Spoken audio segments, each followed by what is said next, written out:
yourself. Can you dance?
Yourself. Can you dance?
Now after Dottie got off, Moon came back to the base and then took his horse, and then he came back and his horse was gone.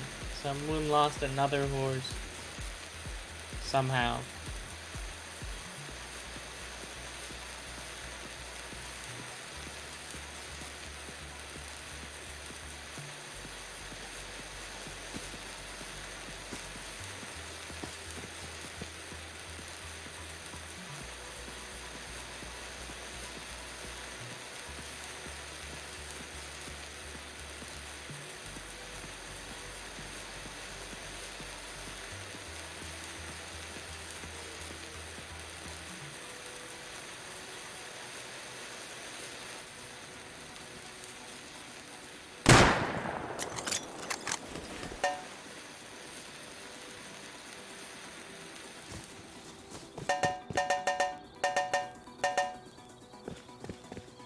That's all I do. I only gather wood.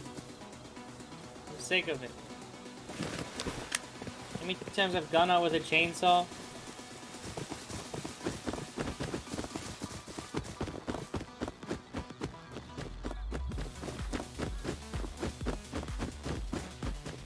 Night time.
they have to be not broken in order for you to research it.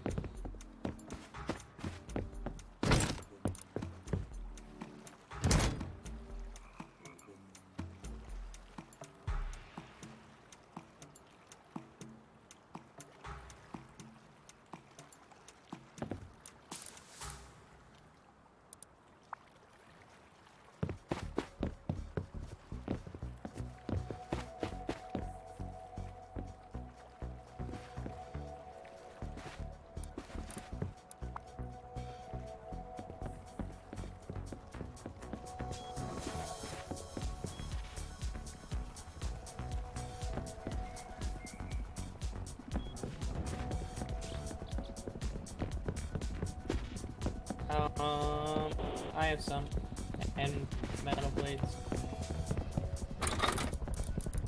How many of each?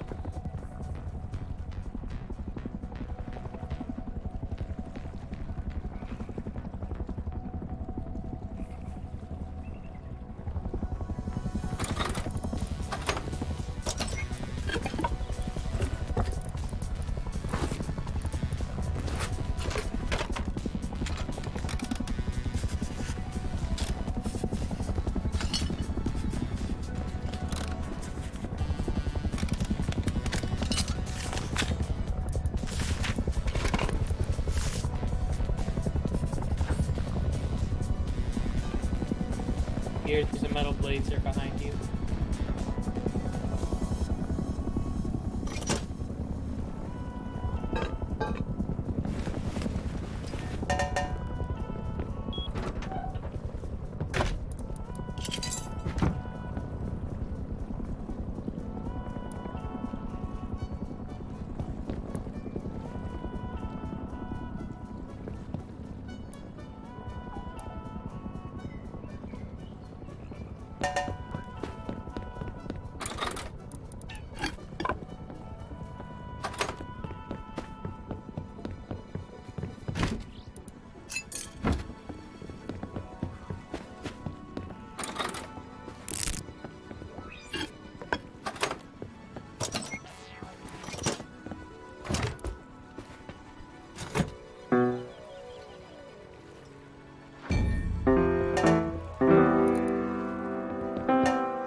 What do you do with that?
There's some.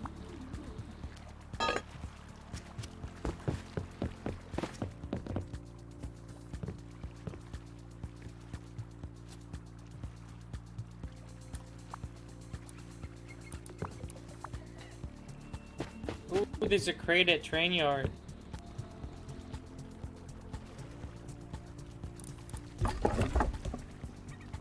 That dumb helicopter's still flying around though.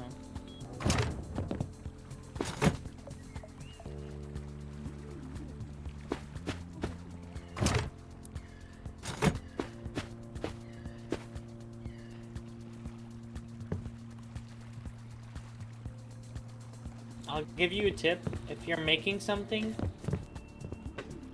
that is like you have to use workbench level 1, craft it at a tier 3 workbench, and it'll go by a lot faster when you're crafting it.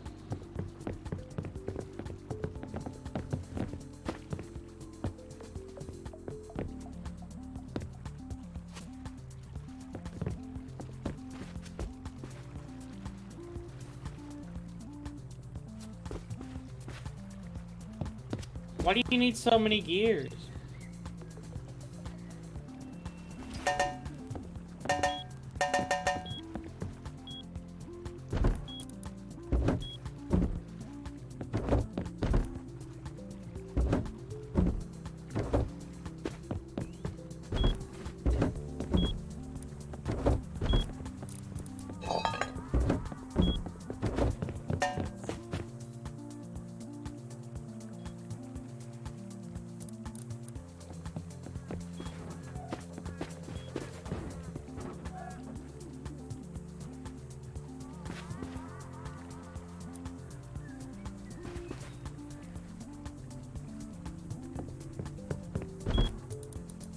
No, I don't think so.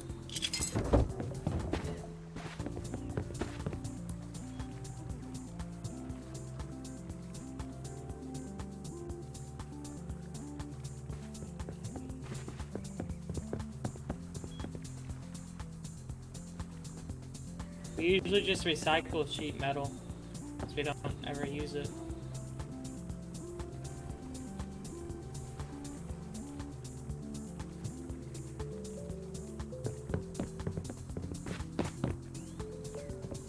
Well, now we know.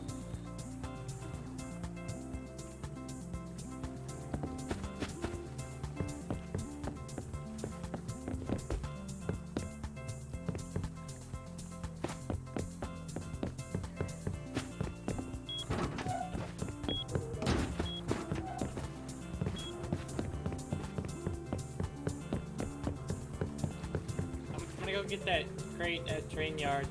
I don't know if you want to go or not. Okay. Take him up.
Hey everybody, before this video starts, I just want to let you all know the most viewed video of all mermaid that like, but if she fetal life in the underwater kingdom. And now let's dive into the messed up origins of the Little Mermaid. So the Disney movie follows a 16-year-old mermaid princess who's bored with life in the underwater kingdom her father rules and is curious about the human world. One night she saves a prince named Eric from drowning, and that's all it takes for her to fall in love with him. Now that she knows there's a gorgeous hunk of a man up there, she's willing to try any means necessary to get a taste of that sweet bipedal life. So she makes a deal with a sea witch named Ursula, where in exchange for her voice, she gets a brand new set of legs. Ursula also tells her that she has 3 days to receive the kiss of true love from Prince Eric and become human, but if she fails, she'll be turned into a polyp and the sea witch will own her forever. It's definitely not the most fair deal, but when Ariel gets to land, things actually end up going pretty great. That kiss from Eric seems right over the horizon until Ursula decides to cheat her own way to the prince's heart by disguising herself as a human. Luckily, Ariel and company are able to interrupt their wedding ceremony before the two say their I-dos, and she reveals the truth about Ursula, which in turn makes her pretty mad. Unfortunately though, mad does not mean stab-proof, and the sea witch ends up being slain by Eric and Zeus apparently, and he and Ariel get to live happily ever after. Without a doubt, one of my favorite Disney films of all time, and it's the movie that kickstarted the Disney Renaissance and brought us all of these masterpieces, so it deserves every bit of love that it gets. Now, as excellent as this movie is, it takes quite a few creative liberties with the original plot. As you're going to see, the basic story is generally the same, but the themes, morals, and especially the ending are very different. So Anderson's Little Mermaid, which he released as part of a collection in 1837, has a pretty similar opening to the movie. The reader is introduced to the kingdom where the mermaids live, the widowed king, and his 6 beautiful daughters, the youngest of whom is our protagonist. In the movie, she's the youngest of 7, but close enough, right? Right away, we're told that the Little Mermaid, who I'm just going to call Ariel because she doesn't actually have a name in this story and Ariel is way easier to say, is obsessed with the human world. An interesting difference with the Disney protagonist, though, is that this Ariel doesn't actually care about collecting artifacts from shipwrecks. That's her sisters. Instead, she cared for nothing but her garden of red flowers, which she arranged to look like the sun, and a statue of a handsome young lad carved out of white marble. Any of that sound familiar? Now, also like the movie, part of Ariel's infatuation with humans comes from a character who tells her all kinds of stories about life on the surface. Only instead of a seagull, it's her grandmother, and she actually knows what she's talking about. It's a dingle. Yeah, that's a fork scuttle. What makes Ariel's curiosity so unbearable, though, is that she isn't even allowed to stick her head above water until she's 15 years old, and at this point, she's only 10. As a result, she has to endure stories from her older sisters, who all get to make the journey before her for the next 5 years. And a weird detail to go along with that, during rainstorms, her sisters would approach ships they knew were going to sink, and would sing to the sailors about the joys of underwater living so they wouldn't be afraid of drowning. I mean, it sounds like they had good intentions, but obviously humans can't live underwater, so from the sailors' perspective, a voice beckoning them to the ocean deep would be pretty creepy. Now, eventually, Ariel turns 15, and her first visit to the surface plays out almost exactly the same as the scene in the movie where Ariel sees Eric for the first time. She sees a giant ship, a bunch of humans partying on it, fireworks exploding in the sky, and of course the handsome prince whose birthday is the reason for the celebration. Aw, their birthdays are the same day. Isn't that cute? Suddenly, a storm comes and the ship and all the people on it are devoured by the waves. Luckily for the prince, he's thrown overboard and the mermaid takes his unconscious body to the shore, saving his life. Soon after this, Ariel gets curious about what would have happened to the prince if she didn't save him, so she asks her grandma if humans can die like mermaids can. And despite not being in the movie, the answer is very important to the story, so you're gonna want to pay attention. Her grandma tells her that even though mermaids can live up to 300 years, they don't have immortal souls like humans do. Instead of ascending to the world above the stars when they die, they simply dissolve into sea foam and cease to exist any longer. Pretty morbid, I know, but there is a workaround. If a mermaid can get a human to love her and marry her, she'll be given a soul of her own. A few nights later, the mermaids have a celebration in the castle ballroom that kind of mirrors the performance in the beginning of the movie, except Ariel is actually there. Physically there, not mentally. Despite an excellent performance on her part, she was thinking about life above water the entire time. Similar to how in the film she missed the concert because she was indulging in her devious hobby. Here is where the story starts to really pick up steam. Ariel goes to the domain of the Sea Witch in the hopes that she can help her become human, but there's a reason that she's called the Sea Witch and not a sea fairy godmother. The witch actually plays a much smaller role in this version. She's much more of a neutral enabler as opposed to a full-on antagonist, but her lair strongly resembles Ursula's, complete with traumatized polyps. She even has pet sea worms that she calls chickens, similar to how Ursula calls Flotsam and Jetsam her babies and poopsies. Babies!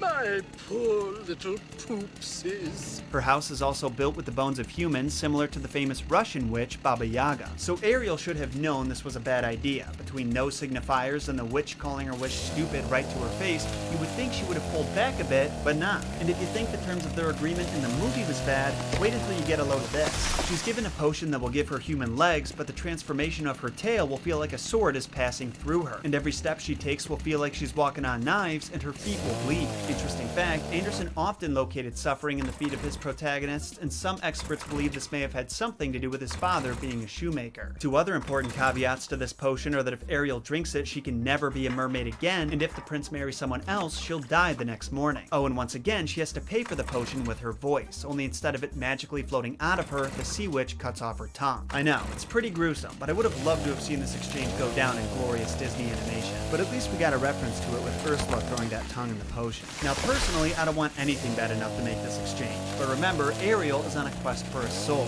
so she drinks the potion, undergoes a very painful transformation, and the prince finds her naked on the shore the next morning. Boy, if I had a nickel every time that happened to me. Here's where being mute, or as the prince would say, being dumb, really screws the mermaid over, because while he does find her beautiful, he really can't connect with her on a deeper level. A lot of people like to interpret this lack of connection as the prince being an ignorant douche, and while there is definitely some truth to that, I'm here to provide a counter-argument, because not only can the mermaid not talk, she has no idea how the human world works, so the prince is pretty much just taking care of her all day long. As a result, the love that he feels for her ends up being more platonic, like the way a parent feels for their child, or how I feel for my dog, as opposed to how a man feels about his wife. The one detail that does rub me the wrong way is that he has Ariel sleep on a big velvet cushion outside of his bedroom door instead of a bed, almost as if he sees her as some kind of exotic pet, but the mermaid doesn't seem to mind. She's just happy to be taken care of. He still takes her with him on all sorts of adventures, like horseback riding and mountain climbing, causing her to fall even more in love with him, but he just doesn't see her as a potential spouse. Then the worst of her fears comes true. He falls madly in love with a different princess because he mistakes her for being the woman who saved him from drowning. That's gotta sting, doesn't it? And you may have noticed the similarity with the film where Prince Eric is brainwashed into thinking that Ursula's alter ego Vanessa is the one who saved him. Now we enter the final scene, the prince's wedding and the last day of Ariel's life. And I've gotta say, as far as last days go, hers suck.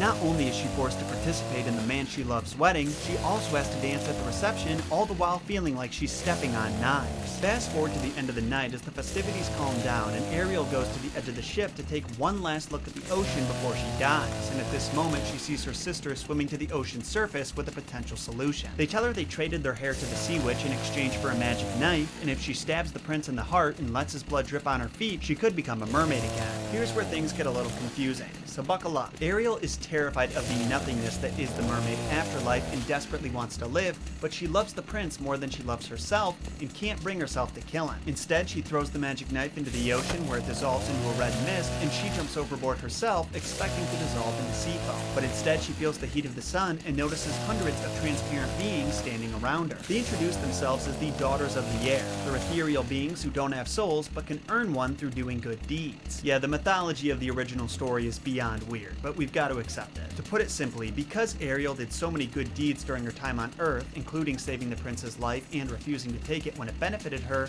instead of dying, she became a Daughter of the Air. If you're wondering what the hell a Daughter of the Air is, don't worry, because you're not alone, and Anderson gives us a brief description. Unseen, we can enter the houses of men, where there are children, and for every day on which we see a good child who is the joy of his parents and deserves their love, our time of probation is shortened. The child does not know when we fly through the room that we smile with joy at his good conduct, for we can count 1 year less of our 300 years. But when we see a naughty or wicked child, we shed tears of sorrow, and for every tear a day is added to our time of trial. In other words, they're angels who are trapped in purgatory until they witness enough children behaving, and then when they do, they're given a soul and can enter heaven. You can think of them as Anderson's way of blackmailing the kids reading his story into not being assholes. And that's it. The story ends with her becoming a Daughter of the Air, saying goodbye to the prince and his new wife, who have no idea where she disappeared to, and an entirely new adventure starting. Probably not what you expected, but I do like it more than the original ending Anderson planned, where the mermaid just dissolved into sea foam and died. And sidebar, this was actually the first draft of the ending that Anderson wrote by hand, and I'm just curious, how the f were people supposed to read this? Now, the final ending isn't exactly a happy one, but it is hopeful, and even though it's surreal in nature, I do think that's a more realistic finale than you typically see in fairy tales. So yeah, that is Hans Christian Andersen's The Little Mermaid. But we're not done just yet, folks, because we've still got one hell of an analysis section coming up next. So from what I gathered during my research, there are some people out there who absolutely despise this story. And while I do understand their perspective, I do think they should listen to some opposing viewpoints. Because while at first glance it's a sad story about a poor little mermaid who endured immense pain and sacrificed her life for a man who never loved her in the same way, there is a much deeper meaning under the surface. Because contrary to what the critics like to say, the mermaid didn't risk her life just for the prince, she did it so she could become human and have a soul. In the words of one of our very own Solo Fam members, it doesn't get much deeper than that. I recently bought this book called The Annotated Classic Fairy Tales, and in it, the author, Maria Tatar, provides an interpretation that empowers the mermaid instead of victimizing her, and I love it. The Little Mermaid's curiosity about human beings draws her to the world of the prince. Fascinated by what is above the surface, by the unknown, and by the forbidden, she shows an investigative curiosity lacking in many fairy tale heroines. She is a creature intent on broadening her horizons. What she sees on Earth stimulates her desire for challenges. She wants, above all, to explore the world and to discover what is beyond the realm of home. In other words, she isn't so much a victim of the prince's unrequited love as she is an adventurer, and all the risks she takes along the way, while not the most calculated, get her closer to her ultimate goal. Tatar also points out that Ariel was fascinated by humans long before she ever laid eyes on the prince. But because of that intense interaction they had with each other, combined with what her grandma told her about gaining a soul, he became more than just her Prince Charming. He was her salvation, a person who, despite being totally unaware, could not only save her from that terrifying nothingness that awaited her at the end of her life, but also invite her into the world that she was so desperate to be part of. I think it's very easy to reach the conclusion that the book's Ariel went through some pretty undeserved hardships, but once again, they were voluntary. This wasn't like Cinderella, who was stuck with an abusive guardian, or Snow White, who was also stuck with an abusive guardian. Unlike those heroines, and most of the heroines that we see in fairy tales, Ariel is much more curious, adventurous, free-spirited, and willing to confront what she's afraid of. She wanted to embark on the hero's journey, to experience a life unlike anything she had before, and she paid the price for it. But it is important to mention that Andersen felt he was empowering the mermaid with this ending because she didn't end up having to rely on the prince, but instead, she could rely on herself. He said that he wouldn't accept her getting a soul because someone loves her, because that leaves too much of it to chance, and he wanted to permit his mermaid to follow a more natural, more divine path. It is a weird way to think about it, but I kinda like it. Now don't get me wrong, I'm not saying that her punishments weren't excessively brutal. They were, but so are a lot of the trials and tribulations that Andersen's protagonists go through. The most fitting example I can think of is the Ugly Duckling, who, similar to the mermaid, went through some terrible hardships, and it wasn't until he lost all hope and accepted the fact that he was going to be pecked to death by swans that he realized he had turned into a version of himself that he would be happy with. And that begs the question, why was Andersen so obsessed with mutability and transformation? Well, as we discussed in my video about the Ugly Duckling, Andersen considered himself an outsider for seemingly his entire life. As a kid, his family was dirt poor, and his interests in the arts led to him being bullied by other kids his age. Because of this, he became laser focused on bettering his position in life. But decades later, when he finally reached the top of the social hierarchy as a world famous and wealthy author, he didn't feel like he belonged there because of his low-class upbringing. As someone who dealt with internal struggle and self-hatred his entire life, he would often invoke those same emotions in his protagonists, and is even quoted saying that he suffers along with them. In other words, the art embodies the artist, and Little Mermaid does in more ways than one, because it may have been written as an allegory for a homosexual relationship that Andersen had. In his book, My Dear Boy, Gay Love Letters Through the Centuries, which is real and not something I made up, Richter Norton says the story may have been written as a love letter to a man named Edward Collin. You see, Andersen sent Collin a copy of the story just after he got engaged, and the letter that goes along with it doesn't leave much to interpretation. Andersen said, "I languish for you as a pretty Calabrian wench. My sentiments for you are those of a woman. The femininity of my nature and our friendship must remain a mystery." And he didn't say no homo, so there's only one way to interpret that. Collin wasn't the only man that Andersen had affairs with, though. He also had an emotional and intimate relationship with Karl Alexander, the Grand Duke of this German place. If you're curious, you can read the letters they exchanged with each other in the same book, linked below, but they're not pertinent to this story at all. What's important is that Andersen identified as an outcast in some major ways, socially, economically, sexually, and he was tortured by this fact, so he channeled his emotions into his writings. And while there's some people out there who don't like what he made his characters endure, and rightfully so, remember that he went through a form of those very same struggles himself, and similar to his characters, they led to him achieving greatness on a scale larger than he ever imagined. origin. Whew, and that, freaks and geeks, was the messed up origins of The Little Mermaid. So now we're at the point where I've got to ask, what do you think? Did you enjoy the story? Did you hate it? How does it compare to the Disney movie? And how do you feel about Anderson torturing his heroes and heroines? Let me know in a comment down below. And when you're through with that, make sure you hit that like button, subscribe for more content like this delivered to your sub box every week. Hey everybody, before this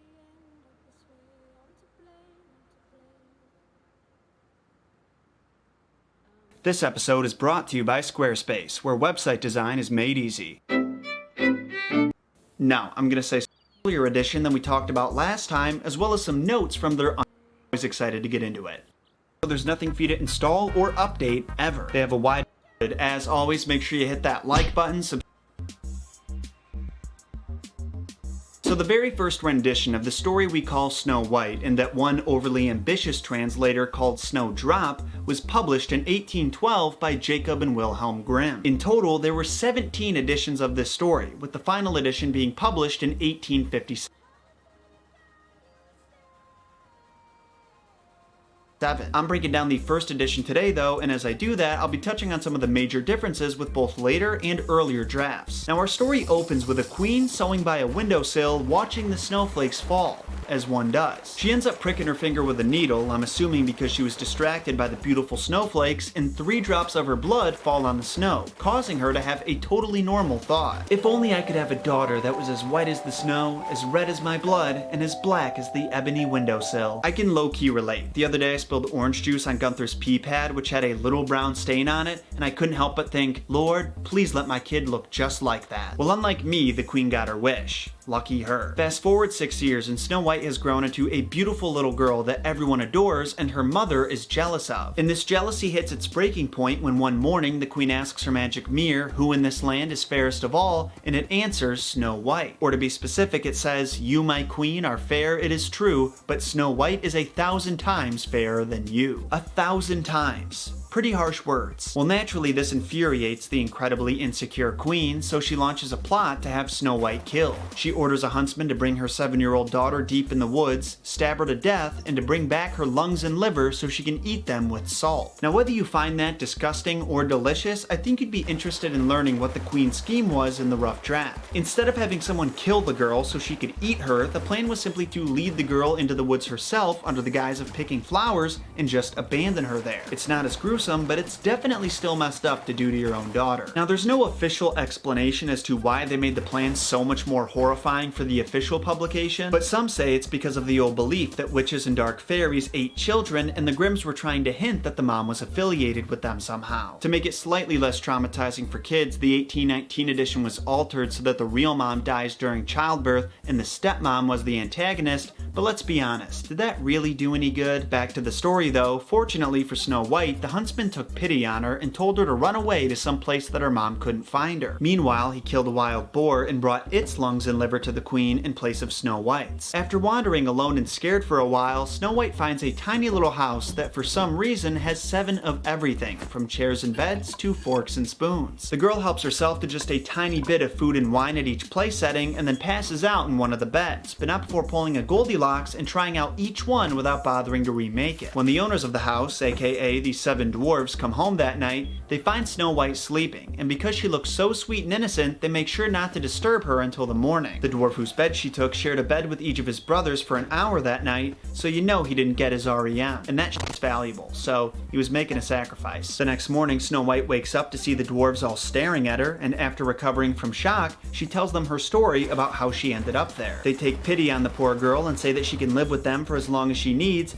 if she promises to make them dinner and keep the place clean. A fair trade, I'd say. Now cut to the evil queen doing her usual morning routine. She asks her magic mirror who is the fairest of them all, and to her horror it responds, "You, my queen, are fair it is true, but little Snow White beyond the 7 mountains is 1,000 times fairer than you." The queen knew that no one lived beyond the mountains except for the 7 dwarves, so it must have been them who rescued her daughter. The evil queen then vowed that Snow White would die even if it killed her in the process, and what follows are her 3 attempts at murdering her. The first time, she goes to the dwarf's house disguised as an old peddler woman selling lace, and when Snow White buys some, she offers to lace her up properly. Back when I first talked about this, I just assumed she was referring to a corset of some sort, but after doing some more research, I found out that she was talking about Snow White's bodice, or vest. Well, she ends up lacing it too tight, causing Snow White to pass out from a lack of oxygen, and she runs away. Luckily, the dwarves come back, find the unconscious 7-year-old, cut her laces so she can breathe again, and she wakes up. The next day, the queen learns that Snow White survived, so she disguises herself differently and travels to the cabin with a poisoned comb. At first, Snow White said she couldn't let anyone in, but then she saw the comb, and, well, it was a really nice comb. She let the mysterious stranger brush her hair with it, and she passed out immediately, but once again that night, the dwarves came back and pulled it from her head, saving her life. Now, on the third day, when the queen found out Snow White still wasn't dead, she was furious beyond belief. She decided she needed a plan that was absolutely foolproof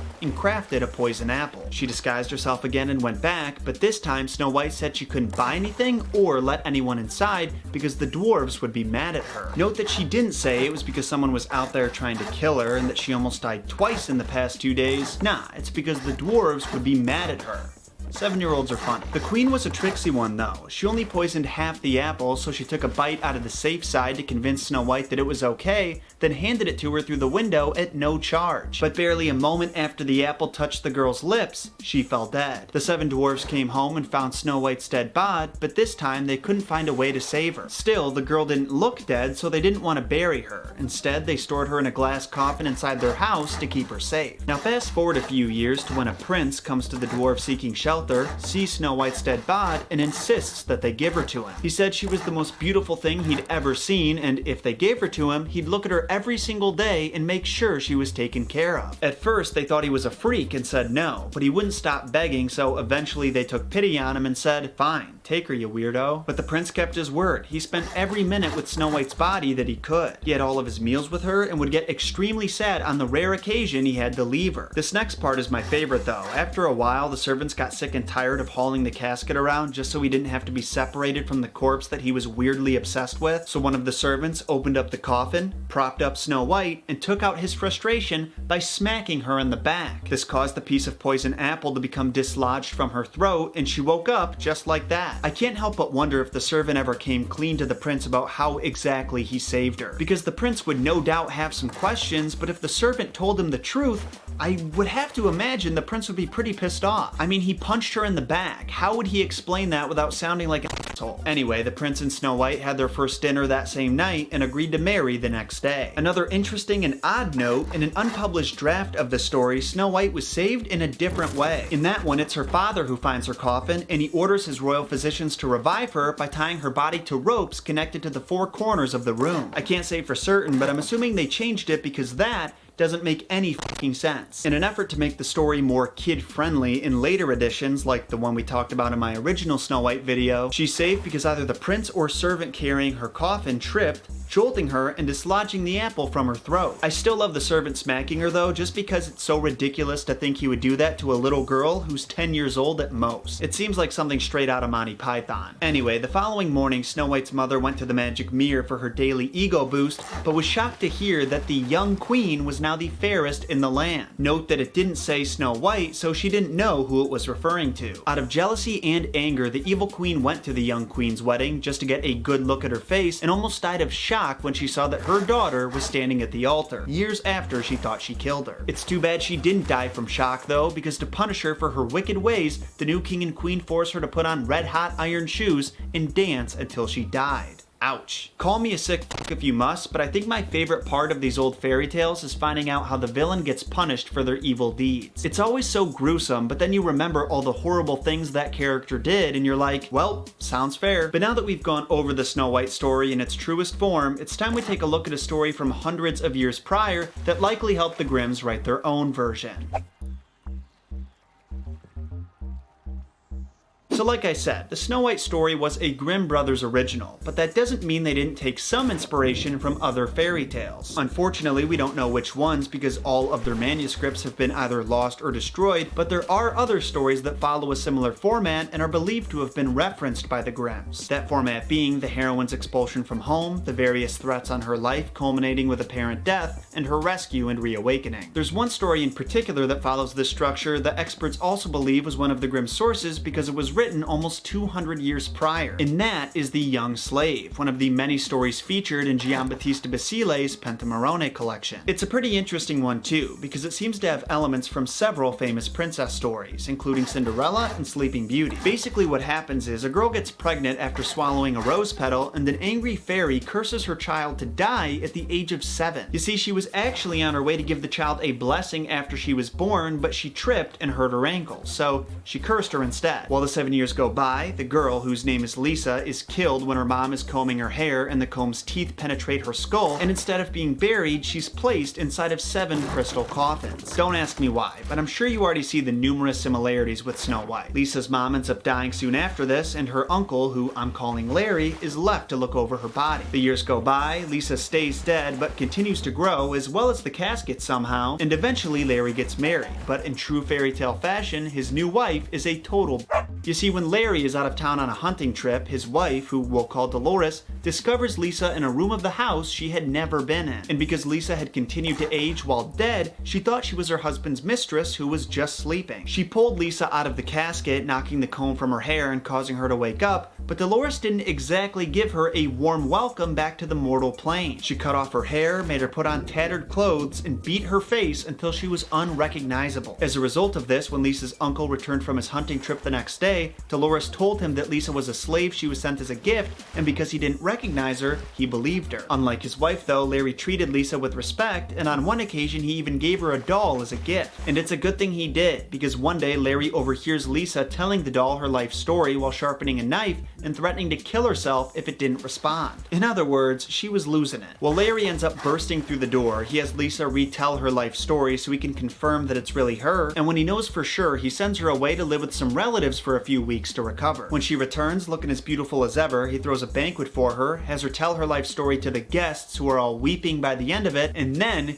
he dumps his wife in front of everybody. The cherry on top is that he sets Lisa up with a handsome gentleman of her choice, and everyone lives happily ever after. Another gruesome tale, another happy ending. Now, in addition to the similarities in structure I mentioned before starting the story, you may have also noticed that it provides answers to 2 specific questions people always have when they hear about the original Snow White. 1, if she fell unconscious when she was 7, then how long was she in the casket for so that she was old enough to get married when she woke up? And 2, if she did indeed age and grow during those years in the casket, how did she continue to fit? Well, in The Young Slave, it specifically says that Lisa grew and aged while unconscious, and that the casket, for whatever reason, grew with her. I actually don't have anything that I'm building up to by making that point, I just thought it was interesting. Now, The Young Slave is obviously not the only story that influenced the Grimm's writing, but unfortunately, because of the lost manuscripts, it's one of the only ones we can reliably connect to it. Many of the other stories in Snow White's tale type, ATU 709, appropriately called Snow White, weren't published until the Grimms released their collection. That doesn't mean those same tales weren't shared orally before Snow White was written. In fact, many of them were. It's just that there's no written record of their existence prior. We've been here for a while, so I'll wait to break those down until a future episode. For now, I just want to know your thoughts on what you heard today. Which rendition of Snow White did you like best? And what details did you find to be the most messed up? Let me know your thoughts in a comment down below. And when you're done, make sure to hit that like button. So I got some blood drawn earlier this morning because I'm getting surgery next week and they want to run some tests to make sure is going on. So I definitely talked about it, but the real story, which is just not true. I mean, maybe it had some influence over it, but the movie was mostly adapted from Charles Perrault's rendition. In fact, I straight up overlooked because I did almost no research. I just knew the Grimm brothers story was messed up, so I googled it and based the episode on that. I'll admit I'm a little embarrassed about it and kind of feel like a fraud because the video has over 800,000 views, a like ratio that's almost too good, and the only people calling me out in the comments for being wrong are both really polite and informative. This guy expressed some disappointment in me, and I'll admit I feel some real shame, but I totally deserve it. Now if you want a recap of the Disney movie and an accurate retelling of the Grimm rendition, you can still watch that episode. The story itself is both gruesome and very entertaining. However, if you want to learn the real messed up origins of Cinderella, this is the episode for you. Before we jump into it though, I want to quickly thank our friends over at Skillshare for sponsoring this episode. As many of you know by now, Skillshare is the place online to learn 5,000 classes. Doing a good job. Subscribe for more content like that.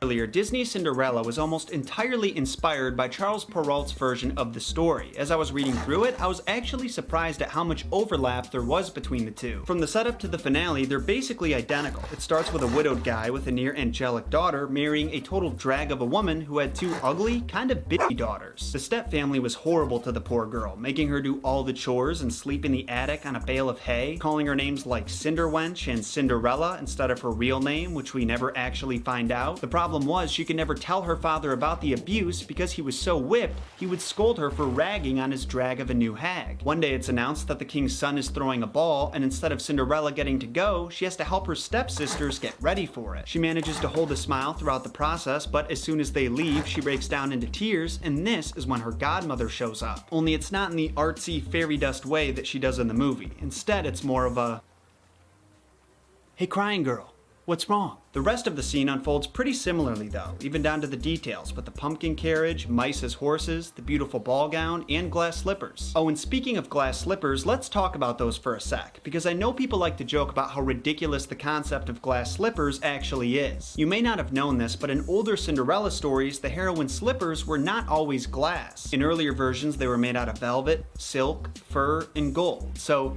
why'd Perrault make the change? Well, I don't want to spoil anything, but when Cinderella goes to the ball, she ends up catching the prince's eye and homie falls for her hard. However, when the clock strikes midnight, Cindy's gotta duck out of there fast per orders from her godmother. The first night of the event, she gets away just in time, but the second night, she's in a real rush and loses one of her slippers. When the prince finds it, he announces he'll marry whoever it is and has every woman in the country try it on to no avail. People hear this and like to make jokes saying, "Really? No one in the kingdom has the same size foot?" And that was actually Perrault's thinking too. That, my friends, is why he made it glass. It's not a flexible material, so it had to be molded exactly to the foot, and it's transparent, so the person judging whether or not it fit could be 100% certain that no toes were curled up. Now the question remains, if it was indeed such a perfect fit, why'd it come off her foot in the first place? But when you think about it, that's kind of an obvious answer too. Sweat. She was wearing those things all night, ballroom dancing in them, then tried to run away in them. I'm sure those things were slick, and I'm honestly surprised that she didn't lose both. But back to the story. Eventually, the royal servants make their way to Cinderella's house. Her sisters fail trying to get the slipper on. Then Cinderella volunteers to give it a shot, playing it off like she's joking. Well, the messenger low-key thought she was hotter than her sisters anyway, so he had her try it on. It fit perfectly, and everyone's minds were blown. Then the godmother walks in like the BMF that she is and says, "You think that's crazy? Check this shit out." Boom, and transformed Cindy's servant clothes into more fly threads. It was only a few days later that she was married to the prince, and to my disappointment, in this version, she actually sets her sisters up with great lords of their own, and everyone lives happily ever after. Now, this story was published in French in 1697 under the name Cendrillon ou la Petite Pantoufle de Verre. That was my attempt at a French accent. If you need a garbage can, I got one right here. While Perrault's story was incredibly popular, it was by no means the first version. While some elements like the pumpkin carriage, glass slippers, and fairy godmother being human-like were all original ideas, the overall structure is the same as all the versions that came before it. A girl loses one or both of her parents and ends up in the care of neglectful step-relatives. She attends a grand celebration thanks to a magical guardian's help. The highest-ranking eligible bachelor at that celebration finds her beautiful, but has no idea how to track her down. On the final day of the event, she loses a shoe, and a search begins for the rightful owner. The king or prince eventually finds her, they get married, and she lives happily ever after. The Cinderella story structure might be the most common in the world with over 700 versions found, but when one looks at the details, you'll find some very unique differences. And it's for that reason that we're going even further back to 1634 and checking out our old friend Giambattista Basile's book, The Pentamerone.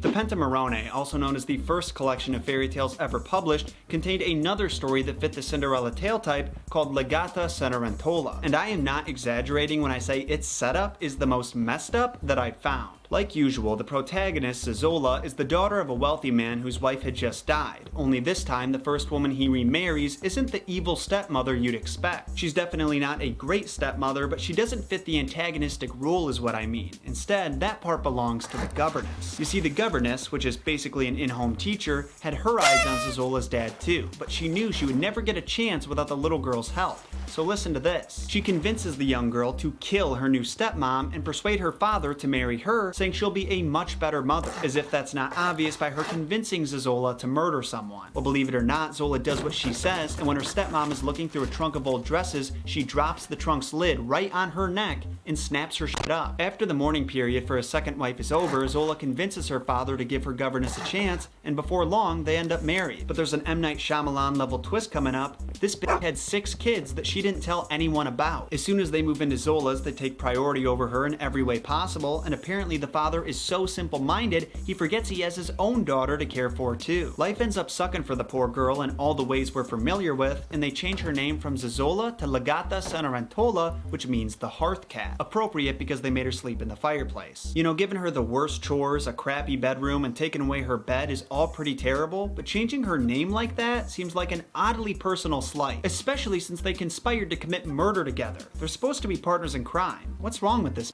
Well, the poor girl's struggles don't last for long. See, on her father's 3rd wedding day, she was visited by a little white dove that said, "Whenever you need anything, send the request to the Dove of the Fairies in the island of Sardinia, and you will instantly have what you wish." Well, it just so happened that her father was traveling to Sardinia on business soon, so she told him to relay the message. When he returned, he had gifts from the fairies: a date tree, a golden bucket, a silk napkin, and a hoe. I mean the gardening tool. Get your mind out of the gutter. Zola is overjoyed at receiving these gifts and cares for her new tree like it's her very own baby Groot. In just a few days, it grows as tall as a woman, a fairy emerges from it and asks the girl what she wishes for. The girl responds that she wants to be able to leave the house without being recognized by her family, and the fairy says, "Can do." As for the rest of the story, you can pretty much fill in the blanks from here. Basile really stretched out the last bit, making the ball last 3 full days and the search for Zazola last another 2, but in the end, the king finds her and they live happily ever after. And because I know you're wondering, no, the step family didn't get what was coming to them this time either, and I'm very disappointed. In this version, when the prince's servant brought the slipper near Zazola, it actually jumped to her foot of its own fruition. Then her sister snuck away to their mother to complain about how the prince has such bad taste, and that's the end of the story. A pretty lackluster ending if you ask me, but at least it started on a high note, with the Cinderella character being a cold-blooded killer and all. But our journey does not stop here, Solo fam. There's one more Cinderella story I want us to discuss before you go, and it's the oldest one we've ever discovered. Are you hungry? Like most of the fairy tales we cover, we have no idea how far back in time this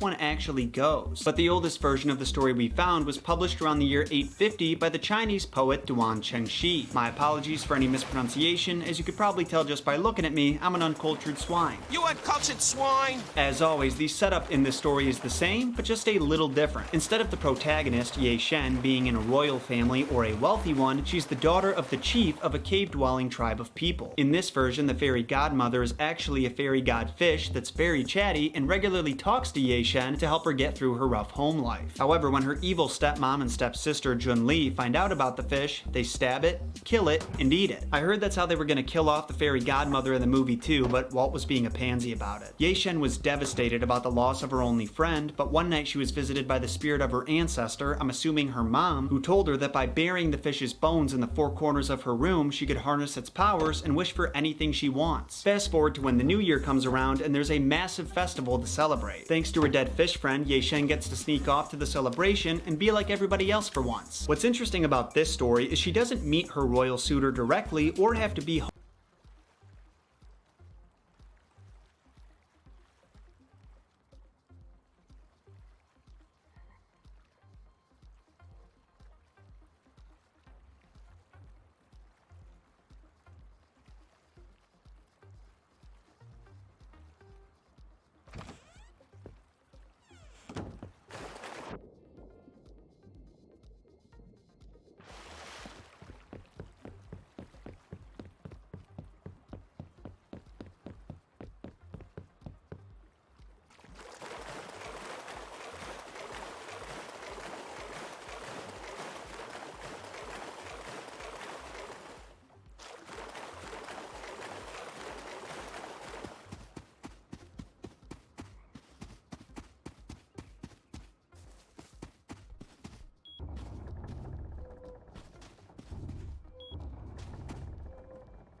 got a new horse, Dot.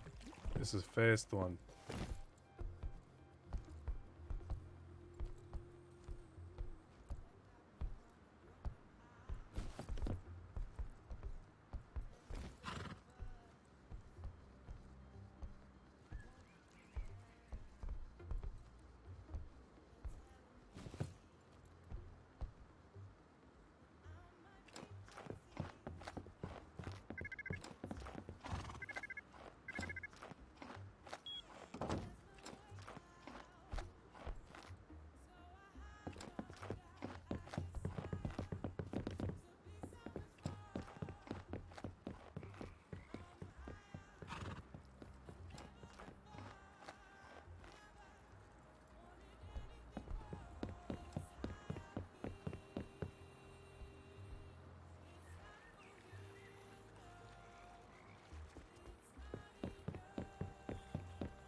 We have so much meat now.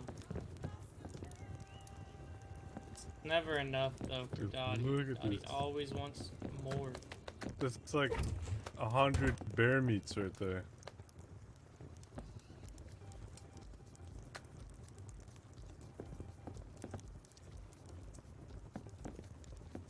You know why Dottie always wants more?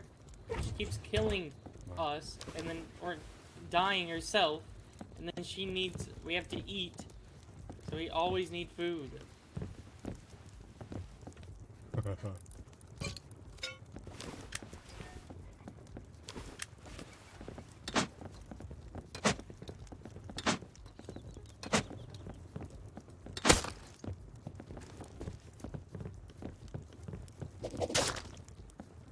Damn, what a shot.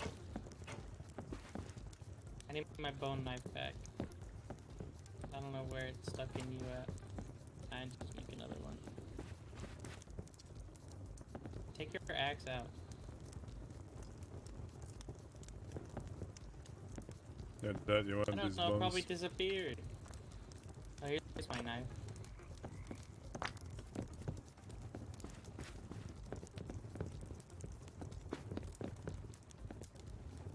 There it is.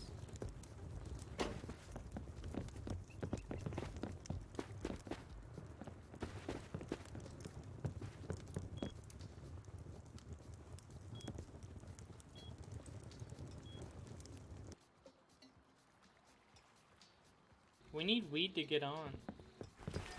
Audie doesn't Yeah, I have a haven't face. seen She weed. literally just started. I gave her stuff to. She came here, so I gave her stuff, and then she left and died with it. She isn't coming to kill you. Crumba's just a shitter. I gave her the most basic of things.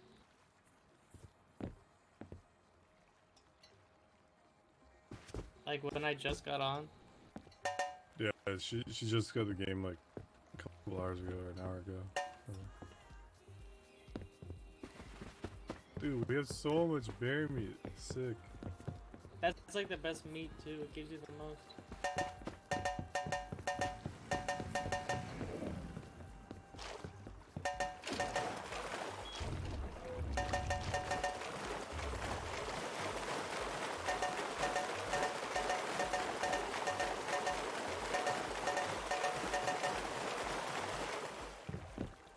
Makes sense why Crumba doesn't want to play this game. He doesn't know how to play shooter games.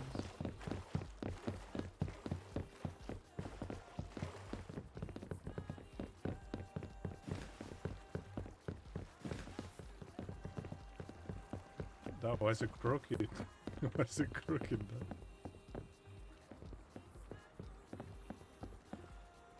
It looks Like a penis. Are we going to the Everyone lighthouse? just saying. Is that how far you're going? I don't know. I think that's just connecting a lot of places. Whose Like the house place is over that there? over there? It's Corpus. Motherfuckers. Dude, they already have a windmill? How come we don't have a windmill? We do, but we don't know how to hook it up. Because Oh, only weed knows it. We need Weed weed. doesn't get on.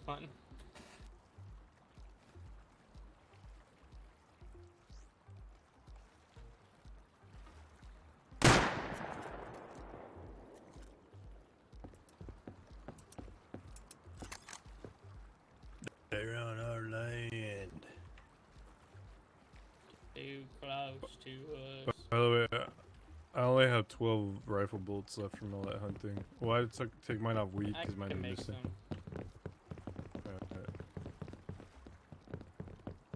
Your bullets are missing. I would blame Moon. Moon just takes stuff. Yeah. Then ends up dying They with start it. locking my door. You can't even get close to our house with too many spikes.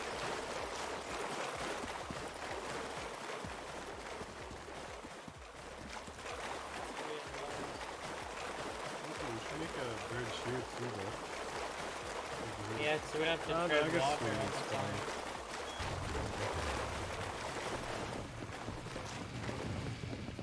I need to make food. I'm so hungry. I haven't eaten yet today.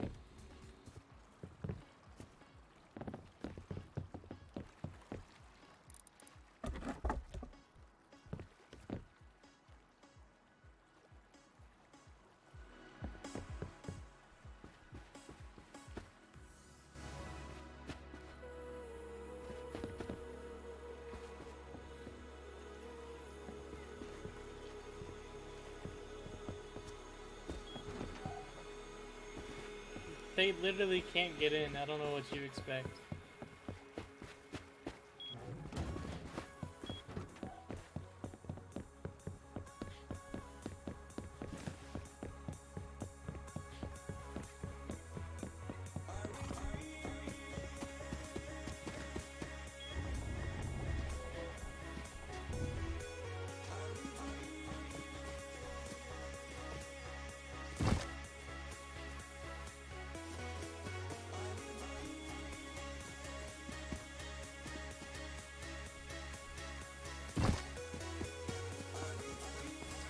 Not all mutes can live forever.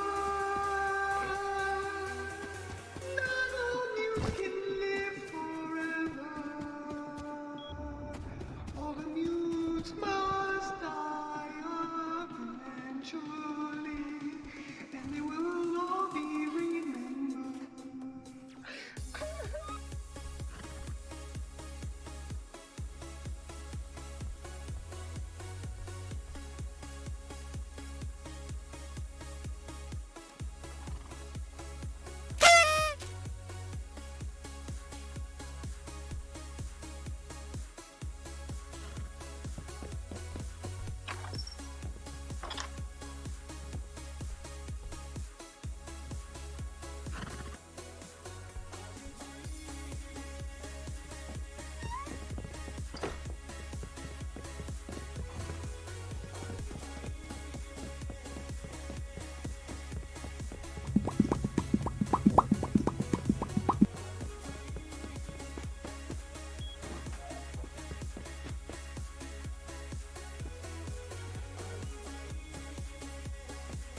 I'm Dottie.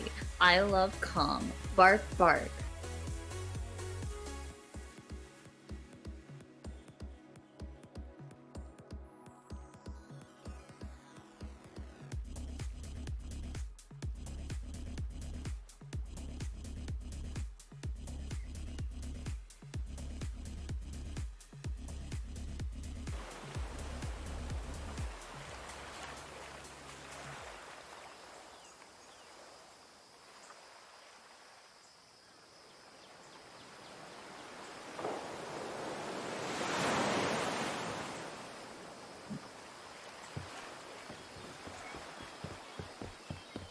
What's the noise?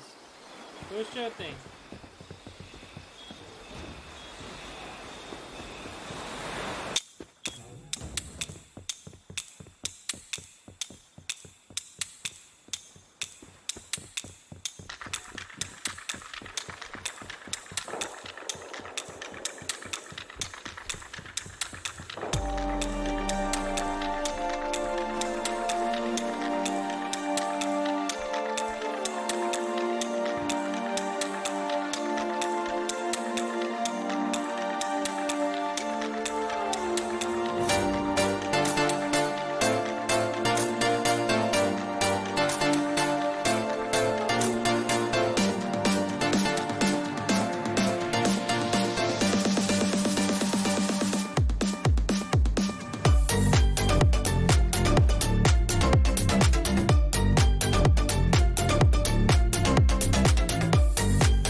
What are their names?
I'm Dottie. I love calm. Bark, bark.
I'll go check up by our other base.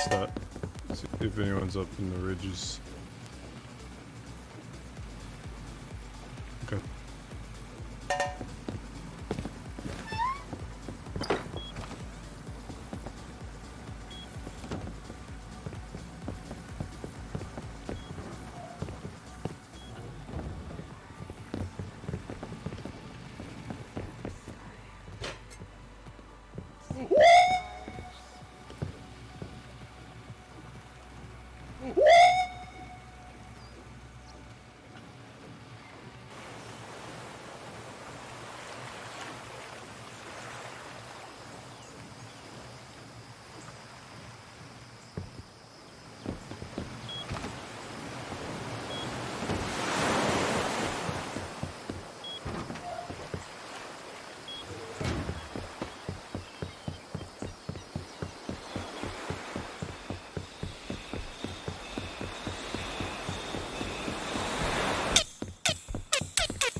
This is Johor.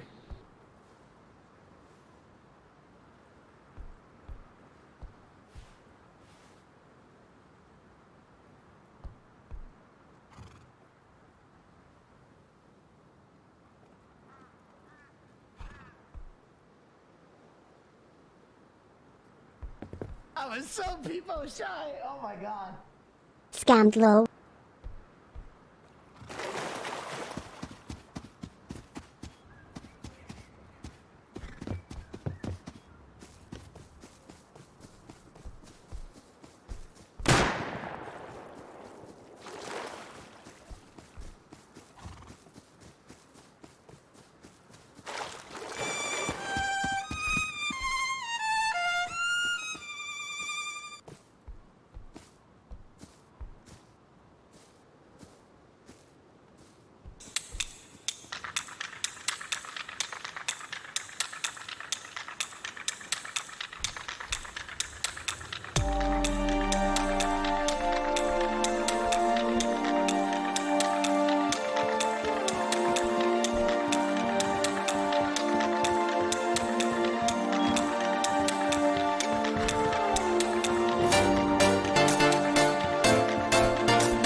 Yeah! Woo!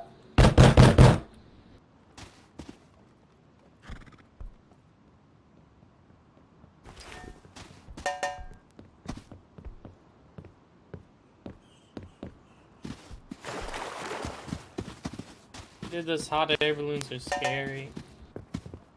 I was so people shy. Oh my god. Ooh, Let's let's go. put a Oh, fireplace with the horses so the horses could be warm. I got one.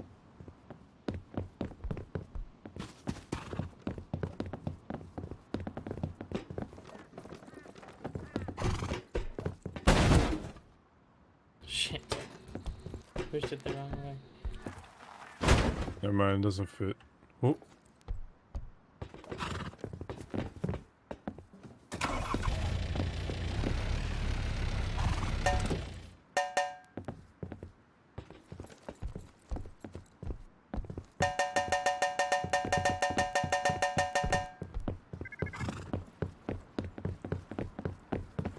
Yeah, the password for the horses is they need food, we have a lot. It's 2597.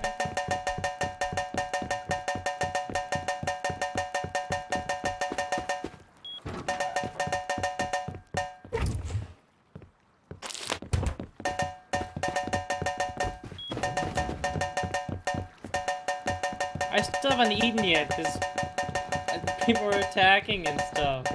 I'm so hungry.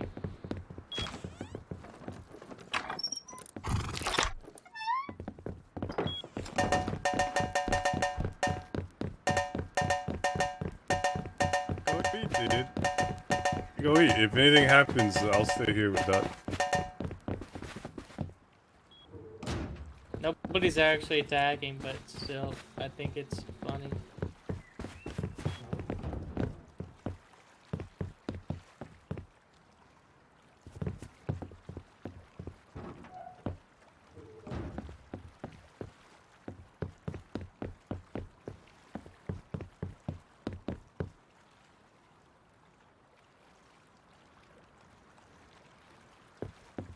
No doubt. What should we put here? This corner bugs me every time we run upstairs. This corner. It's so empty and dead.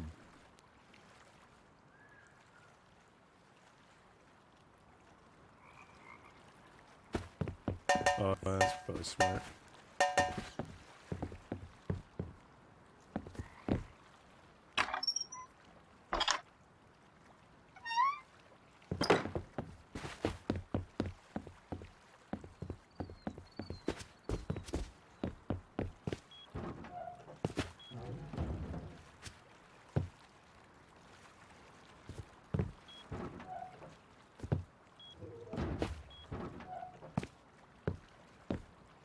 How we looking on grilled meat? I'm gonna grill up some meat. We're doing fine actually. I'm gonna do some bear meat.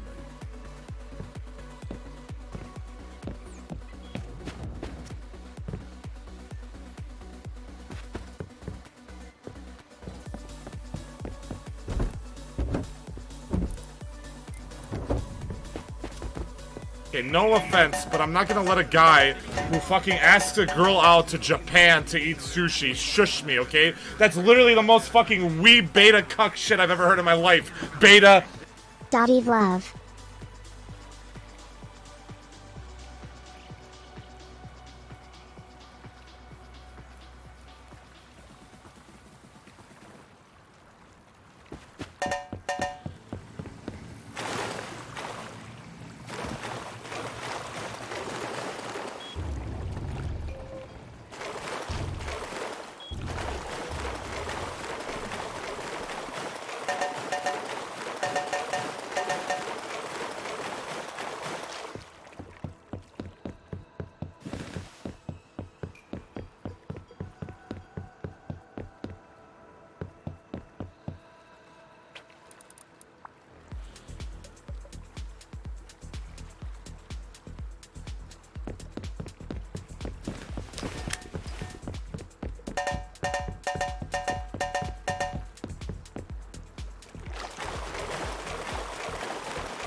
I'm Dottie. I love cum. Bark, bark.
Yeah, let's go, dude. Let's go. Let's go.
put those on when you're out here, so that if you need to go into the water, you can just go into the water and not have to worry about drowning. I can carry something and bring it back for you if you don't have any space.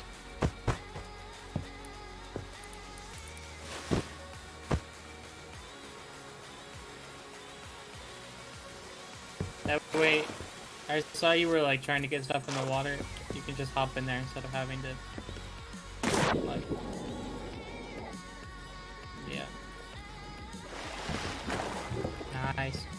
Alright, that's all. I'm still making food.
Today's episode of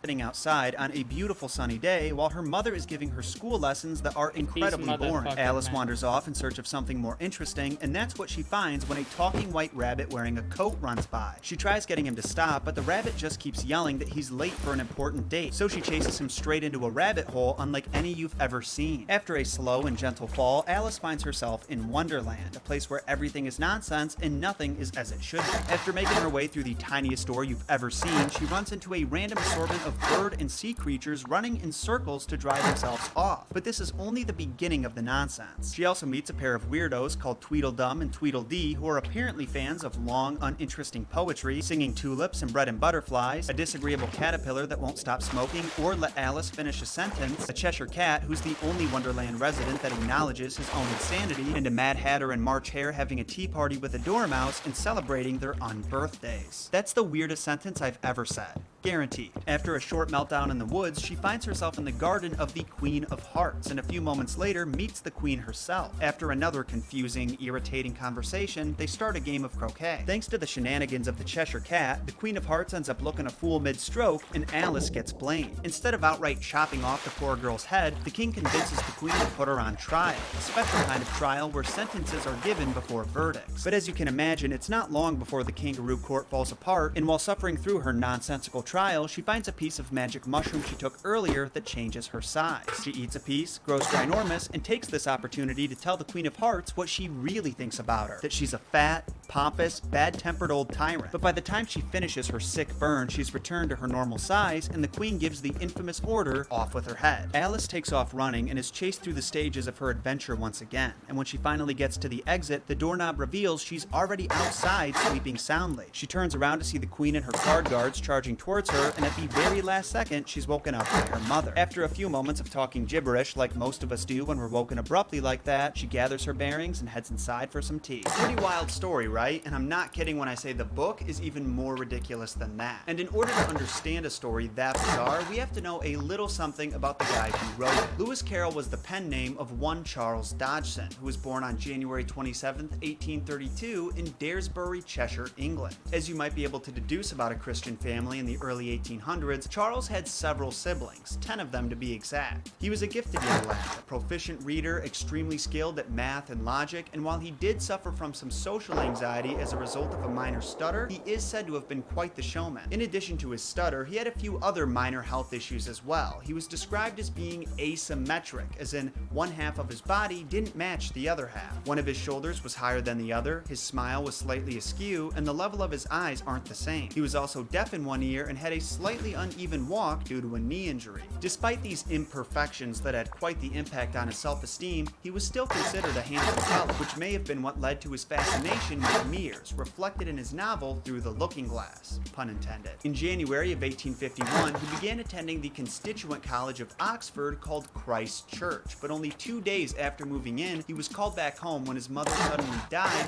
of what was described as brain inflammation, which actually could have been meningitis or stroke. Despite having that burden to shoulder at such a difficult time in his life, Charles did well in school and went on to receive his degree in mathematics, which he put to use teaching at his very own college, and he stayed in that position for 26 years. It was during that time that he witnessed the college dean from his days as a student, a man known for being a serious, no-nonsense kind of character, be replaced by a man named Henry George Little, who was much more flamboyant and interesting. Henry had 4 children, a son named Henry and 3 daughters, Lorena, Alice, and Edith, and Charles became very close with the family, almost like an uncle to the kids. As you might be able to infer, Alice was his favorite. He thought she was the most beautiful of the children and the best behaved. Nowadays, people seem to think there was something creepy going on because why else would a grown man be friends with a little girl? It's an understandable position to take in 2018, but one has to understand the times that Charles lived in. These were the 1850s in Victorian England, where little girls were idealized by the general public for their beauty and virginal purity. Alice was his favorite, but Charles had relationships with several children, almost all of which were girls. And it should be mentioned that when asked about him later in life, dozens of those girls had nothing but positive things to say about him. Is it still strange he was friends with dozens of little girls?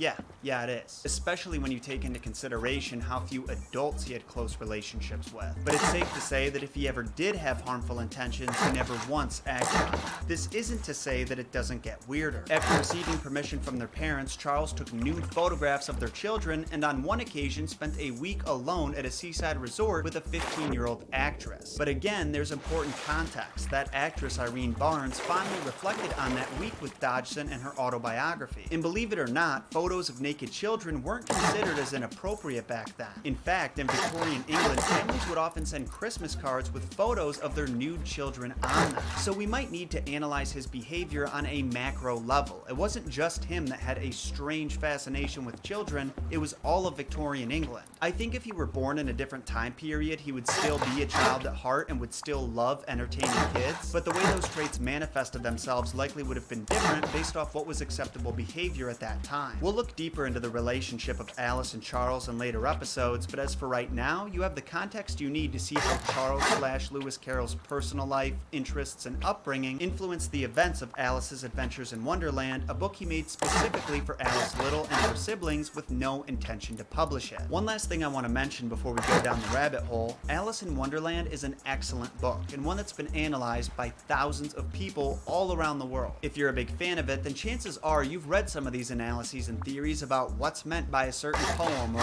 who a certain character is supposed to represent. We all have our own little theories about the art we love, but you have to remember that Alice was written as a nonsense book for children and not supposed to be a treasure trove for psychoanalytic investigation. Because it's so nonsensical, it lends itself to mass misinterpretation, where you can make just about any assumption you want and then build a case around it. As a result, I'm going to avoid unpacking any fan-made theories and explanations, no matter how popular they are. And instead, I'm going to stick with the information provided by more credible sources, which you can find links to down below, as always. And now, fellas and females, without further ado, Alice's Adventures in Wonderland.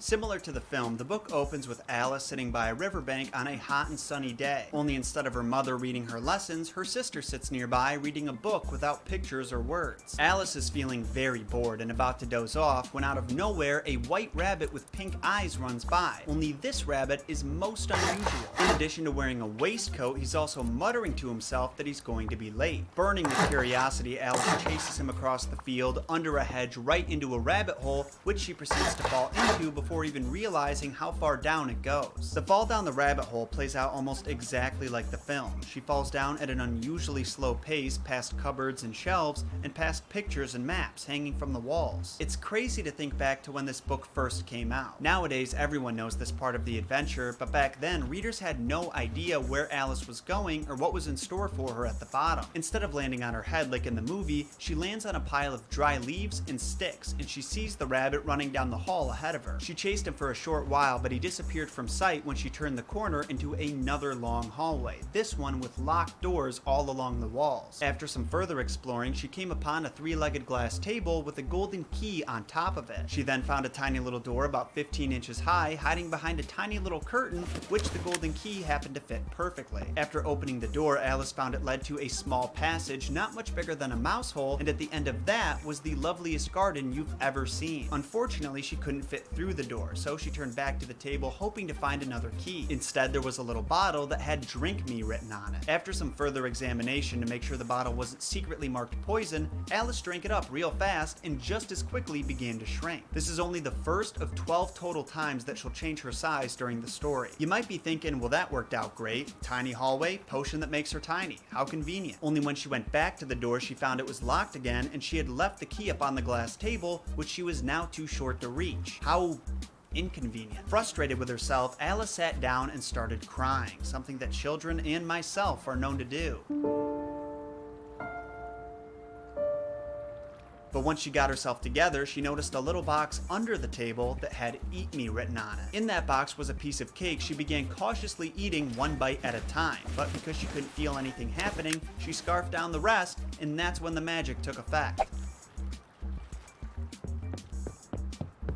After throwing the piece of cake down her gullet, Alice feels herself growing, and growing, and growing, until she's 9 feet high and can get the key no problem. Only now she's too big to fit through the door. So again, she starts feeling sorry for herself, and she begins crying these giant gallon-sized tears that flood the hallway 4 inches deep. While she's sitting alone panicking, the white rabbit appears again from down the hallway, carrying some gloves and a fan, exclaiming that he's late and how the Duchess will be furious. Note that it's only chapter 2, and we already have an idea of what the rabbit is late for, as to where in the movie that's part of the motivation for Alice to chase him through Wonderland. Alice tries asking the rabbit for help, but he runs away immediately, leaving his gloves and fan behind. Alone again, the poor girl starts having another breakdown, saying that everything is so nonsensical, how is she even supposed to know who she is? She considers she might even be someone else, like Mabel from her class, but she doesn't like this idea because Mabel is really dumb. So to test her theory, Alice begins reciting her school lesson, specifically one rhyme called How Doth the Little, but the words come out all wrong. Instead of saying, How doth the little busy bee improve each shining hour, and gather honey all the day from every opening flower, she says, How doth the little crocodile improve his shining tail, and pour the waters of the Nile on every golden scale. In the movie, she swaps these poems when talking to the caterpillar. Once again, she realizes she's shrinking, and that's because she absent-mindedly picked up the rabbit's fan, which she throws back on the ground before disappearing altogether. Fun fact, in Carol's first version of the book, titled Alice's Adventures Underground, instead of a fan, the white rabbit is carrying a small bouquet of flowers, and Alice starts shrinking again after smelling them. Alas, poor Alice is small enough to fit through the door, but once again, she left the key on the table. It's no matter though, because shortly after realizing that, Alice slips and falls into the pool of tears she made. A second later, she hears a mouse swimming around not so far off. She tried swimming to the mouse and asking it for help, but she absent-mindedly brought up the subjects of cats and dogs, which the mouse really doesn't like. After Alice swears to not bring up either cats or dogs again, the mouse finally agrees to swim with her to the shore and tell her his history so she understands why he doesn't like cats and dogs. Although it's really not hard to figure out. He's a mouse and those are his predators. The two of them join up with a few other animals that fell in the water and swim to the shore. It's important to note that they're not floating through the keyhole like Alice did in the movie. In the book, that little door always leads to the Queen's Garden, and you'll see that later on. Scuba that looking cool.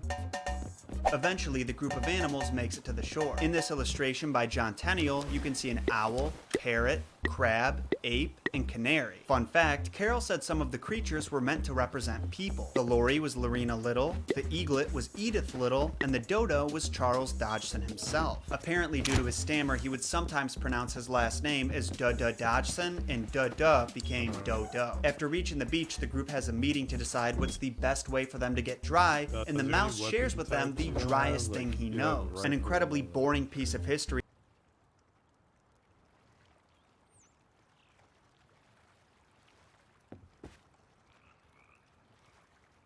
Is there any weapons that you need? Like you have a rifle and shotgun and all that?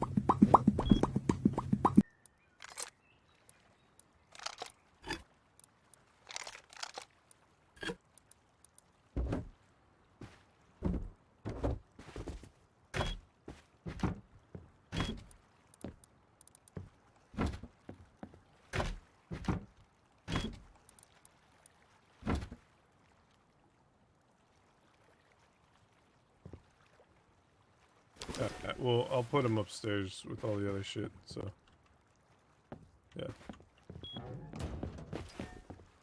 That's actually an excerpt from Haviland Chetmill's short course of history published in 1848. Obviously, that's not the kind of dry they're looking for, so the dodo suggests a caucus race which involves running along a track until you're dry. Believe it or not, this method actually works too, because unlike the movie, they're not running through water. This scenario where they're trying to get dry was actually inspired by a day where Carol, the little daughters, and their reverend friend, who was actually represented by the duck in this scene, went on a rowboat trip and got soaked in the rain. They pulled their boat to the shore thinking it was their best bet to get out of the storm, and then had to walk 3 miles in the rain to the nearest house they knew. This memory is better reflected in Alice's Adventures Underground, where instead of suggesting a caucus race, the dodo leads them to a nearby cottage that has blankets and a fire going, and they dry off that way. I'm not sure if this wasn't a subtle enough reference for Carol, or if it was just too logical of a solution for a Wonderland resident to provide, but either way, it got replaced by the race. After they're all dry, Alice reminds the mouse that he still owes her an explanation for why he hates dogs and cats, so he gives a little speech that leaves us with more questions than answers. Funnily enough, Carol wrote the speech so its lines formed a mouse tail, and when one writes the stanzas normally, they resemble the body and tail of a mouse. Although this time around, the mouse's story doesn't even mention cats or dogs. In the original version, he shares that he and his family lived a happy life under a mat when one day a cat and dog sat on the mat and crushed everyone he loved to death. I guess I can't blame him if that's what went down, but but there's no denying that mouse is way too easily offended either way. In fact, he actually cuts his story off in the middle because he doesn't think Alice is paying attention, and then he just storms off. Alice says to no one in particular that she wishes her cat Dinah were there because she's so good at catching mice. Then she decides to add that Dinah is really good at catching birds too, and this ruffles the feathers of all the poultry around her. The birds then give their various excuses for having to suddenly leave, and Alice is left alone on the beach to reflect on her mistake of mentioning Dinah. And that, my friends, is where chapter 3 ends and where this episode comes to a close. What do you think? If you're watching this in the present day, I'll be uploading the next episode on Thursday or Friday of next week. But if you're watching this in the future, you can click the link right here or in the description down below to go to episode 2. In the meantime, don't forget to support the series and channel by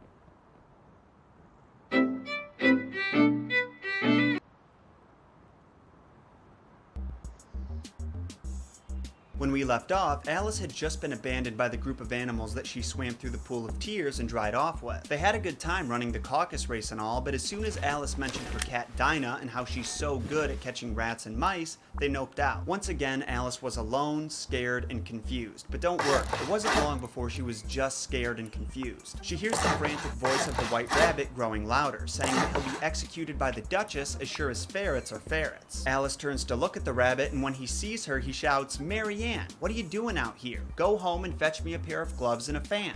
Now, we clearly have a case of mistaken identity here, but Alice is only 7 years old, so when the rabbit yelled at her, she got scared and just ran in the direction that he was pointing.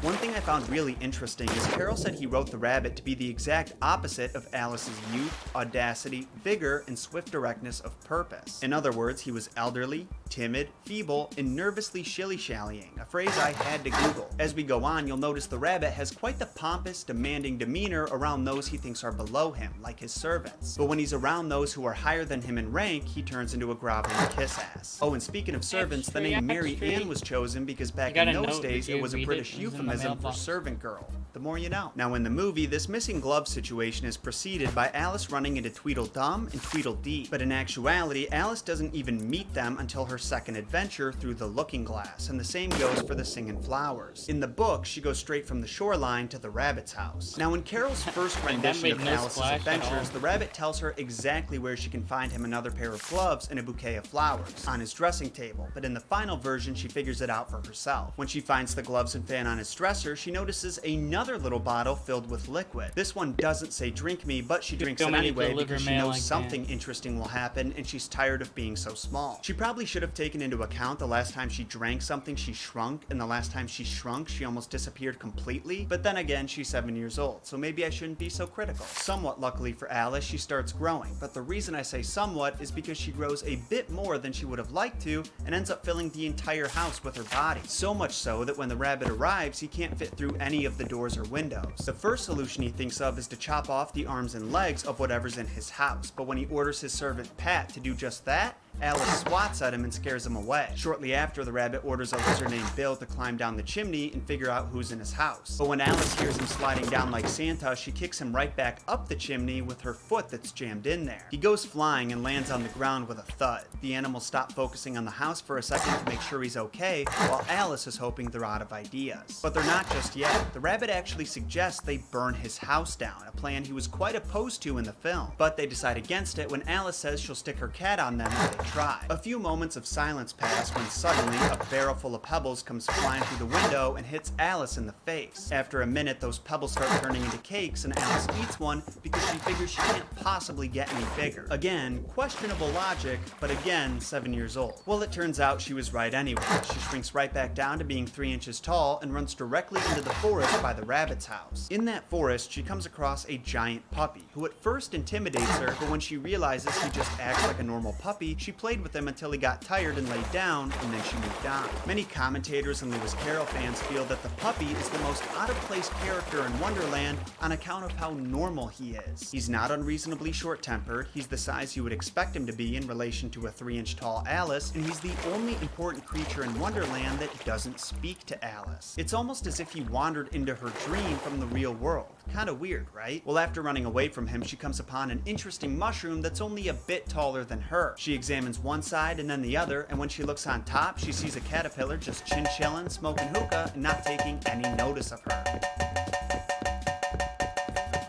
Overall, the movie follows Alice's interaction with the caterpillar pretty accurately, meaning that he's just as big of a jerk in the book, if not a bigger one. After a few moments of silence, the caterpillar turns to look at Alice and says, "Who are you?" The phrase "who are you," with emphasis on the "you," may have been referencing a catchphrase that was popular in London for a short while in the 1800s. In the book Extraordinary Popular Delusions and the Madness of Crowds, Charles Mackay says the phrase came out of nowhere, appearing suddenly like a mushroom. One day it was unheard, the next day it pervaded London. Every newcomer to an alehouse tap room was asked unceremoniously, "Who are you?" Carroll is said to have owned that Charles Mackay book, and it may have been what inspired him to include the phrase and the mushroom and the caterpillar scene. Anyways, the two proceed to have a conversation where the caterpillar disagrees with everything Alice says and repeatedly cuts her off just to make rude, disagreeable comments. Alice eventually gets sick of this, and who can blame her, so she starts to walk away when the caterpillar calls her back, claiming he has something important to say. That important thing?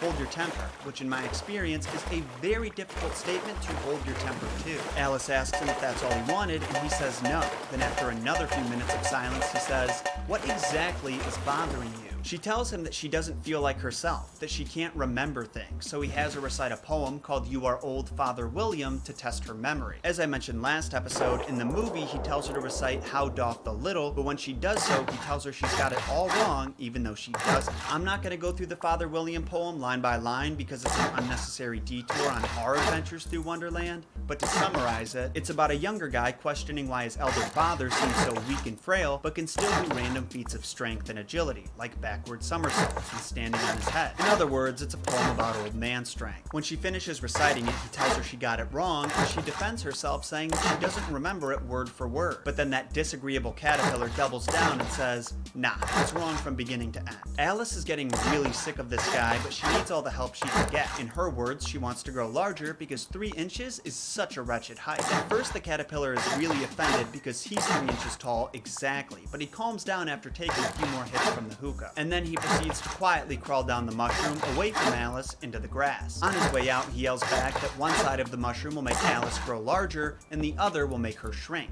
and then she's left alone to figure it out for herself. Another difference in the original Alice's Adventures Underground, he tells her that the top of the mushroom will make her grow larger and the stalk will make her grow shorter. She takes a piece off each side and then tries each one. The first one makes her shrink in such a peculiar way that her head stays the same size while her body gets smaller. The second one makes her grow, or more specifically, it makes her neck grow like the body of a snake. As you might guess, the forest is not the ideal place for this to happen. Her head is rising through the trees and above the tree line when out of nowhere a pigeon attacks her, thinking that she's a serpent trying to steal her eggs. Alice tries explaining to the bird that while she has eaten eggs before, she's not a serpent, but the bird doesn't care. She has eaten eggs before, ipso facto, she must be a serpent, right? Alice says that regardless, she doesn't want her eggs because she doesn't like them raw. Then the pigeon flies back to her nest and tells Alice to buzz off. After weaving her way back down through the trees, Alice eats just enough of the shrinking mushroom to return her to her normal height. Shortly after, she comes across a wide open space with a little house in the center that's about 4 feet high. Knowing that she would terrify anyone in there with her normal height, she ate some more of the shrinking mushroom and shrunk herself down to 9 inches high.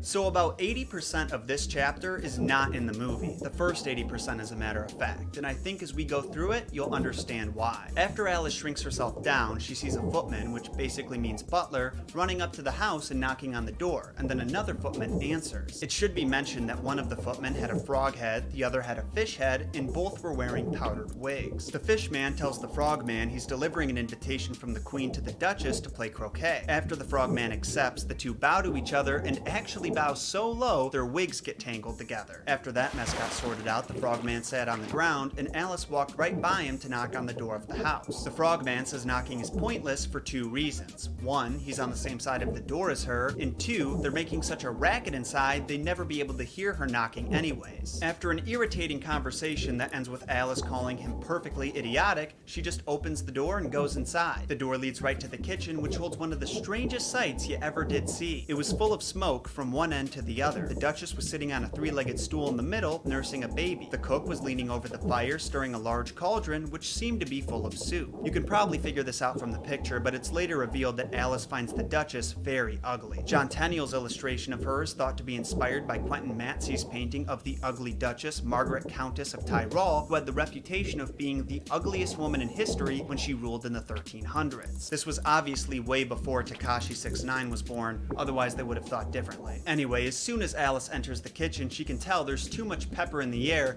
because the cook won't stop pouring it into the soup. Alice is sneezing like crazy, the Duchess is sneezing, the baby is alternating between crying and sneezing. The only ones not sneezing are the cook and the Cheshire Cat that's laying on the ground. While Alice is thinking about what subject to talk about with the Duchess, the cook starts grabbing every object within reach and throwing it over her shoulder at the Duchess and the baby. Fire irons, plates, silverware, some of them even hit them, but oddly enough, the Duchess didn't react and the baby was crying so much already, it was hard to tell whether the plates were hurting it or not. Alice then listens to the Duchess sing a strange lullaby to her baby, where after every line she would shake it violently, and then during the second verse she aggressively tossed it up and down. That poem, which is about beating your son when he sneezes, is a parody of another poem that preaches the exact opposite values. Carol was funny like that. As soon as her lullaby's over, she throws her infant son to Alice and says to hold him for a while because she has to go play croquet with the Queen. Now Alice doesn't exactly want the ugly baby, but she knows that if she leaves him behind, he'll definitely be killed by the neglectful people around him. She carries him outside into the fresh air and then to the woods. The baby eventually stops crying and sneezing, which you would think was a good thing, but then it starts grunting and transforms into a pig.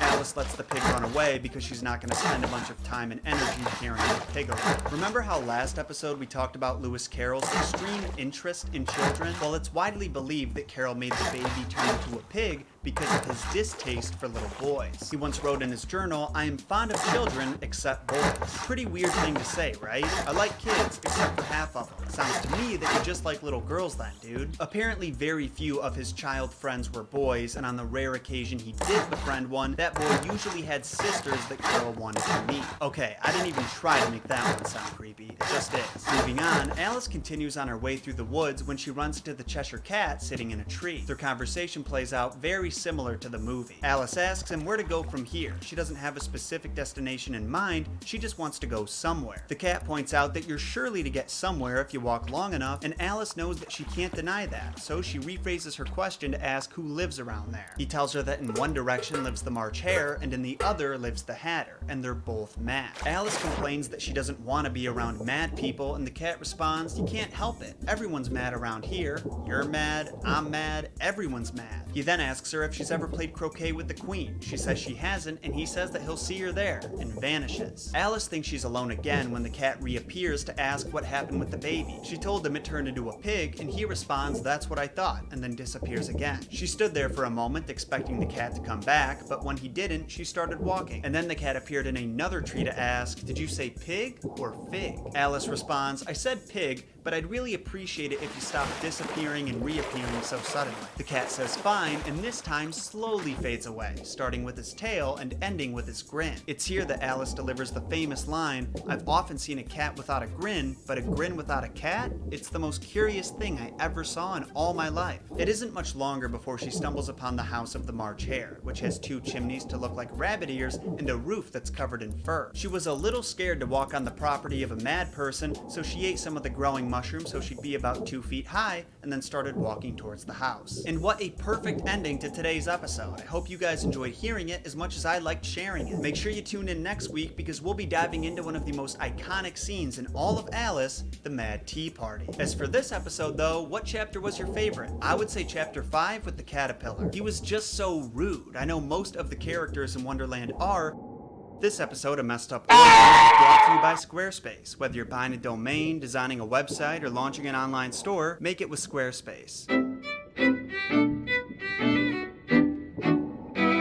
What is going on, everybody? My name is John Solo, and welcome to Messed Up Origins, where we break down the always messed up source material that inspired your favorite childhood stories. For the past few weeks, I've been dissecting Lewis Carroll's famous novel, Alice's Adventures in Wonderland, and having a wonderful time while I do it. We've learned a lot about the man himself, maybe even too much, as well as his motivations for including certain scenes and characters. If you missed either of the first two episodes covering chapters 1, 2, and 3, or 4, 5, and 6, you can either click right here or the links in the description to go watch them. But if you didn't miss them, you can stay right where you're at while I tell you about today's sponsor, Squarespace. For those who haven't heard, if you're looking to build your own website or start a business, Squarespace is the service to use. Whether you're selling merch, promoting music, or something more outside the box, they've got you covered. They've got a library full of gorgeous templates for you to choose from as a starting point, and their interface makes detailed customizations. Surprised to hear it, but this chapter was actually not included in the original novel, Alice's Adventures Underground.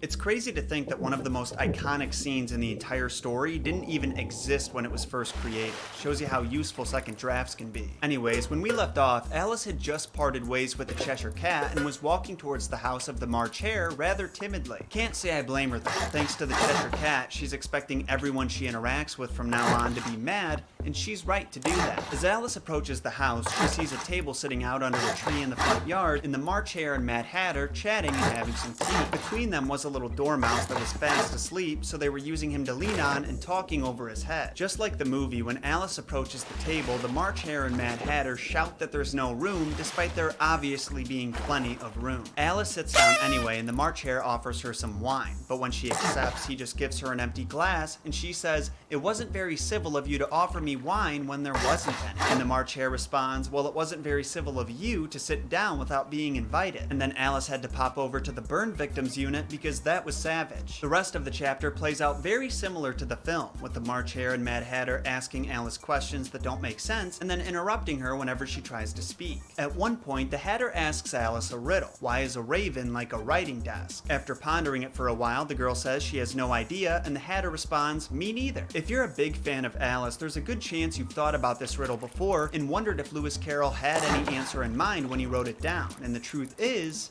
no, he didn't. The man himself revealed this after receiving so many inquiries and potential answers from fans. He added, however, that since the riddle's inception, he thought of an acceptable answer, that both can produce notes, though they are very flat, and it is never put with the wrong end in front. Hey, I called it an acceptable answer, not a great one. Carroll's fans suggested a few answers too, that Edgar Allan Poe wrote on both, and they both produce notes, though neither are musical. I like those answers more, to be honest. This was only the beginning of the interesting dialogue had around that table. Other tea time conversations included a small debate about why saying what you mean is not the same as meaning what you say, and a story about three sisters living at the bottom of a molasses well. And remember how in the movie the White Rabbit runs by the party exclaiming that he's late, and the Mad Hatter just ruins his pocket watch under the guise of fixing it for him? While in the novel, it's the Hatter's watch that's 2 days slow, and it was the March Hare's idea to fill it with the best butter that broke it for good. In summary, the tea party was chaos, and while reading this chapter,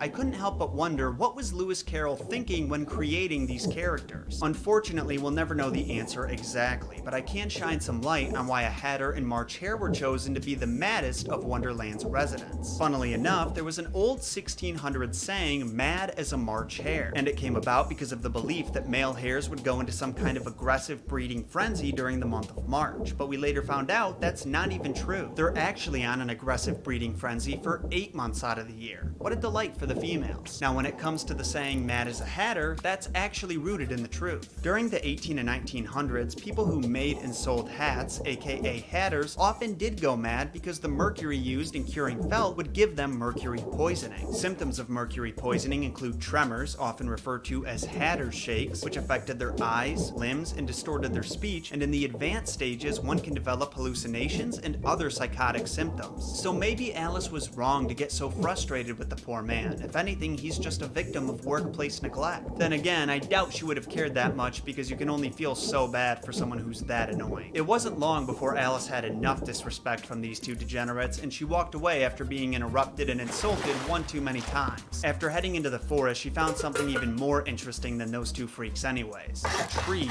with a door in it. She opened the door to find herself right back where her adventure started, in the long hallway with the glass table, only this time she fared much better. She took the key, unlocked the door, and then ate some mushrooms so she'd only be about a foot high. Then she walked down the passage into the most beautiful garden she'd ever seen.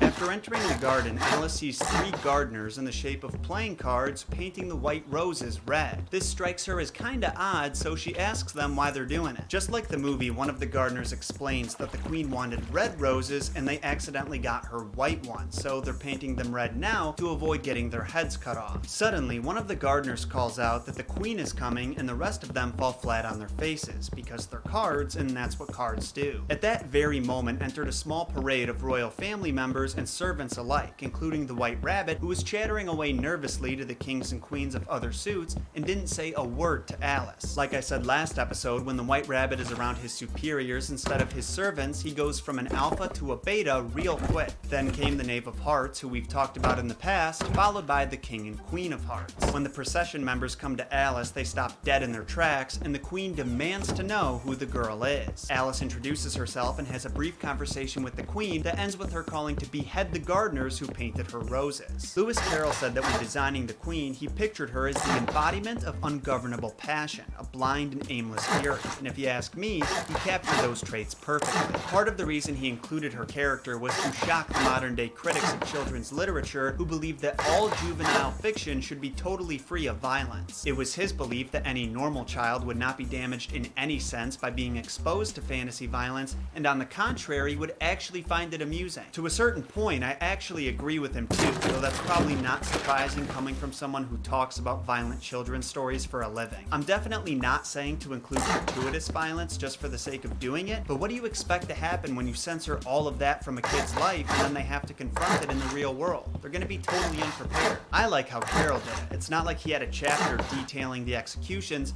but they still existed within the story's universe, and that's really all you need. The queen then asks Alice if she's ever played croquet, and Alice says yes, so they start their walk to the course. On their way over, Alice sees the White Rabbit in the corner of her eye, and she asks him what happened to the Duchess. He responds that she was sentenced to execution after boxing the queen's ears, but he's interrupted by the start of the croquet game before we can get the juicy details. If you can even call it croquet, that is. The game is just as ridiculous in the book as it is in the film. There's hedgehog balls, flamingo mallets, and the soldiers are the arches. In Carroll's early rendition of the book, the mallets were ostriches instead of flamingos, which would have been considerably harder to play with, so I get why he changed it. Not that flamingos are that much easier. Both Alice and the other royal family members are struggling hard to even hit the ball, but they don't get to play much anyways because the queen calls for many of their executions as well. I think the lesson here is if you want to keep your head, don't play games with the queen. Alice knows that if she doesn't figure out an escape plan, it'll be her head that's ordered off next, and while she's looking around for an exit, she notices a big toothy grin floating in the air. Would you look at that? The Cheshire Cat stopped by just like he said he would, but the King of Hearts was not happy to see him, so the queen solves this problem the only way she knows how,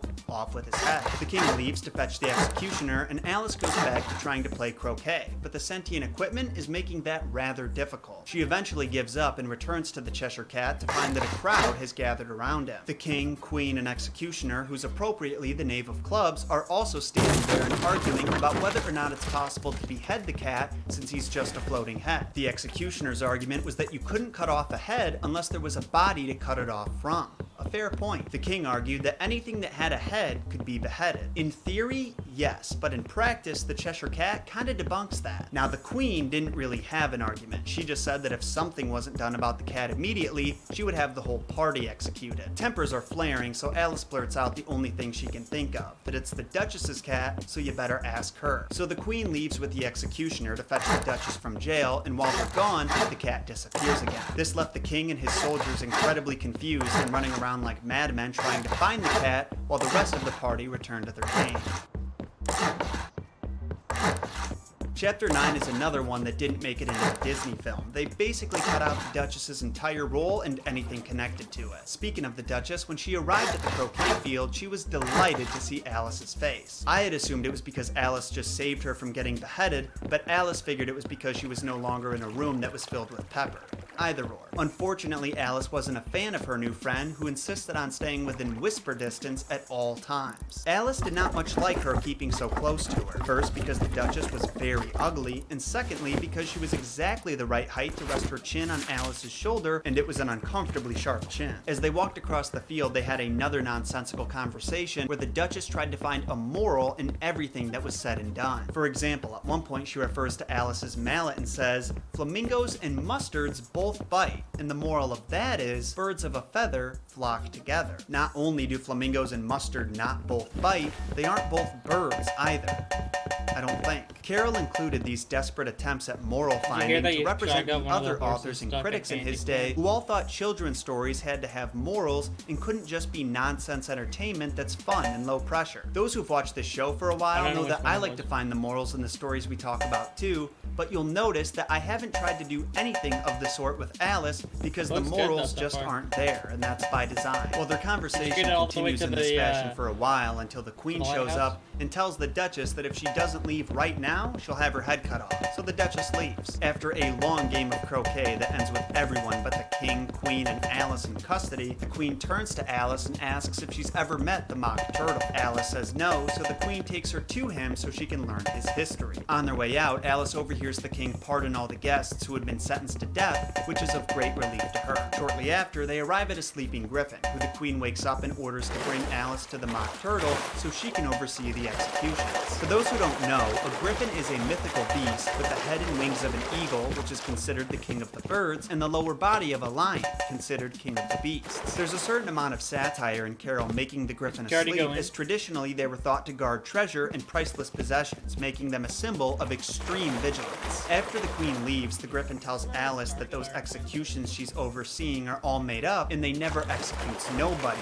It's interesting to me that no one mentions that in the Disney film. I wonder why they left that detail out. When they arrive at the Mock Turtle, he's sitting on the edge of a rock and crying to himself. But don't feel too bad for him just yet. According to the Griffin, he's making up his sad story. Take one look at the Mock Turtle, and I guarantee some of you are raising your eyebrows thinking, what is that thing? The Mock Turtle is a play on the dish known as Mock Turtle Soup, which is an imitation of green turtle soup and usually made from veal. This explains why the illustrator John Tenniel drew his Mock Turtle with the head, hind hoofs, and tail of a cat. These are the actual ingredients in Mock Turtle Soup, which I'm deciding right now I'll never try. Alice and the Griffin sit down to listen to the Mock Turtle story, but Alice finds that it's not a very good one, and she's having a hard time getting through it because he's crying the whole time he's telling it. I'll summarize the long-winded tale for you right now, and as a bonus, I'll even leave out the tears, because I'm confident that seeing me cry would make several of you uncomfortable. Basically, he says he's sad because he used to be a real turtle and now he's not. Then he recalls some of his life as a turtle in the sea, including the school he attended and what classes they taught there. Instead of addition, subtraction, multiplication, and division,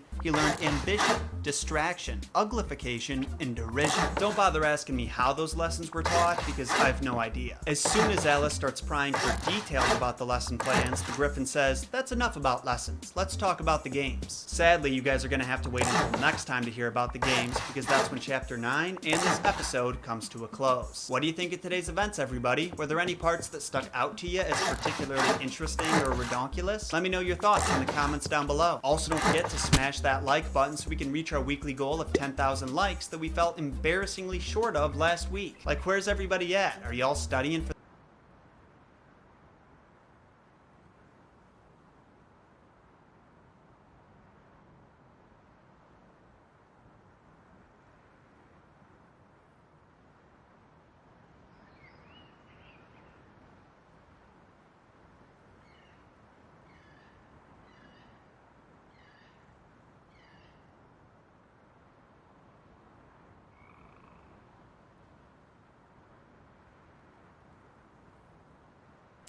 for the same final?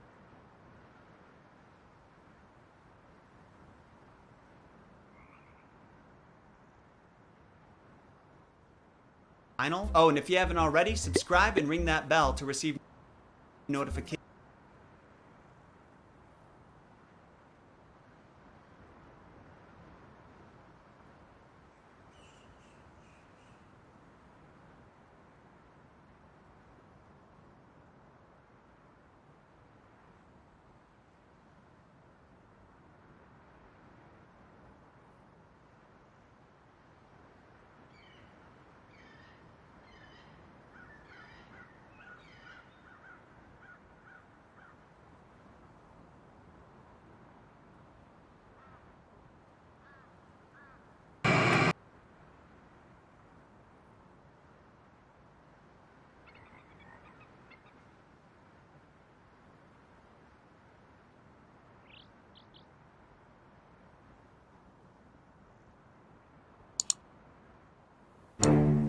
Dear Mojang, today we're going to make the largest number we have ever made on and I think it may be the largest number we've ever made on the channel, period. It dwarfs the Marioplex, and honestly, I think it's gonna be the biggest number I will ever make because I am thoroughly done with big numbers. Good lord. And how did I arrive at this number? Well, it was a mix of combinatorics and a passing interest in the Poincare recurrence theorem. I am such a freaking idiot!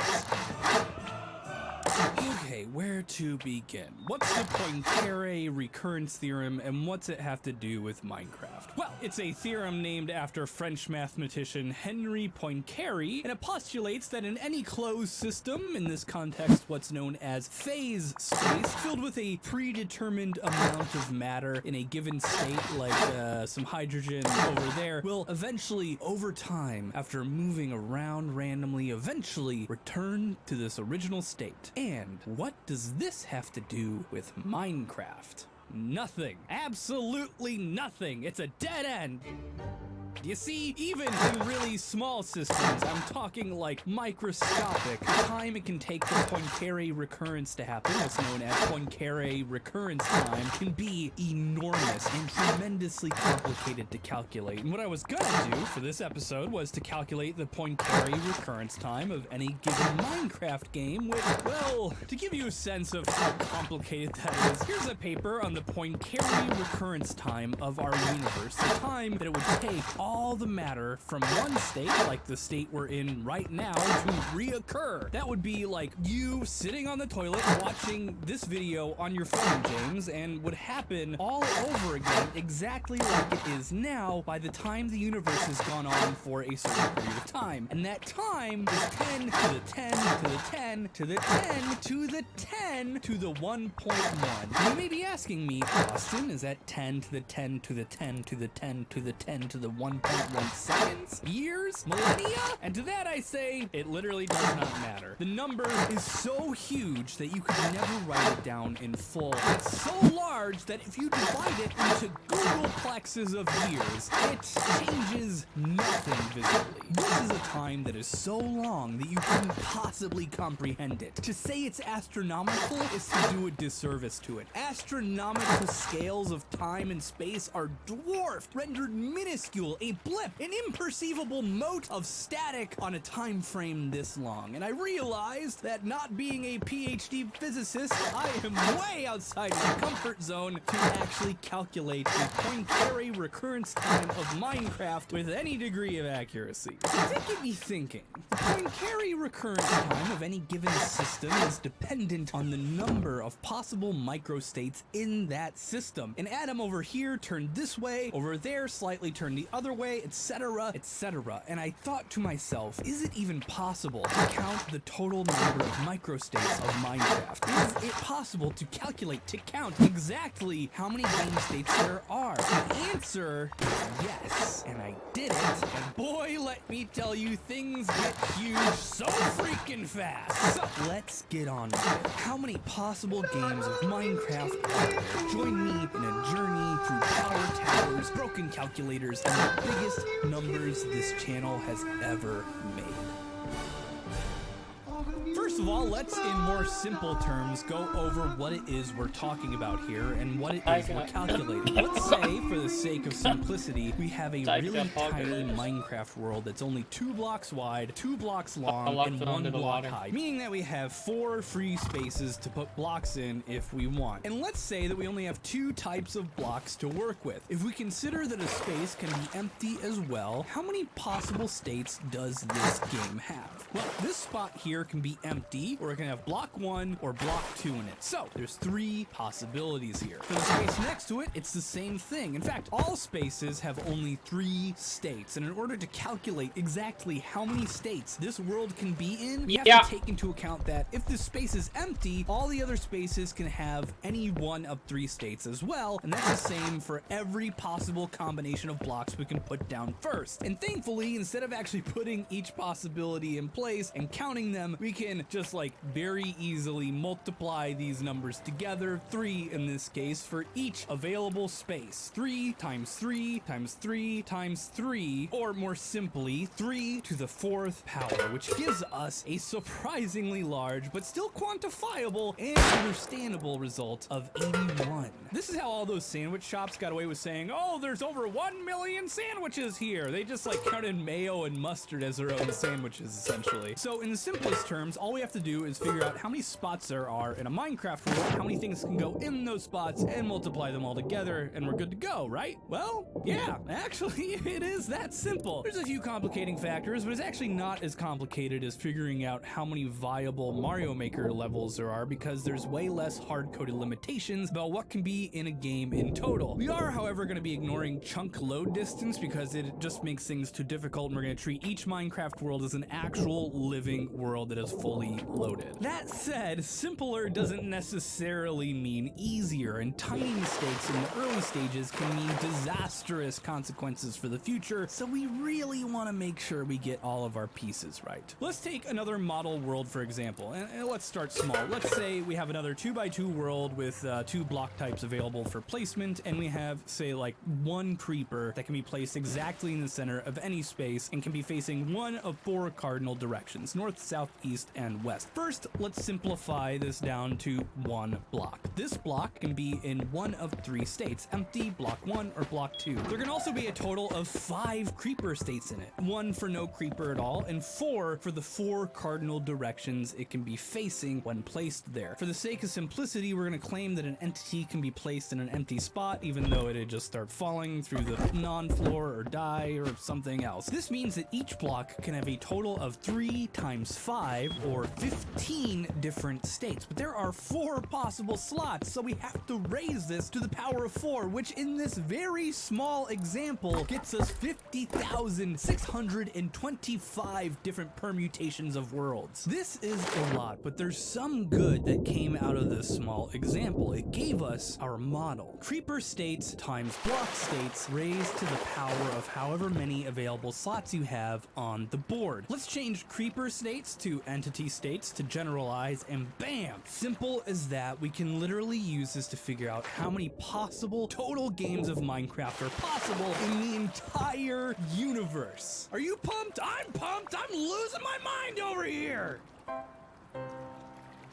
Okay, so simple. All we have to do is figure out exactly how many blocks are placeable, how many entity states there are, and how many slots are actually available. Let's do the very last one first, because frankly, it is the easiest. I have already gone over why Minecraft worlds are 100% not infinite in some video of mine somewhere, and I'm sure I ranted about it, so I'm not going to do it here, but for the record, there is a size limit to Minecraft worlds, and it's 60 million blocks by 60 million blocks in the X and Y direction, and 256 blocks in the Z direction, which gets us a total of 921 quadrillion block spaces to work with. So that goes here in the exponent spot, which I can tell you is enough to break most calculators out there, no matter what is in the base spot. The next easiest to figure out is the number of block states, but it is by no means actually that easy. There's essentially 425-ish normal-ish blocks that can just be placed with 10 buttons, 9 doors which can be opened or closed, 36 stairs which can be upside down and facing the 4 cardinal directions, which really means there's more like 288 stairs. Beds take up 2 slots each, as do a few other items, so they kind of count as just half an item each, but they also can be placed facing the 4 cardinal directions, so instead of 16 beds, or 8 if you have them, it's actually kind of like we have 32 beds. Slabs are their own separate block unless you place another one on top, and there's pressure plates and trapdoors, and whew! All said and done, after crunching the numbers and counting grass and flowers and how they grow and redstone, there's over 41,720 states that just 1 block spot can be in, which is incredibly overwhelming, but it's absolutely nothing compared to the number of entity states there are, because wow, oh wow, did things quickly get out of hand with that one. In our initial example earlier, we took 1 creeper in the middle of a square facing one of 4 directions, but that is a childishly simplistic way to show how an entity entity can be placed because mobiles or mobs or entities or whatever you want to call them can be in any number of subdivisions within one single block, up to 1,000 subunits in any direction. If a square coordinate is 1 by 1 block, an entity can be placed anywhere within 1,000 divisions this way and 1,000 that way, meaning essentially we're measuring the game in millimeters, and a creeper or zombie or player can be in one of 1 million different positions in just one block alone. But it gets worse because it can turn granularly and can look up and down, specifically 360 degrees in either direction. But it's measured down to the 10th of the degree, so you can look up to 3,600 points side to side and 3,600 points up and down, meaning you can look at exactly 12.96 million different precise directions. Coupled with the 1,000 different subspots you can be standing in, that means one monster, player, or what have you, in just one block can be standing in over 12.96 trillion different precise positions. And just for the sake of saving my own life, I'm going to ignore jumping and crouching and assume that only one entity can take up one block at a time, and you guys can deal with it because it really honestly will not matter in the end. With 72 mobs and one player, this means that for just one block there's over 946 trillion and one different entity states. That number goes right here in our formula. Oh boy. But technically, that means we're done. All we have to do is hit enter, except, well, that broke my spreadsheet, and that calculator, and that one, and that one, and that one. Even calculators that supposedly can handle huge numbers are crumbling at this beast. I tried building a calculator in Python, and frankly, I'm not smart enough to make one because I believe numbers this big require special algorithms to figure out, which is where the website Wolfram Alpha comes in. Mwah! I love you so much, you guys. Anyway, they can handle it, and it gives us the answer of 10 to the 10 to the 19.25 different combinations of blocks, players, animals, monsters, and everything from redstone to switches per one world. Wait, one world. Ah! The Nether, the End! I forgot about those! They have the same number of block spaces as the main overworld, meaning our available slots for blocks and item placements isn't 921 quadrillion, it's 3 times that, at 27 quintillion slots, which actually bumps our final number up to a whopping 10 to the 10 to the 19.733, which doesn't seem like a lot, but that extra amount is actually so much bigger than the other amount that I can't even explain to you how much bigger it is. So, we did it! We figured it out, which, you know, wasn't even really that hard to tell you the truth. It took a while to count the items, find a calculator that would work, but it was nothing, impossible. It's not like I had to count the number of possible items and chests, and then I have to... Oh, god dang it, no! No! No! I forgot about the chests! Ah!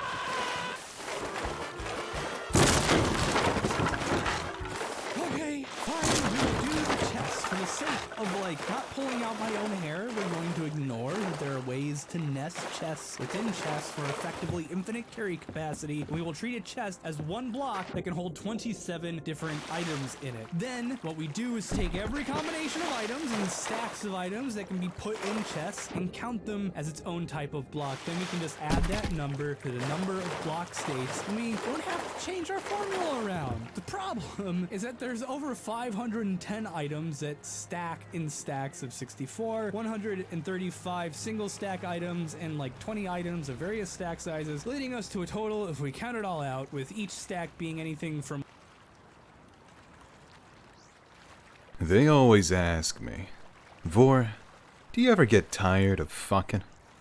And my only response is, a man who's tired of fucking is truly fucking tired.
Let's play a game. Your entire search and browsing history has been loaded into a bot that will send it to everyone in your contacts list in 1 hour. Every time you stalked your crush, every time you Googled your own name, every time you asked WebMD about that weird thing on your foot, all of it will be exposed. The only way to prevent this from happening is to find the secret message hidden somewhere in this video and then leave it down in the comments below. 5 words stand between you and embarrassment for life, all marked with this symbol. The clock is ticking, friends. The choice is yours. Live or die. Happy hunting.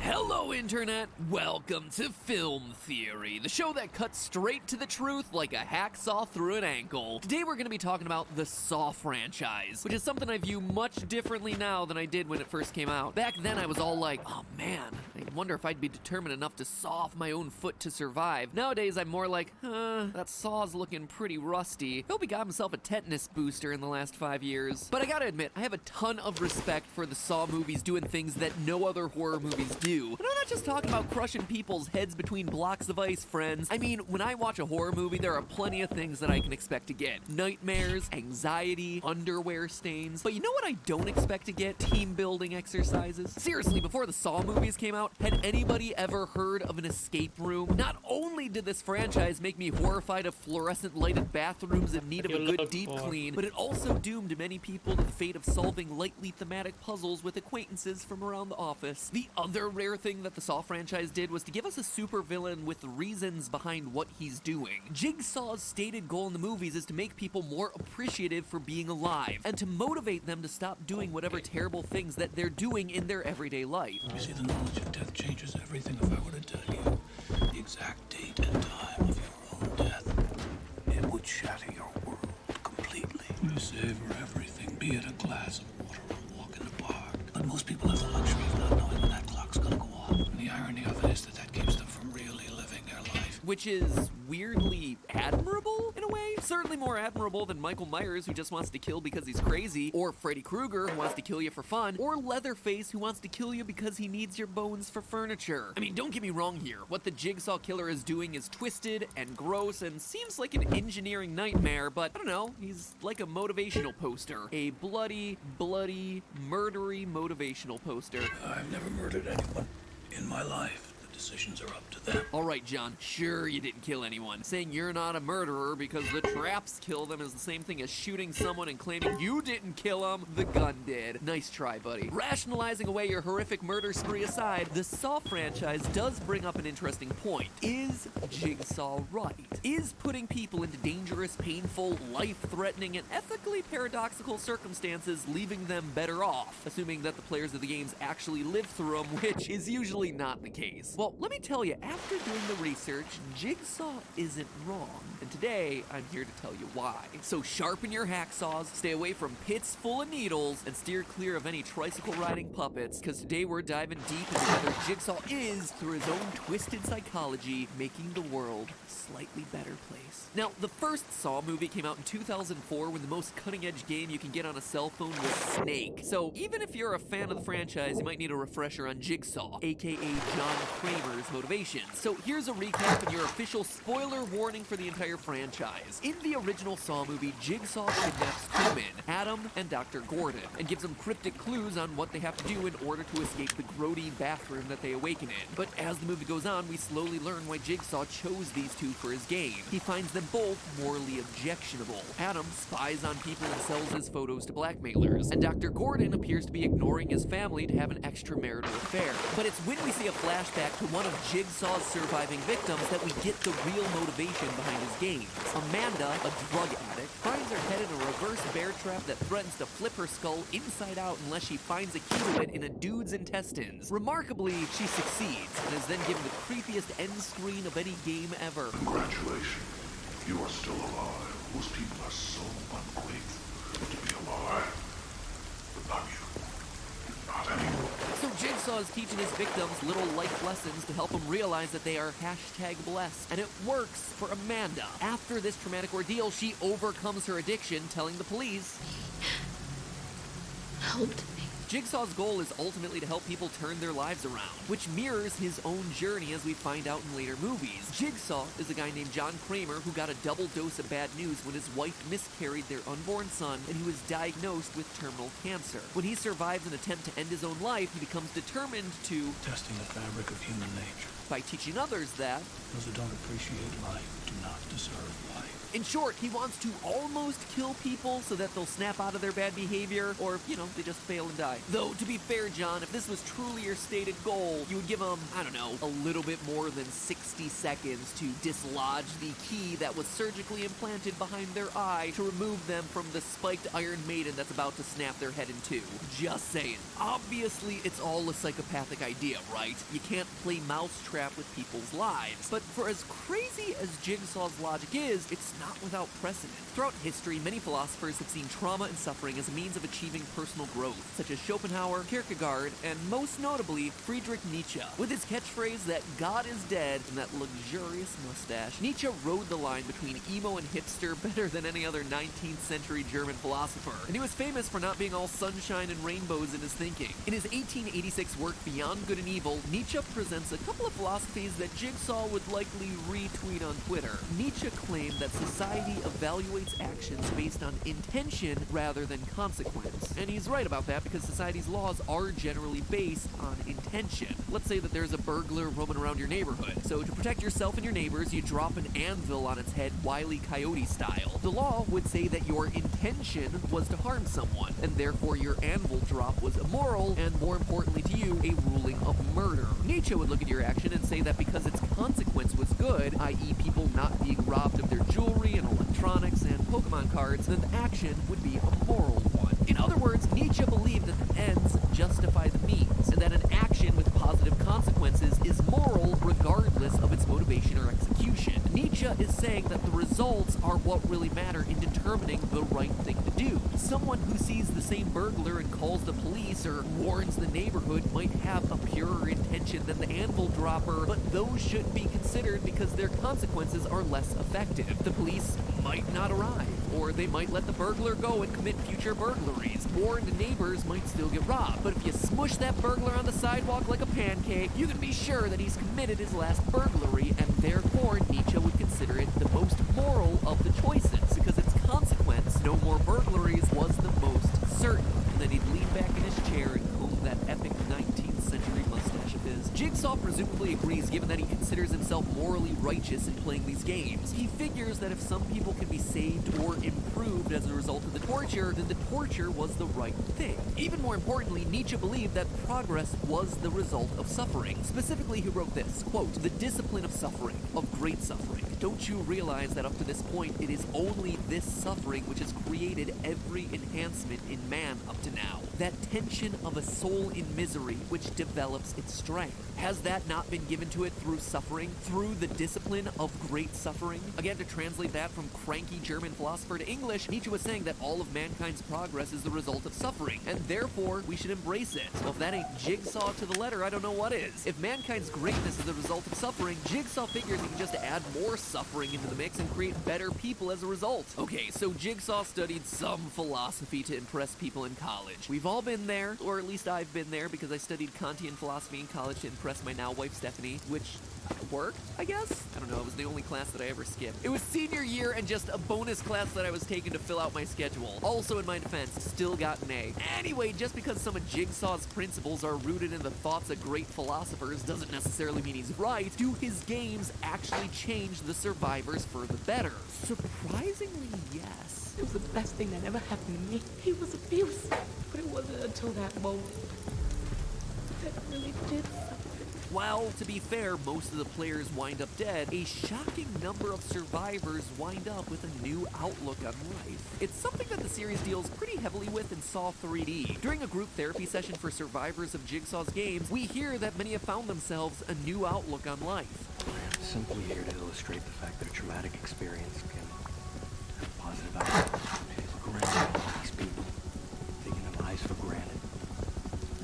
Actually, they all found something positive in their experience. Heck, both Amanda and Dr. Dottie, Gordon did from you the get first Saw a- movie not only survive, but also end up Did you get adopting a Jigsaw's philosophy, helping gate? him set up his games with new participants in future films. So some philosophers agree with Jigsaw, many of the surviving victims of the movies agree with They have Jigsaw, the but high does the external stone science gate. agree with Jigsaw? I suppose to convince you, you need some real-world evidence that the kind of trauma Jigsaw subjects his victims to actually has benefits. Well, let me introduce you to Richard Tedeschi and Lawrence Calhoun, psychologists and creators of the Post-Traumatic Growth Index. In studies conducted in the 1990s, Tedeschi and Calhoun set out to see if they could measure the positive impact of disasters in people's lives, whether that was being diagnosed with a terminal illness, being a victim found a of violence, fridge. or Put another fridge surviving up. a natural Everything disaster. balanced. And the results for the survivors of these traumatic events were positive. Survivors self-reported Oh, with the solar positive change in the panel. direction of their Solar lives overwhelmingly. 80% said that they had established a new path for their lives, Just and anyone needs solar 76% panels so we reported that can they get were the able windmill to and do stuff better working. things with their lives. A separate study compared survivors of trauma to those who had experienced no major trauma. The results found that the survivors outscored the control group in terms of their ability to relate to others, personal strength, and most importantly for Jigsaw, their appreciation of life.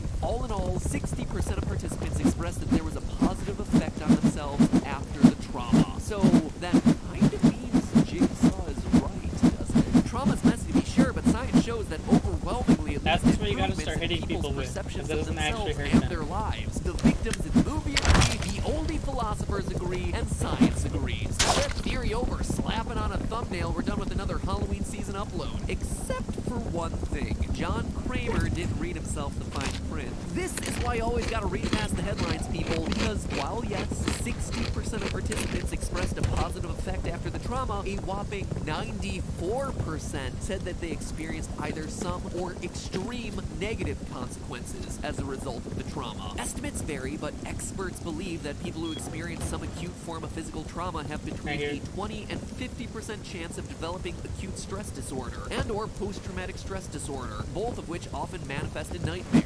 flashbacks, increased likelihood of self-harm. Sure, if you survive a plane crash, you might appreciate your life a bit more and not get bothered by little things as much, decide to take that improv class that you always wanted to, but you're also much routine more interrupted, so it's pretty short-sighted to say that introducing trauma into people's lives will only help them. And you know what? Jigsaw, of all people, should understand that, because most of his trauma was damaging to him rather than helpful. After he lost his unborn son, his response was grief and depression, not, wow, my life is suddenly better. When he was diagnosed with cancer, more grief and depression, not sunshine and rainbows. It took him a third trauma, the near-death experience of ending his own life, for him to have his quote-unquote epiphany. But the whole situation should have told him that the typical result of a traumatic event is not some positive, life-affirming change. It is insecurity, it is depression, it is grief, it is post-traumatic stress. Turns out that maybe we shouldn't be looking to a serial murderer for philosophical and psychological guidance. Who knew? In the words of one of his former survivors, The best thing that happened to me after having to cut off my own arm is handicapped parking at the damn mall. everyone's a critic, I guess. But hey, that's just a theory. A film theory. And game over.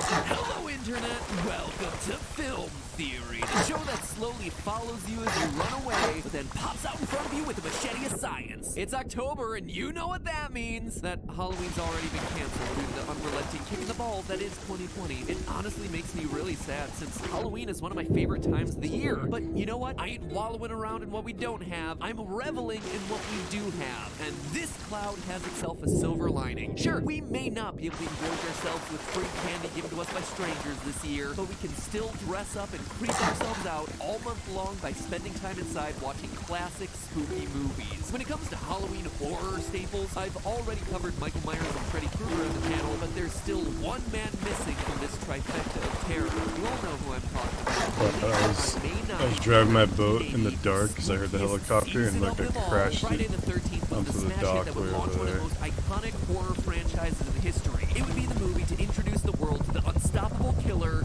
Pamela Voorhees, the vengeful mother who killed extremely hormonal camp counselors in her quest for revenge. Yeah, if you've never seen the original Friday the 13th, Jason isn't actually the killer of that movie. And even then, his iconic hockey mask isn't introduced until the third one. Anyway, when the series starts, his mother, Pamela, is the one doing all the killings because her son Jason drowned in the lake years before, when lustful camp counselors were too busy being stereotypical horror characters to save him. After his death, Pamela lost her head and tried her best to keep the camp permanently closed, but during the finale of Friday the 13th, she literally loses her head via decapitation. And this is where things get weird. Right before the closing credits of that 1980 film, a still 11-year-old Jason pops out of Crystal Lake and supposedly pulls Alice, the hero, down into the water. Alice survives this attack, and in Friday the 13th Part 2, no one believes her story. There's no evidence to corroborate it. Instead, we meet Jason, now a grown man who wears a sack over his head, hunting down more counselors. This confusing revelation means one of two things. Jason either grew into a hulking menace overnight, or, since they never found Jason's dead body in the lake in 1957, it means that he's been living an idyllic life in the woods and only emerges again because his mom was killed in the first place. Regardless of which of these two scenarios is true, a legend was then born. A legend who eventually travels to each of the hockey sticks and to space before settling down as a farmer of 5-leaf plants that'll get us demonetized. Seriously, the 2009 remake of Friday the 13th goes to some very strange places. Across the 12 installments released between 1980 and 2009, Jason became a pop culture icon. His recognizable hockey mask, the ridiculous kills, his infamous music, and most of all, his mastery of the element of surprise. You see, one would think that someone as huge and strong as Jason would be super slow. He is, most of the time. But then there are those moments throughout the series where he just seems to appear in a place unexpectedly. It's an impressive jump scare to say the least, but also an impressive feat of movement where he seemingly teleports from point A to point B. Like, how else could he have done that move without getting seen? It's actually a debate that's been raged by fans of the series for decades. Can Jason actually teleport? Because outside of regenerative abilities that render him immortal and just being really, really strong, he doesn't have any other supernatural powers. It's become such a thing that 2017's Friday the 13th the game featured a teleportation option. But is it true? Is Jason Voorhees just a strange live, or does he have magical powers that are aiding him in his revenge spree? That, my fellow theorists, is what we aim to prove today, coming to the definitive answer as to whether Jason Voorhees can teleport. Since the Friday the 13th franchise has such a loyal fan base and we didn't want them to #blame Jason for missing obvious moments, we scoured F13 message boards to put together a list of moments that potentially feature teleportation. We then did a rewatch of the entire series to make sure that we weren't missing anything. Ultimately, across the franchise's 12 movies, we wound up with 5 key moments that absolutely deserved a closer look. The first is a moment from the fan favorite Part 6, Jason Lives. This is the film that introduced the world to Super Jason, a Jason that was dead, maybe, but then awakened when lightning hits the metal rod stabbed through his body. In the scene, a couple is driving to Camp Crystal Lake when they're halted in their tracks by Jason. Upset that the obviously threatening masked killer won't clear the road for them to pass, male character Darren does what any sane person would do, force his girlfriend to drive forward, almost hitting the pedestrian before getting out his handgun and waving it around like an idiot. Needless to say, he dies fast. His girlfriend Lisbeth attempts to escape, but in true Friday the 13th fashion, falls over her own feet into a puddle and chooses to stay there. While in the puddle, she frantically reaches into her wallet and pulls out some cash to bribe Jason, so he can buy a new machete or jumpsuit, I guess. However, when she looks up, he's gone. Seconds later, Jason lands down behind her and finishes her. So, was it teleportation or something else? What makes this one easy to debunk is something that we'll be seeing a lot throughout this episode. Elizabeth takes her eyes off of Jason for 8 seconds while searching for her wallet. This gives Jason plenty of time to run around the tree and, surprise, impale her from behind. Why do I know it's enough time? As a test, I walked in a straight line for 8 seconds, covering 40 feet with no problem. Also, in Friday the 13th Part 2, we learned that Jason is totally capable of brisk jogs. And in part 7, New Blood, he has the ability to explode agility. Jason Voorhees is just an athletic guy who only chooses to rush when he wants to get that sweet, sweet kill. It's not surprising that Jason would run to the tree like Elizabeth, throw her off her guard, and then jump in the air and land that brutal blow. Is it unnecessary? Absolutely yes. But remember, this is also a man who climbed a tree to drop down and land a brutal triple decapitation. In the end, Jason covered like 10 feet max, and Elizabeth would have never seen it as she was digging in her wallet the entire time. Friday the 13th, Part 8, Jason Takes Manhattan gives us our next moment of teleportation. It starts with Jason reawakening yet again, this time after being electrocuted underwater. Looking for some fresh victims, he sneaks onto a boat named the SS Lazarus, haha, cute name there guys, and immediately starts bumping off high school graduates. One of those victims is Miles, who comes across Jason on the upper deck of the Lazarus boat. After an unsuccessful attack, Miles runs and climbs down a ladder. Normally, running away without tripping is a smart move in a horror film, and yet when Miles gets to the deck below, Jason's already waiting. Many point to this as Jason teleporting. I point to this as Jason not skipping leg day. This drawing shows the journey in red that Miles took. While climbing down the ladder, Jason in yellow could have easily jumped down to the lower deck like he's done countless other times in prior films. The nice thing about this pillar is that you have supernatural knees that can absorb supernatural impacts. Plus, notice Jason's heavy breathing after that scene, suggesting that he sprinted while Miles simply ran. Jason just got himself in some solid cardio. No, that's not what's inexplicable in the scene. What defies explanation is why Miles, on a completely open-air boat, decides that the only option he has is to escape straight up a ladder. He never considers running back to where he came from or, you know, jumping off the boat into the water. No, climb the ladder. Sure, that makes the most sense. I love how Jason just stands there and watches as Miles climbs, just thinking, can't believe that worked. Now, my buddy James from Dead Meat says that the ladder climb here shows Jason's ability to teleport. Guys, did we mention that Jason can definitely teleport now? But I gotta disagree. There are 7 seconds when Jason is off screen. More than enough time for him to get up that ladder behind his victim. See how Miles slows and eventually stops as he gets midway up the ladder? Jason loves hiding in barns. He loves climbing trees so he can jump down to nail some awesome triple kills. He is a pro climber. No, the much harder to explain moment from this movie comes earlier when Eva was can I yoink your wetsuit girl Eva for a little bit when we explore that again crash by shipwreck? Jason into what I lovingly call the disco lounge.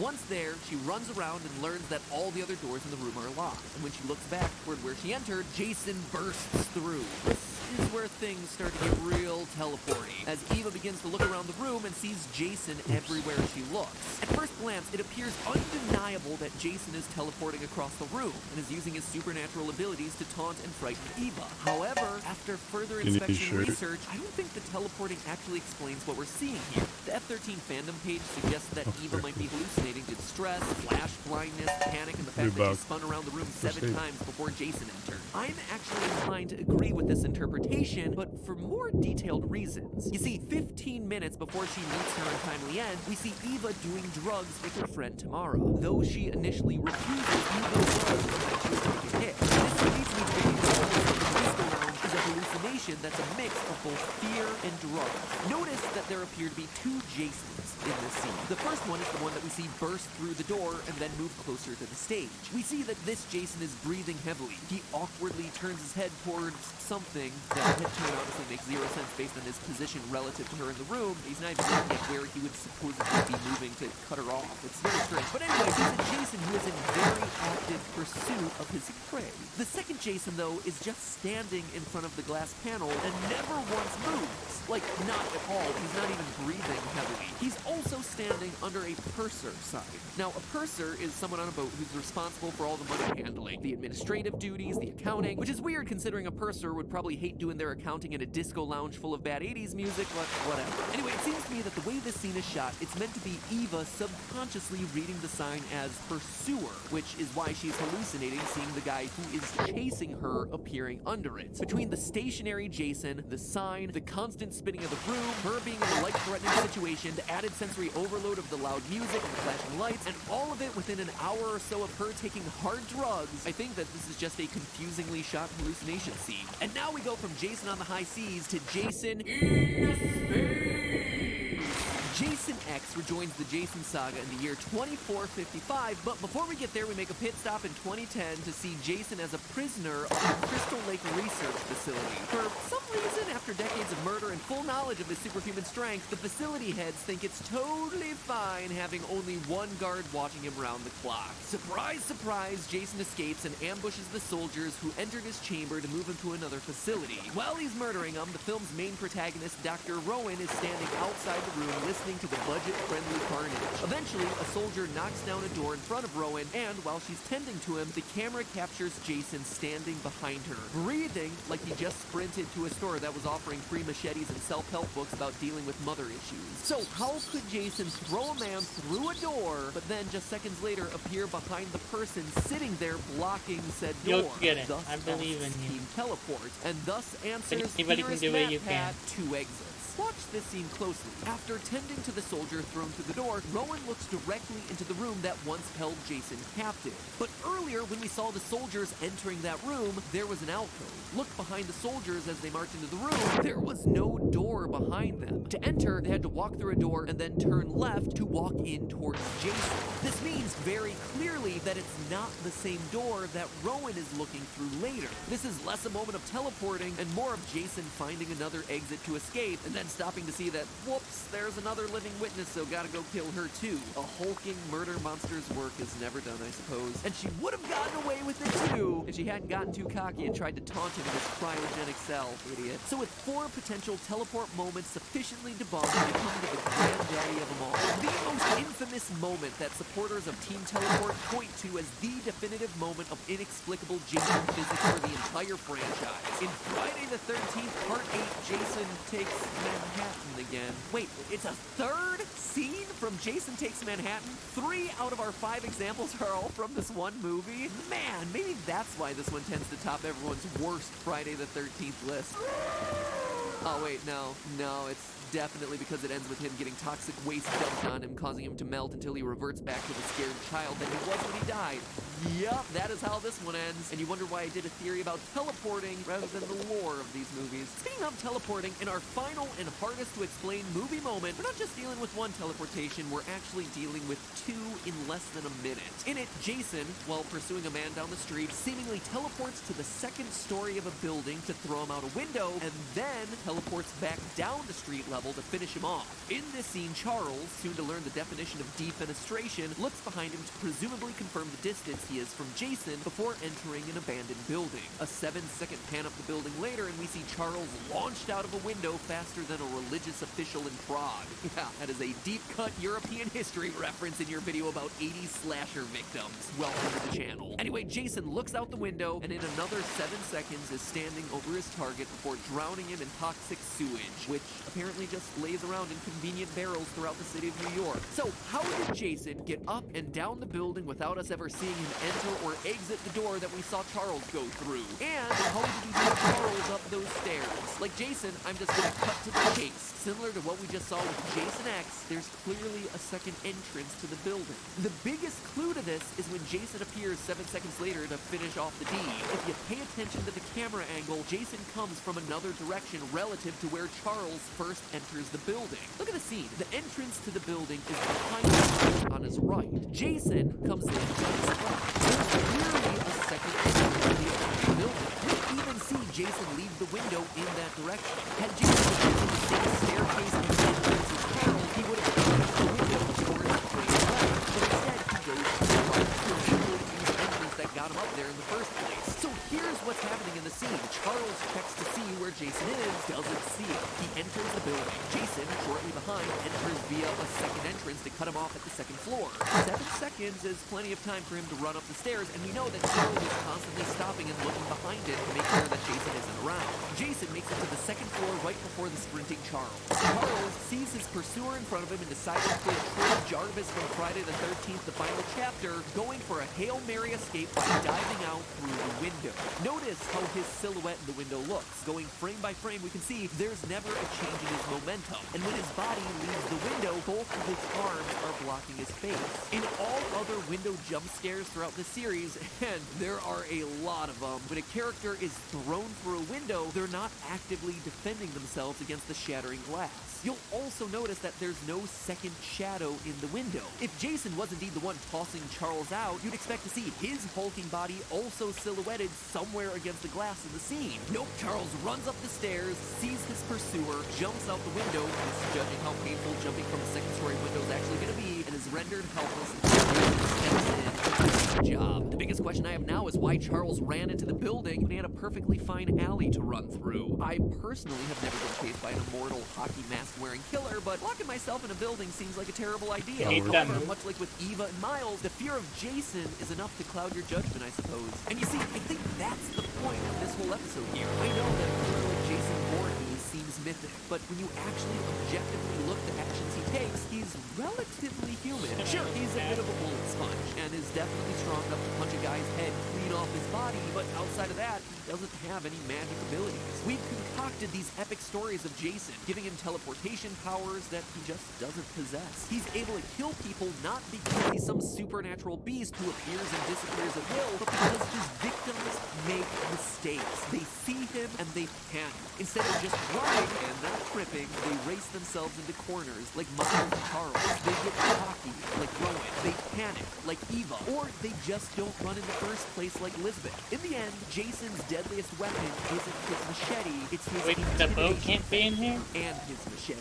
And the supernatural healing factor. You get the point. Anyway, it's all just a theory. A film theory. And before you teleport away to another video, if you're like me and you're in the mood for some Halloween scares, then check out our sponsor for today's episode, Shudder, the world's premier streaming service dedicated to all things horror, thriller, and supernatural. It is, in a very literal sense, the Netflix of horror movies. Not only do they have staples of the genre like Halloween and Texas Chainsaw Massacre, but also underappreciated classics like The Changeling, international horrors like the Japanese Dark Water, and so many new horror mainstays like Lovecraft's insane movie Color Out of Space. And best of all, unlike other platforms that just throw content onto them, Shudder is actually hand-curated, meaning that you're going to get a high-quality movie no matter what you click on. That sentence originally said high-quality scares, but then I found the movie that I actually wanted to highlight for today's promotion, Tammy and the T-Rex, a movie that is so cringy, so delightfully bad that it can't even get its own title right, considering the main girl is named Tammy in the opening credits. You know how The Room and Troll 2 are just iconic, so bad they're good movies? Well, Tammy and the T-Rex deserve this place on that list. It is a movie where a teenager's brain gets put into an animatronic T-Rex's body, producing iconic moments like a T-Rex trying to call on a payphone, a man getting flattened like he was run over by a steamroller, like some sort of Looney Tune, and pulse pounding effects like you see here. And you can watch it right now for free on Shudder. Shudder usually has a 7-day free trial, but you can get our special offer of a 30-day free trial right now by going to Shudder.com. That's SHUDDER, as in fearful tremble, and not shutter, the thing that you use to open and close windows. And use the promo code FILMTHEORY when you sign up. It's going to get you those extra couple of free weeks of horror. And considering it's the first week of October right now, it means you are covered for the entire month. So whether you're in the mood for something scary or something scarily funny this Halloween, Shudder is the service for you. See you all next week with some more spooky movies.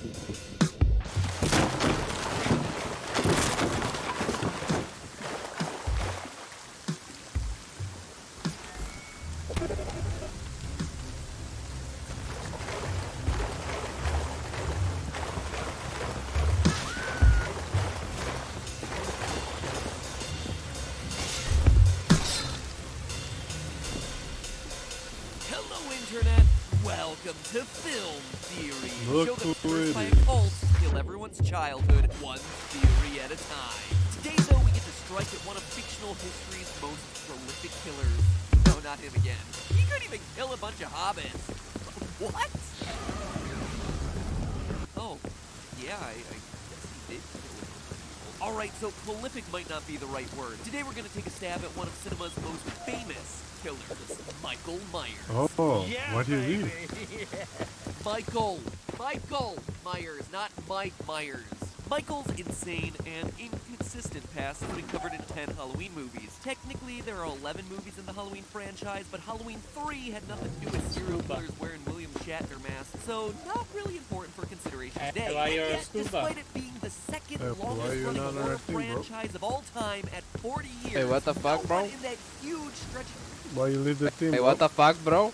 Hey, why you in my room, bro? Some, bro?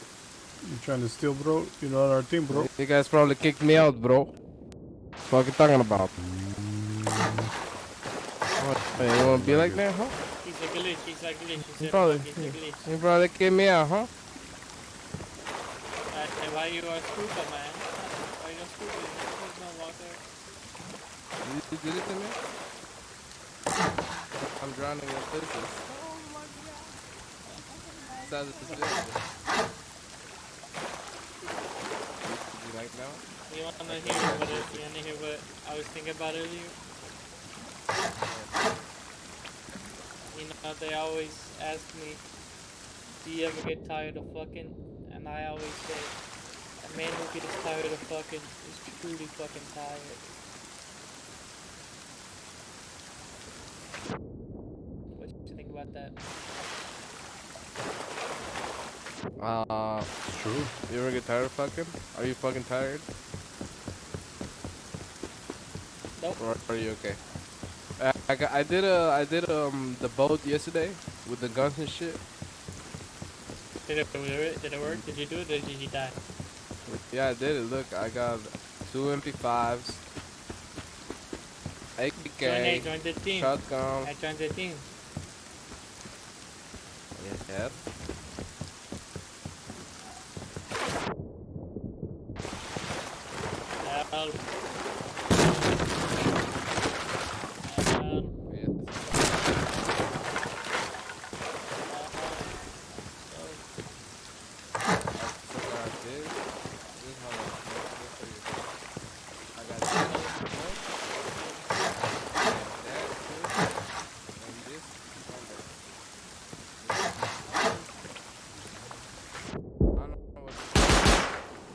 Hey! Stop shooting our baby.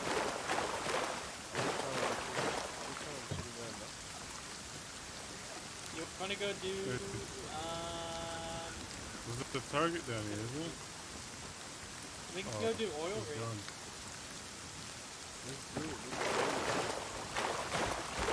Before you wanna do oil with me and Moon? Dottie, do you wanna do oil with us or do you wanna work on the rig?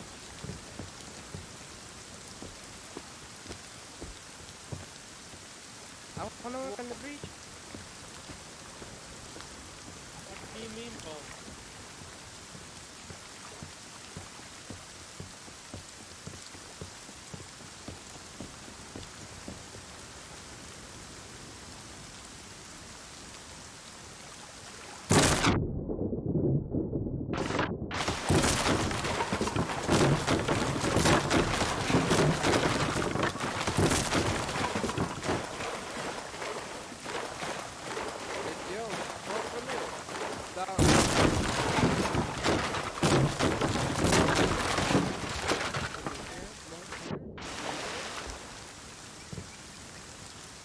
I got a blue card and a red card. Also, I bought it yesterday. Nice, and there's tons of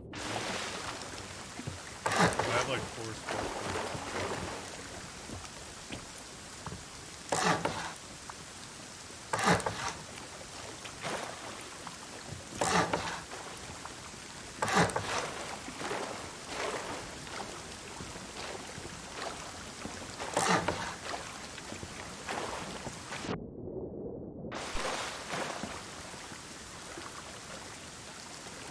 No. If you build that up like that and just build up the rest of it, then it's not that big of a deal. You could probably add stairs or something. Can I get what? It's gonna look good from above ground. It doesn't matter how it looks below ground.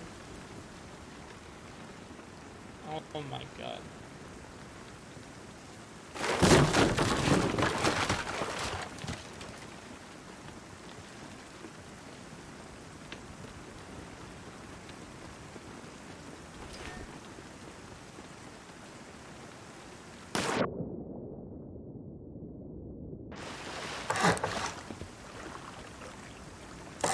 Look, you can add one right here.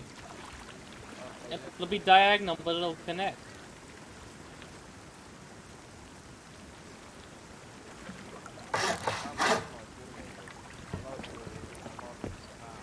To well. Oh, to connect to well. Look, you can put one right here. It's you can put one. Look right here. Oh my God! It's a bridge.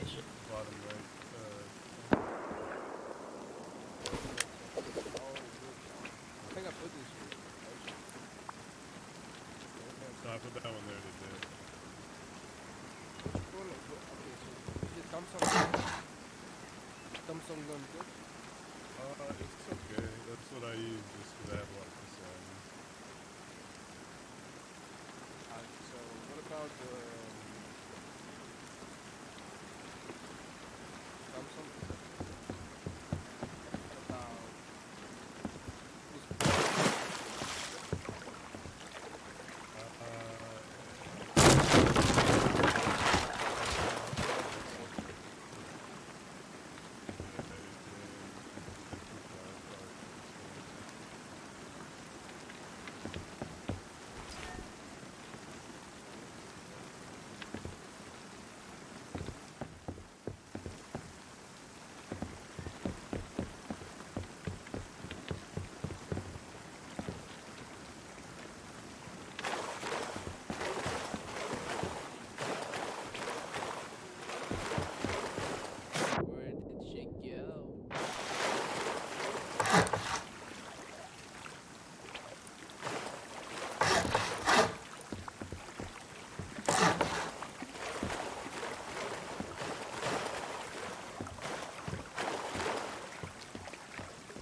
What do you think's better that I should bring the rifle or the MP5?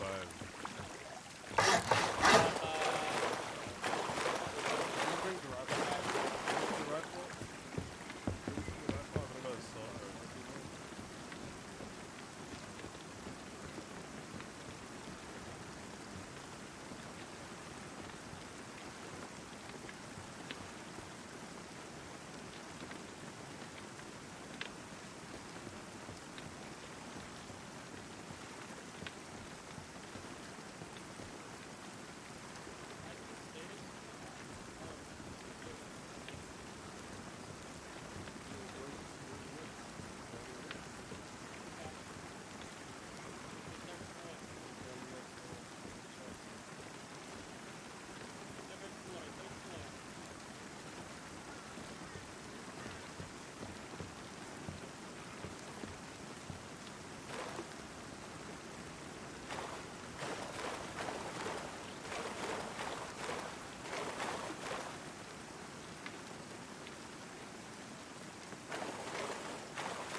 Just experimenting.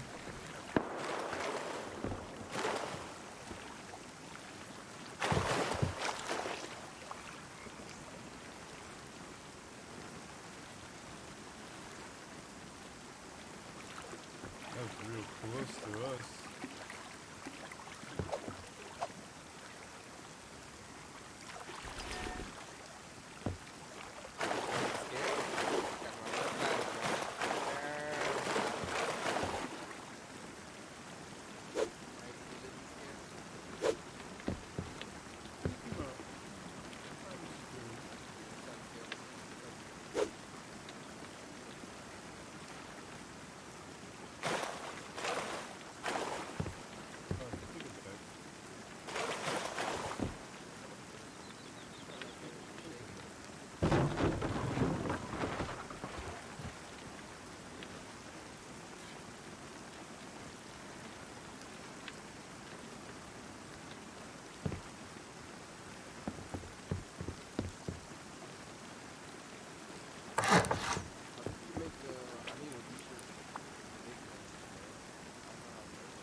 What if we had it going out like the back of this?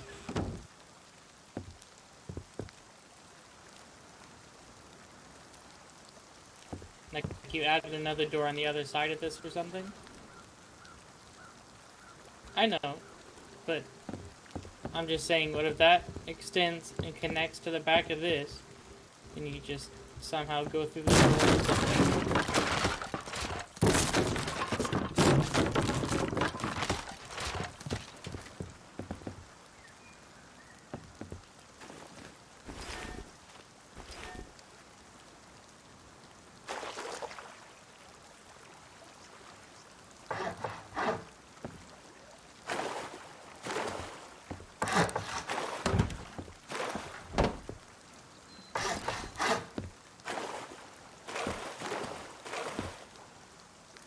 It's just weird because the angle coming out of the house is too angular to fit with a lot of things.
Time has figured out how to finish off the shape once and for all. He is literally seen to be unstoppable, being brought back in film after film despite whatever damage he took previously. So I got to wondering, if I were a babysitter on Halloween night in Haddonfield, Illinois, the primary setting of the Halloween films, what could I do to not only survive, but be the one to finally stop Michael Myers' reign of terror once and for all? Now, if you've never seen Halloween or its army of sequels, then you're probably unfamiliar with its convoluted story. And if you have seen the movies, well then you're still probably unfamiliar with its convoluted story since the whole thing gets retconned every time there's a new installment. Basically, Halloween is a Bildungsroman, a coming-of-age story of a young man named Michael Myers, who in 1963 opens the series by killing his older sister Judith. He spends the next 15 years in a mental asylum under the care of the single worst mental health professional of all time, Dr. Loomis. Behind that boy's eyes was pure and simply evil. Good medical advice there, Doc. On Halloween night in 1978, Michael escapes and goes on a classic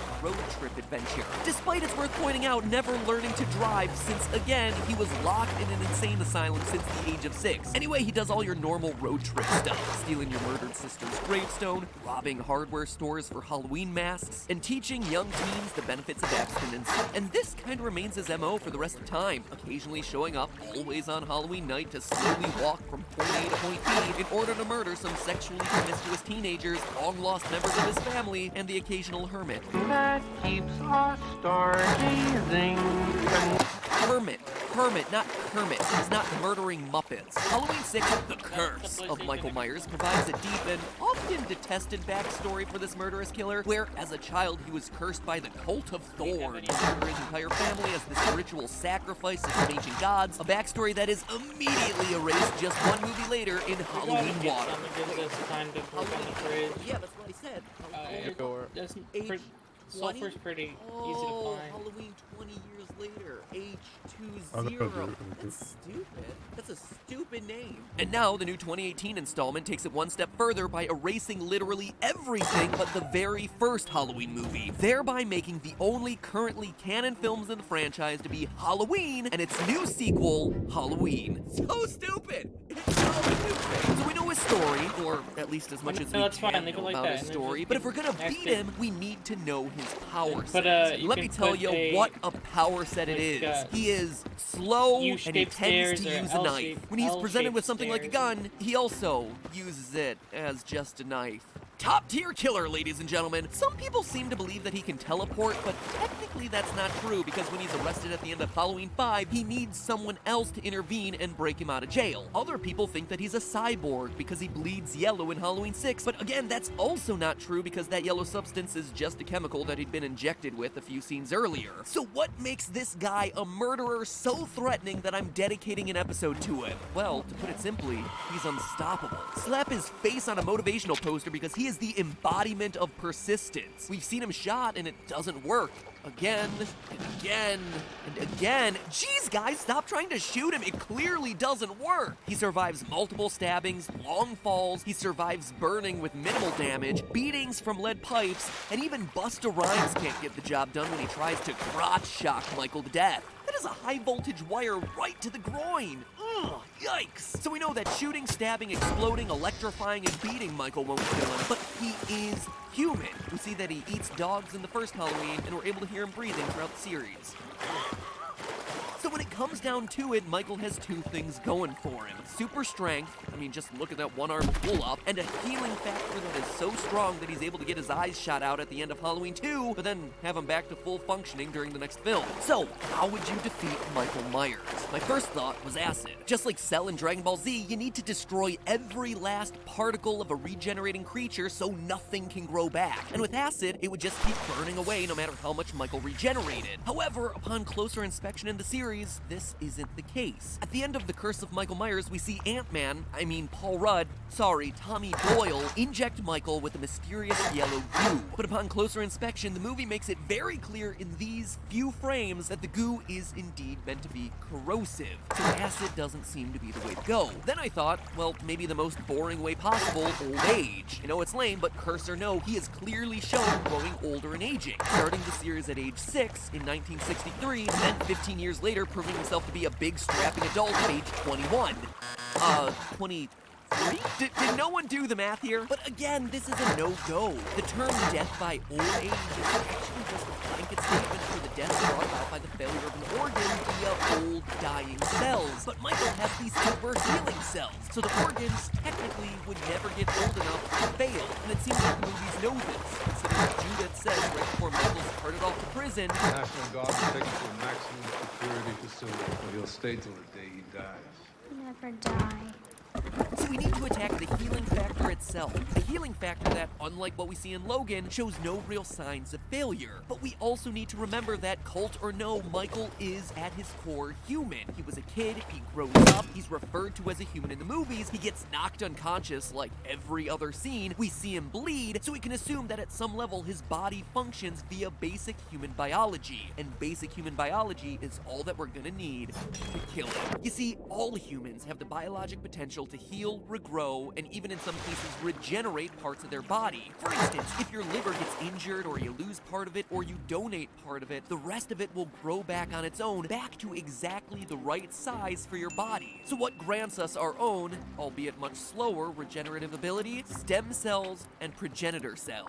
You've probably heard of stem cells, the magic cells that start off as a blank slate but can evolve into any type of cell in your body. They're most commonly seen in the growth of babies before they're born, but all of us walking around have our own adult stem cells sitting in our body waiting for their potential to be unlocked. Now, stem cells have their cousins, progenitor cells, which are slightly more specific than stem cells, but can still grow up to become several different types of cells depending on what kind of progenitor they are. For instance, your endothelial progenitor cells are the ones found under your skin or near your blood vessels. When you get a cut or scrape, those cells are the ones that are thought to mobilize in order to heal that wound. And if that kind of special wound healing ability starts to give you some ideas, well, it should, because that's where we come all the way back to our old pal Michael Myers and how we're gonna finally bump him off for good this Halloween. To do the kind of wound healing we've seen Michael pull off in the movies, his stem and progenitor cells have to be running out of control. Like, sure, we can all heal from some bumps and bruises, but Michael is literally bouncing back from having his eyes shot out. His stem cells are working mega overtime. That makes our job of killing him really tough, because as long as he has those stem and progenitor cells, he can come back from literally any wound that we inflict on him. Theoretically, even something as extreme as chopping him in half wouldn't help, because with the work of his stem cells, he could just regrow the missing half of his body and keep on trucking.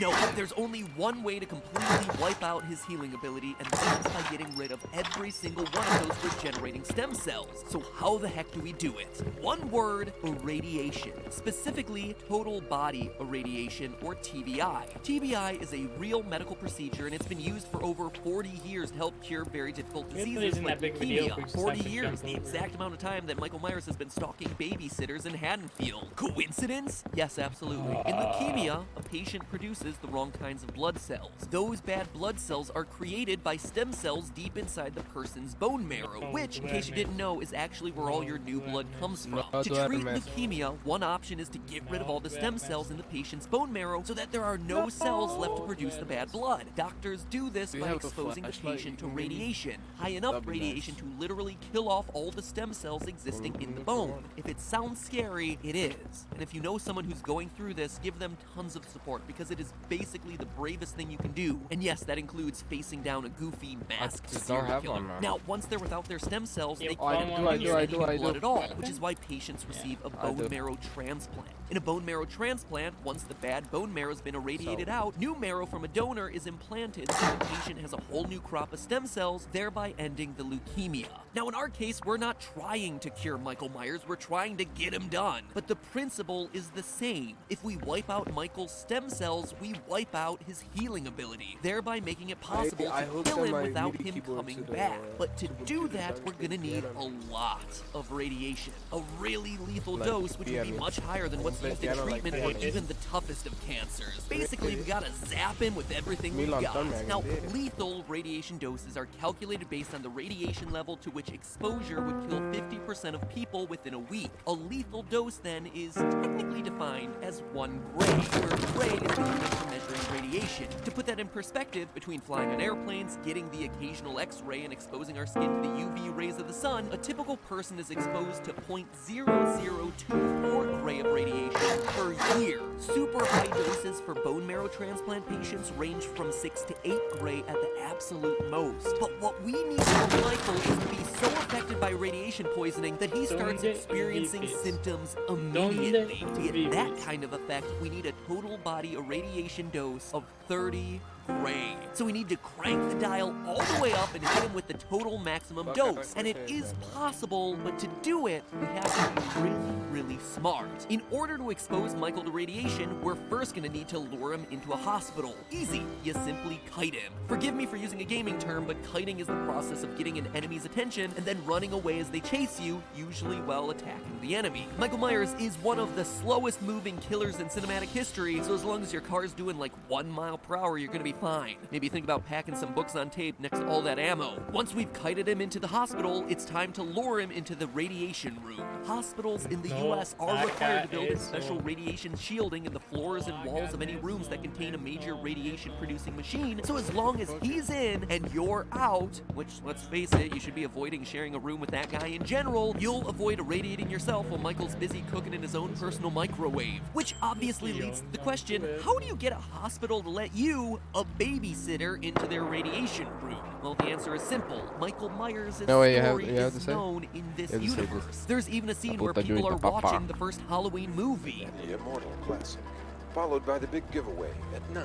It's And not just a they say, horror movie over "No there, it's puedo like a dormir, no lifetime puedo original dormir, feature no based on puedo a true dormir, no story puedo of dormir. heroism. And in the new So, Halloween movie, people are actively no trying to do a puedo dormir. podcast with Michael Myers. His story is out there.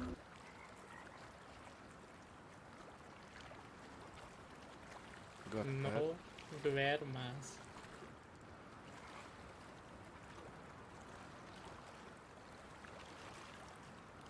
Look at that, look at that.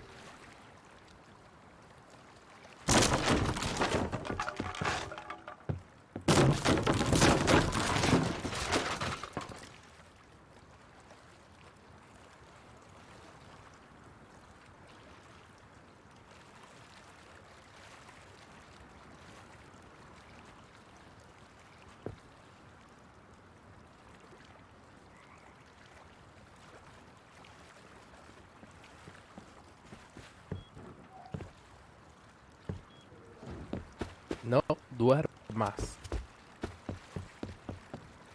Just been saying things off that guy's page.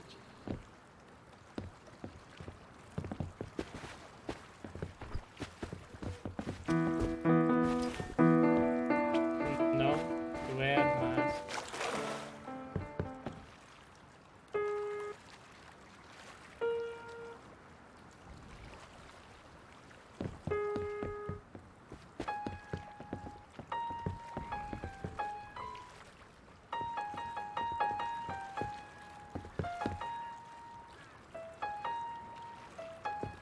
Little trick, if you split them up half, they cook faster. Yeah, I was doing that. I just got it started while I was sorting it. No duermas.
I don't even know if he controls that.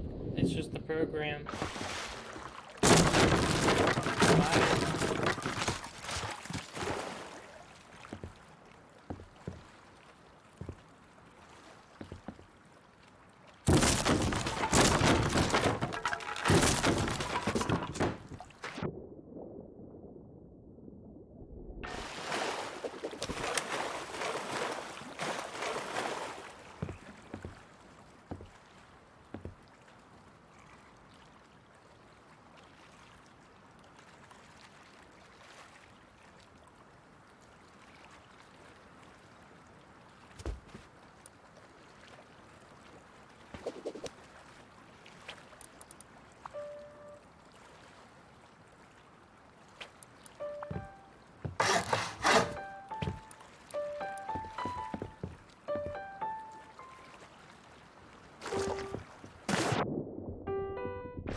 Anyway, Laurie Strode at this point has had 40 years to prep for his eventual attack. Plenty of time to get some doctors or law enforcement or both on her side. They even know what day he's gonna attack. Spoiler alert, it's always Halloween. So if we manage to keep him in the room at max dose, he should start to show signs of acute radiation poisoning in minutes, including nausea, dizziness, and shock. And this is exactly where we want him because now it's time to go in and finish the job. That's right, after all this trouble, it's actually not gonna be the radiation that kills him. Remember, the whole point of irradiating Michael was to deplete his stem cells, preventing him from healing himself. From there, we use any method available. Shoot out his eyes again, inject him with acid again, chop him with an axe, or for goodness sake, just decapitate the right guy this time. Because now he's reeling with radiation poisoning and has no way to heal himself. We can finally rid the world of the terror that is Michael Myers, finishing off the Halloween movies once and for all. Or at least until they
Huge.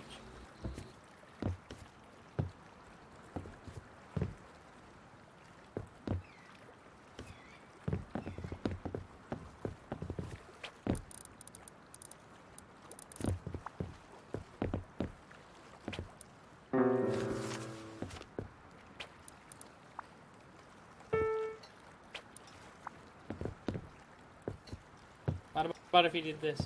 Hold on. Boom, boom, boom.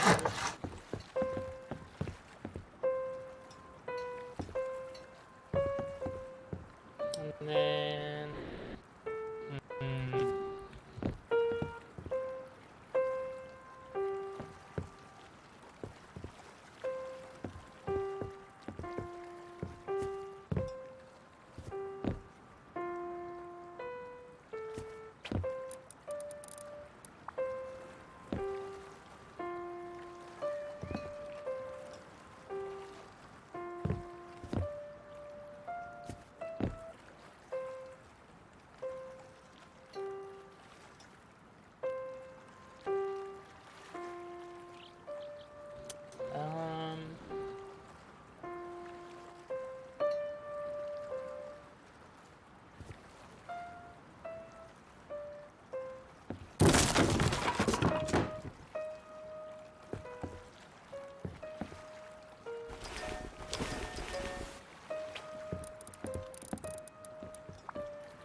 I put a target up on the ridge. I want to see if I can hit it. Where at?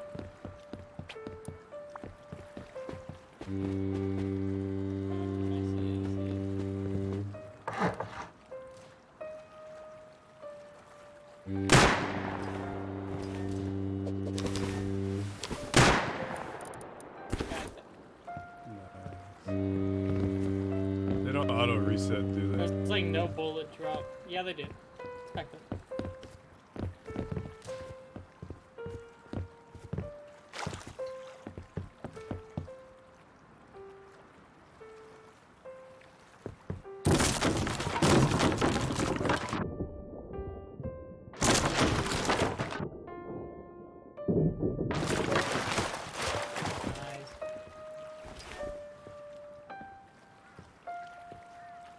She like lined the whole ridge with them. Like all the ones that we got. Fuck. I'm really gonna be out of ammo now.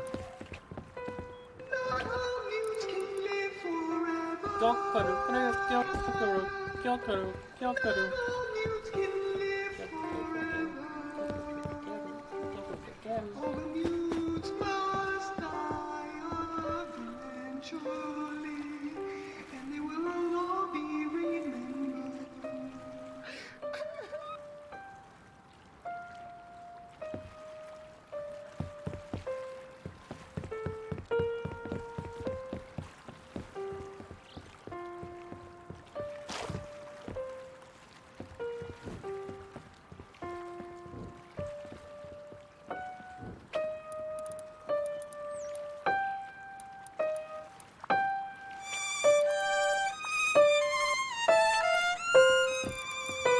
I hate. Here's all the chauffeur.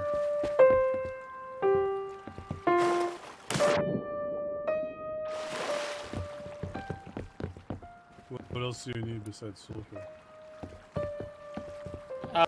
Just charcoal, and I can get that. We have a lot of it.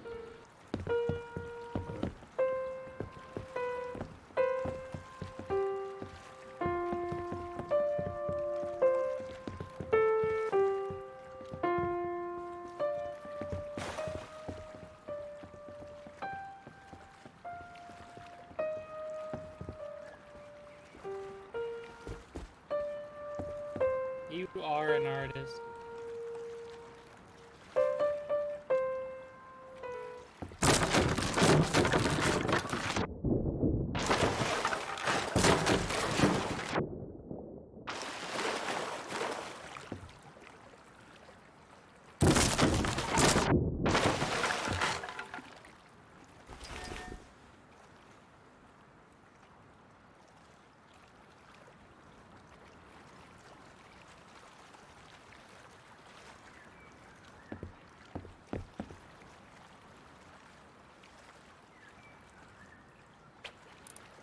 right back. I have to eat expedition.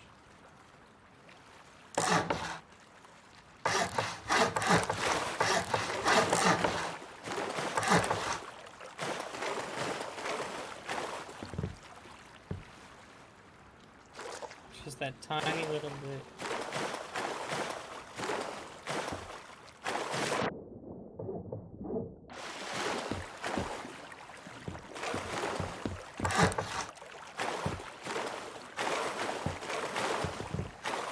And that's touching it.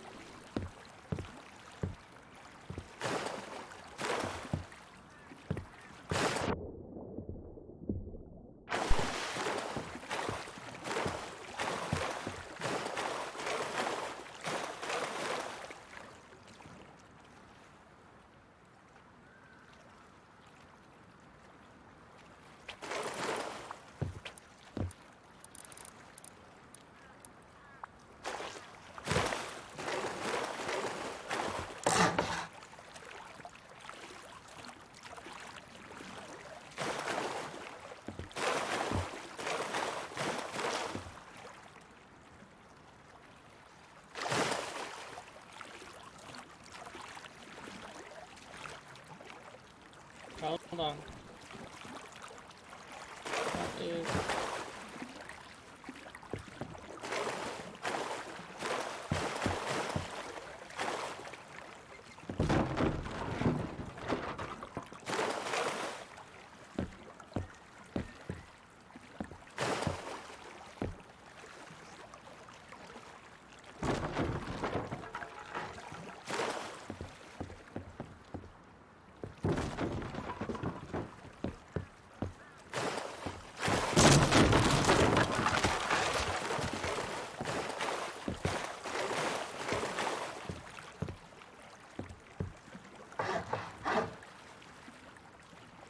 Connecting right there.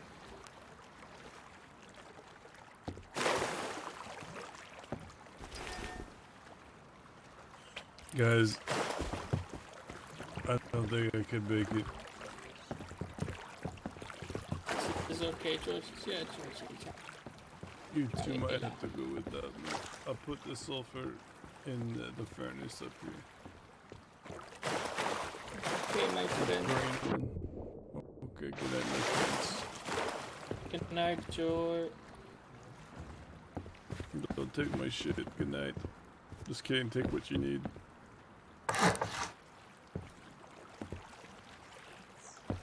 Could you start just building from here?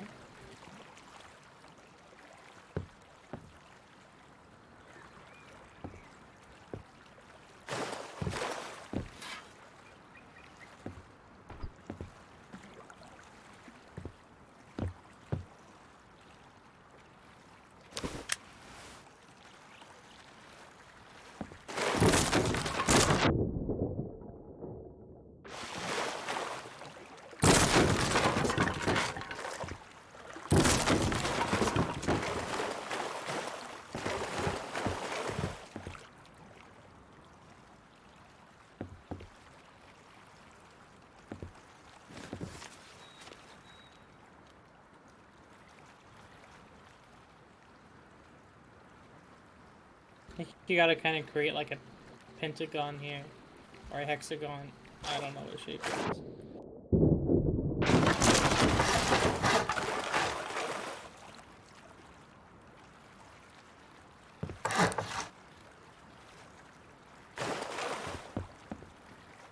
And then we just work our way this way, instead of, we gotta kind of reverse engineer it.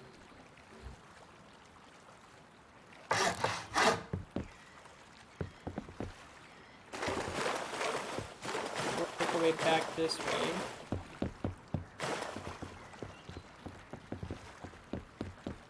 Eventually it'll connect back there, but you don't want it back there, you want it...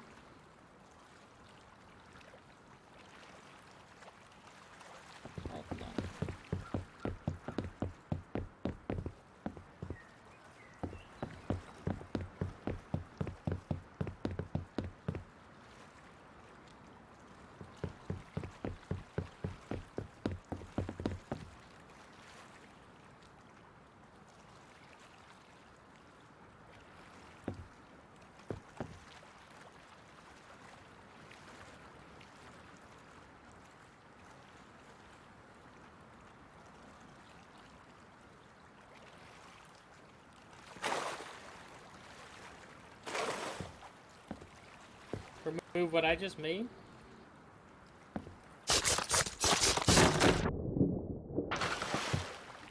Oh.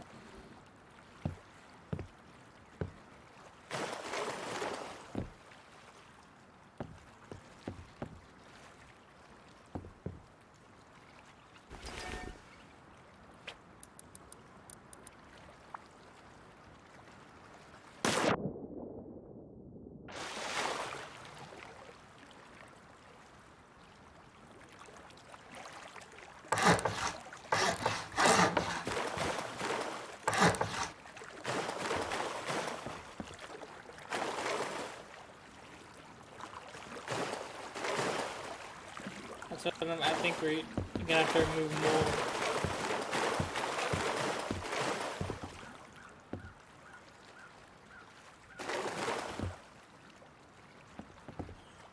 If you remove it, it'll connect eventually to this one, I think. Yeah, let's go, dude. Let's go. Let's go. Let's go.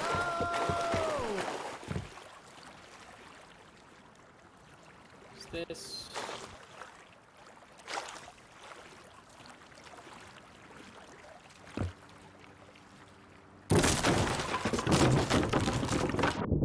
I think it's still lining it up.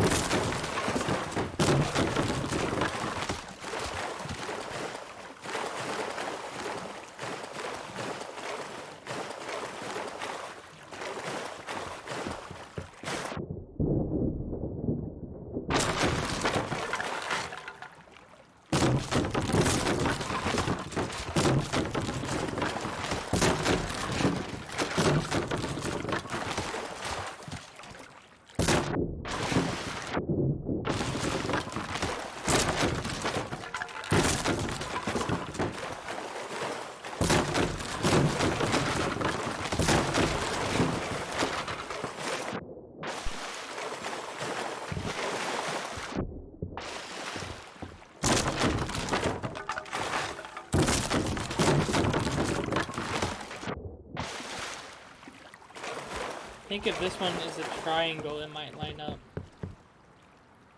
The one I'm on right now is a triangle.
It's gonna have to be like a double thing.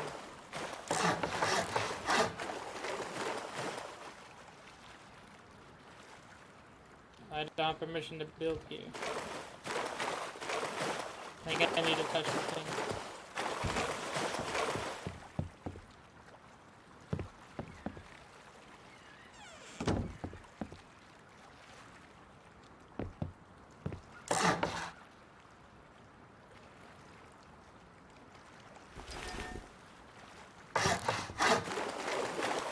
Trying to see how we can line up.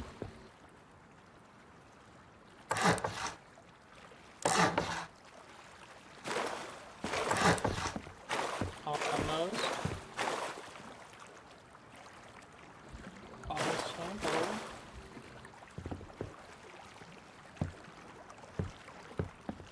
Move a little bit more. Whenever you can. Because then we can create another like hexagon shape over here.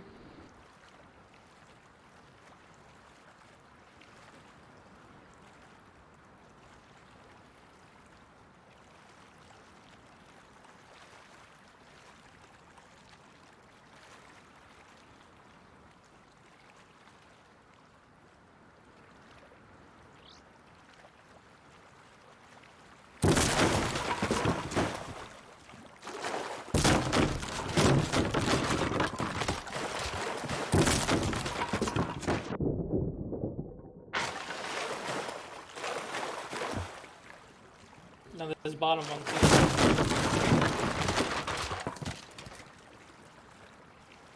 It says too close to another building. Which one is it too close to?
Hold on.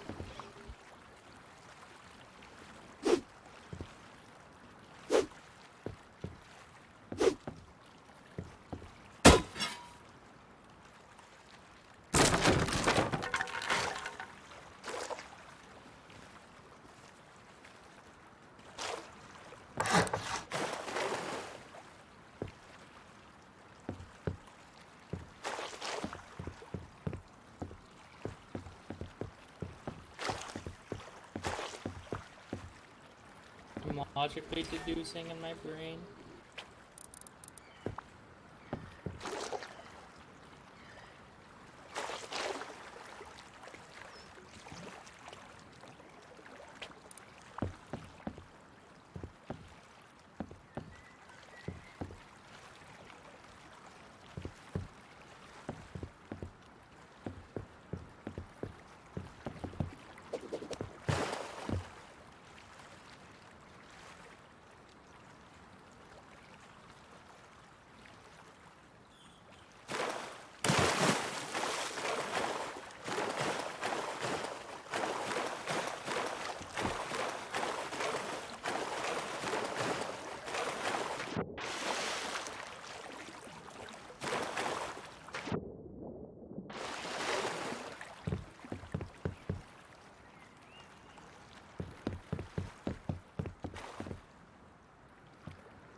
Need that one more piece right there.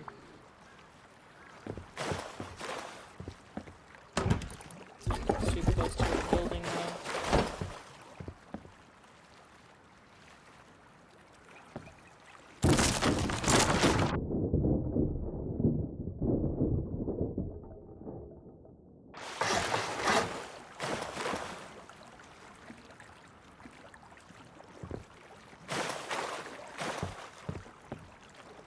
What building is it too close to? Is it too close to itself? I don't get it.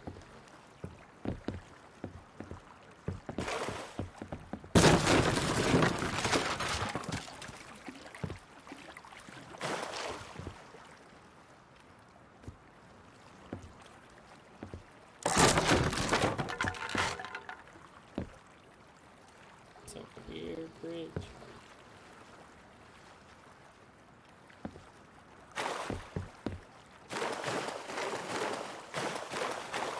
Just laying it out and then we can remove stuff later. I'm just trying to get it to connect and then we can remove the excess.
I'm not going to hit it.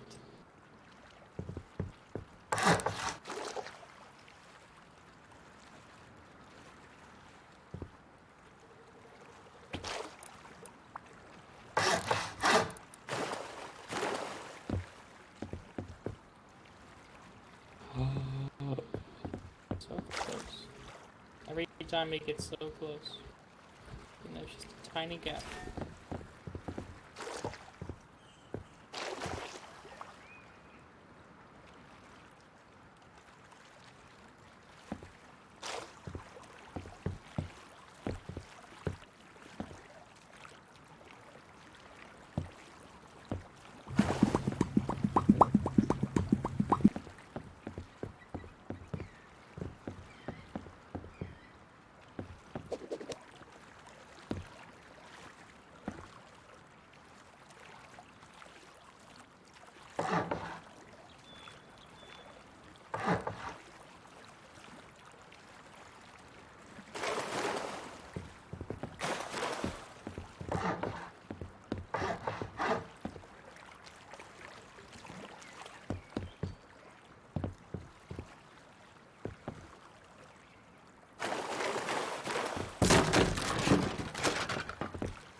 I was so people shy.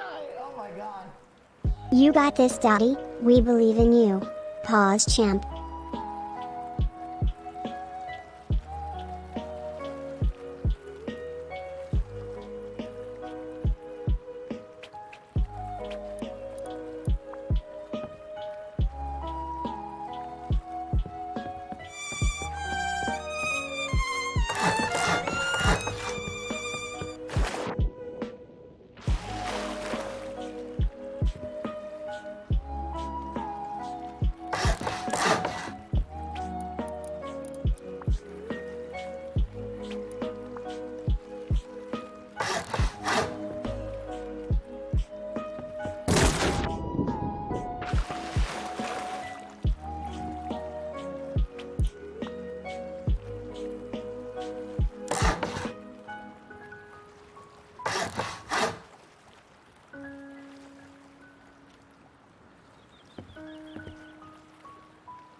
reboot them in another 10 years.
Yeah, let's go, dude. Let's go. Let's go.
Yes.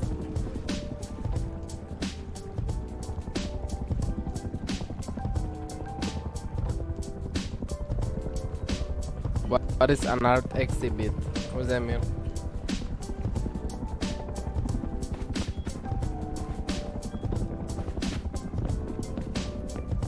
Do you can put all your art there? Oh. Really? I made it all the way home. So I can have like a art gallery, museum. Wow, really nice. I like it. Okay, thanks. Yes.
Five. Just one? Okay.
Who shot the house?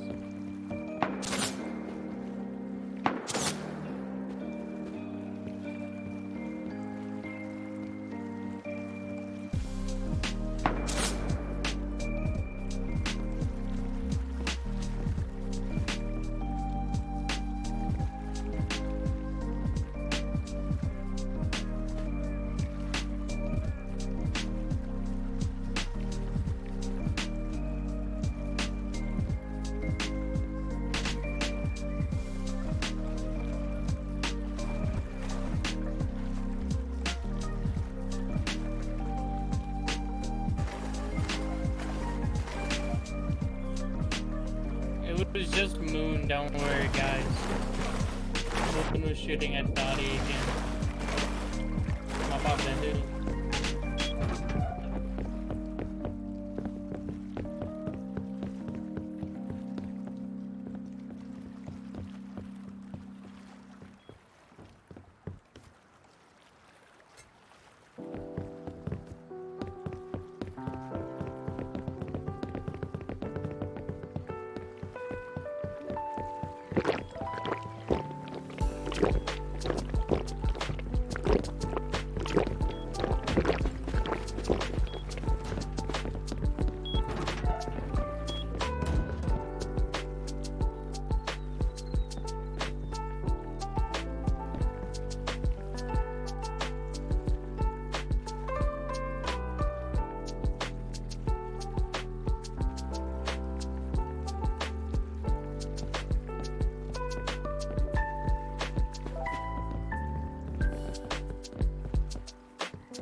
shy. Oh my god. Sour cream and ketchup, we're a champ.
What bullets we need?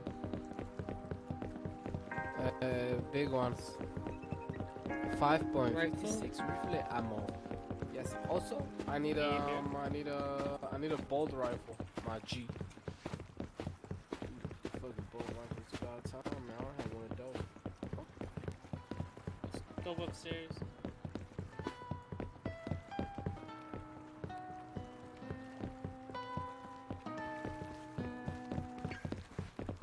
You already got a scope? Yes. 8 times. Here you go. Here, hey.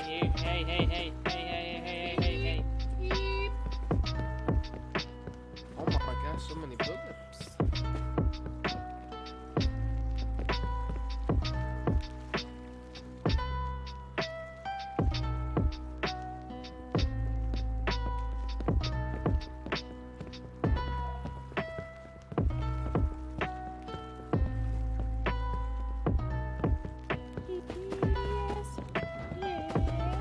I found a corner house nearby.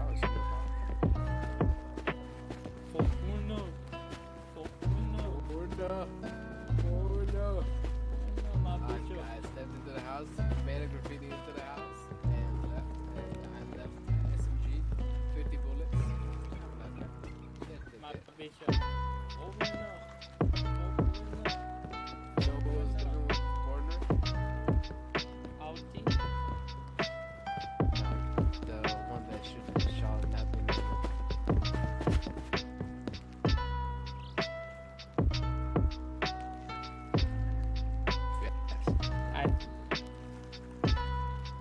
I don't know. Well, you should go and check. Where? J7, I'll take you. Come here. Come on, man. Why did you tag our PlayStation screen? PlayStation Xbox screen. George? Because I tag everything, man. Look, come on. Got it. I'm gonna give you an art tour. So, I'm gonna show you some of my pieces. Some of my best pieces. Yeah, corner house.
sheet metal door, so it'll be more harder to break down. But what?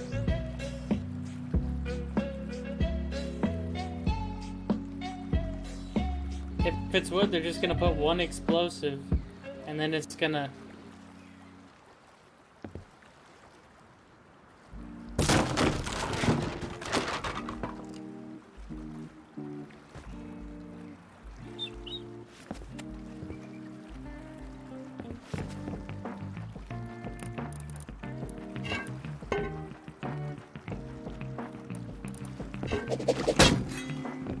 Oh shit.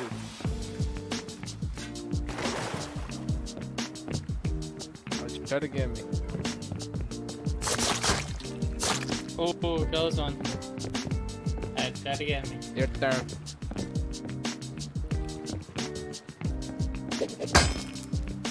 Oh, well done. Your turn.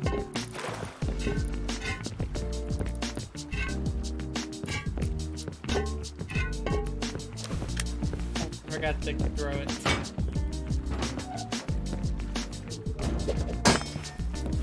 Oh, gloves on. Oh, gloves on. Your turn.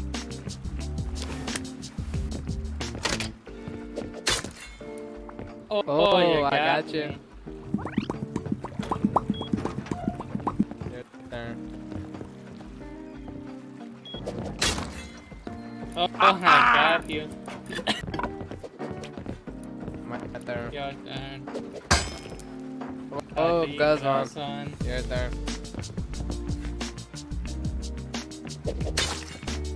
Oh, got you. Your turn.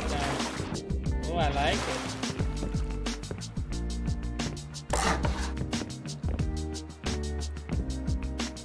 You're getting nervous, huh? I'm gonna hit you. You getting nervous? Oh, you got me. Can't grab it. To the face. Grab it. Get it out.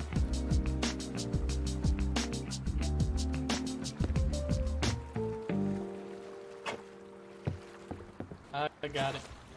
Your turn. Your turn. Hold rubber back.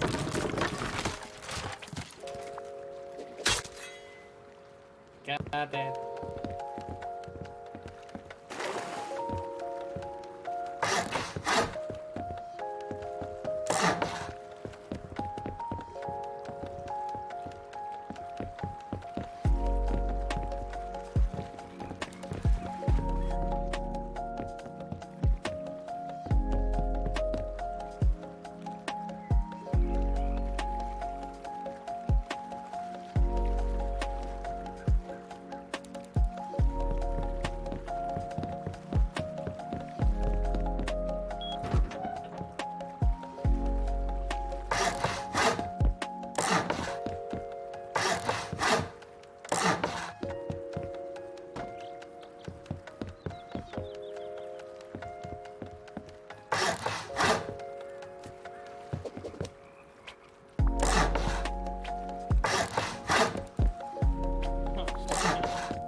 yes, yes, oh yes.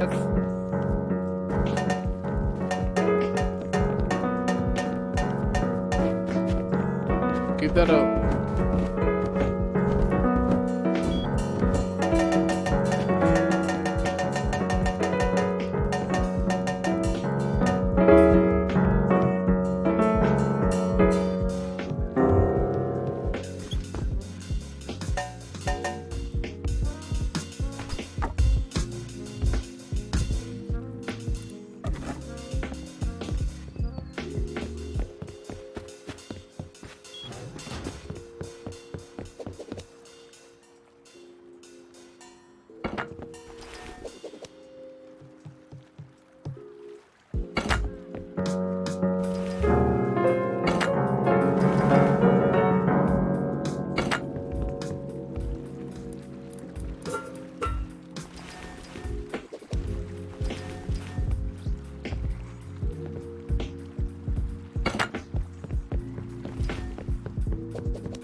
Okay.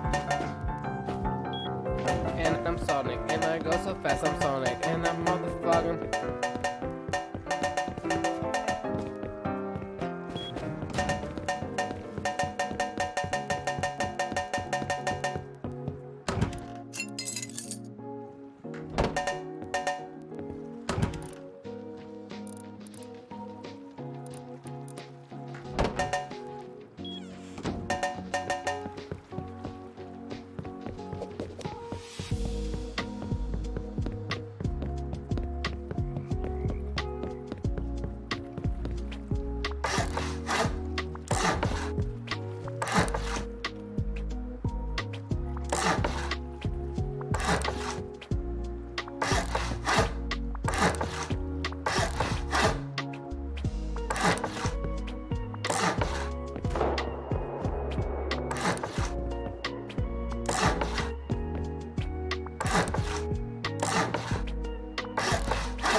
are you?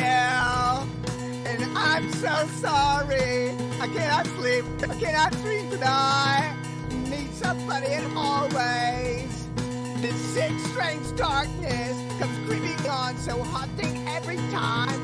As I stare, I counted the webs from all the spiders, catching fiends and eating their insides. Indecision to call you and hear your voice of treason. Will you come home and stop this pain tonight?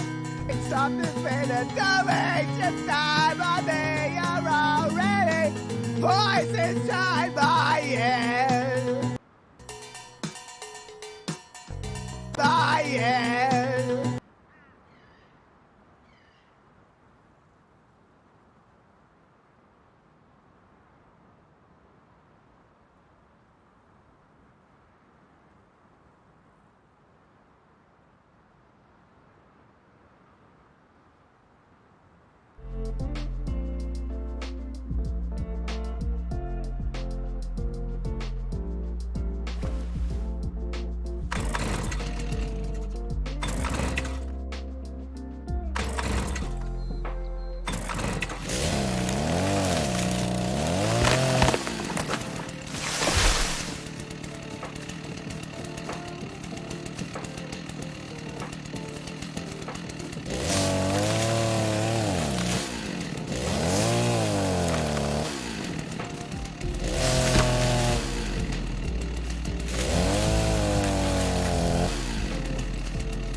Hey, do you want to try military tunnels with DJ? After you're done cutting trees? Yeah? Alright. I told DJ I would just let him know when we're ready. I'll be at home.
You need guns and medicine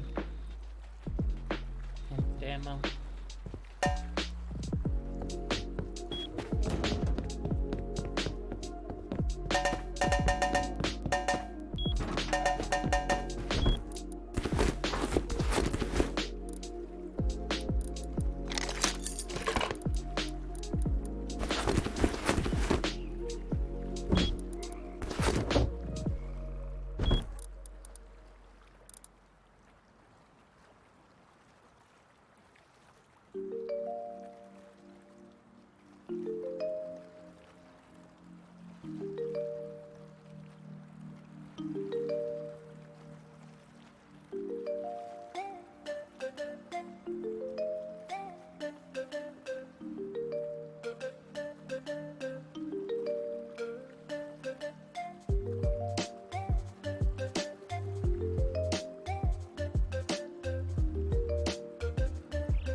Assault rifle.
restart the server later. So it doesn't take the IP.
Yeah.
Just run ahead.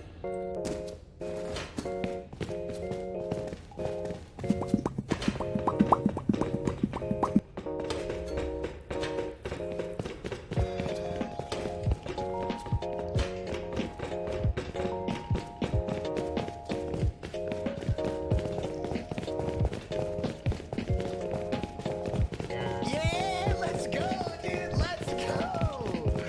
Let's go. Let's go.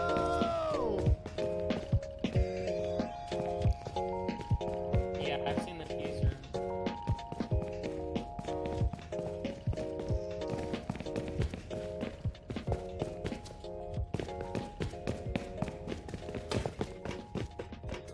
That's just the fuse room.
Jesus Christ.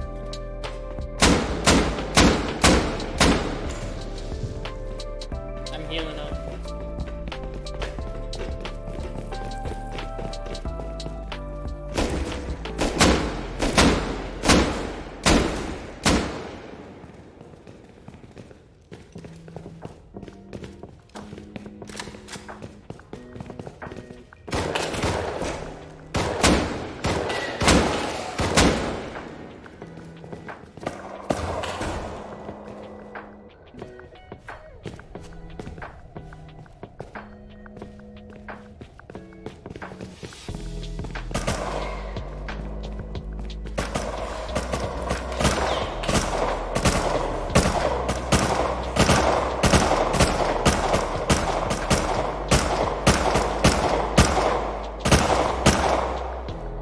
Can't get a good shot on it.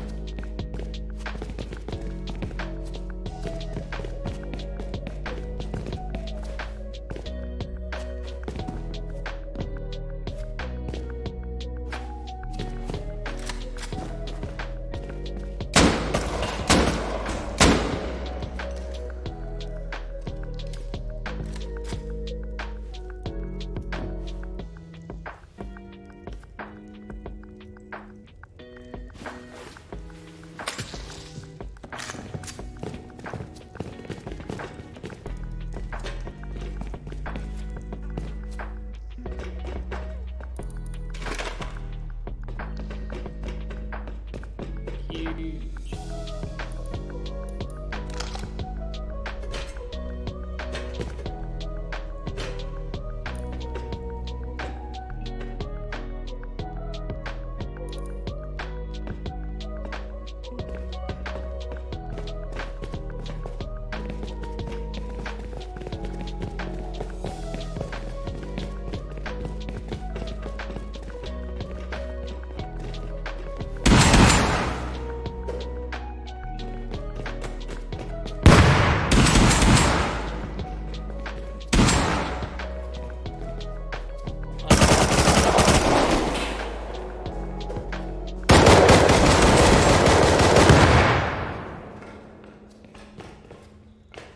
DJ.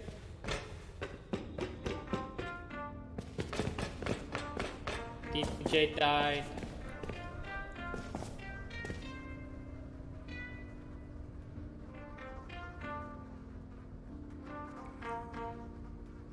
I'm only taking the meds because I know I will also die.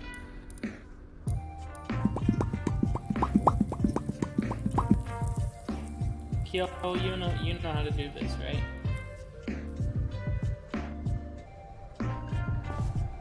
Alright.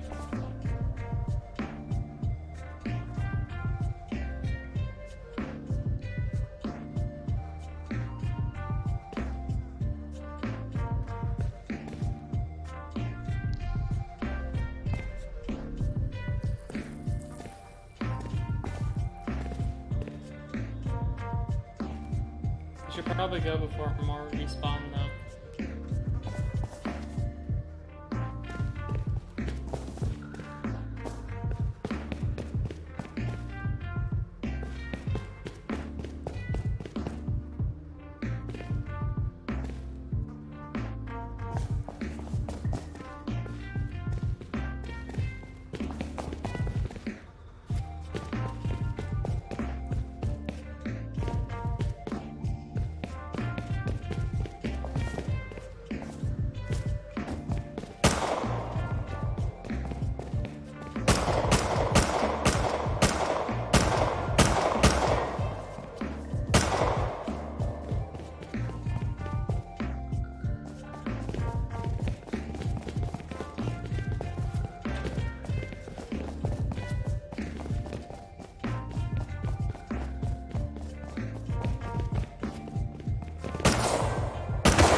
DJ, you want your meds back? I was taking them in case I got a little.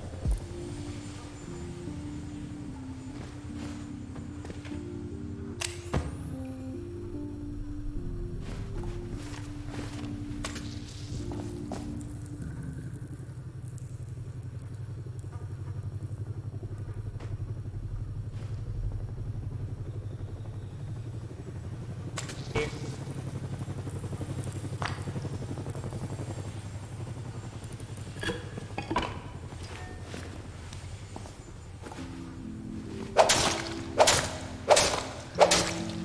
The pistol's behind you.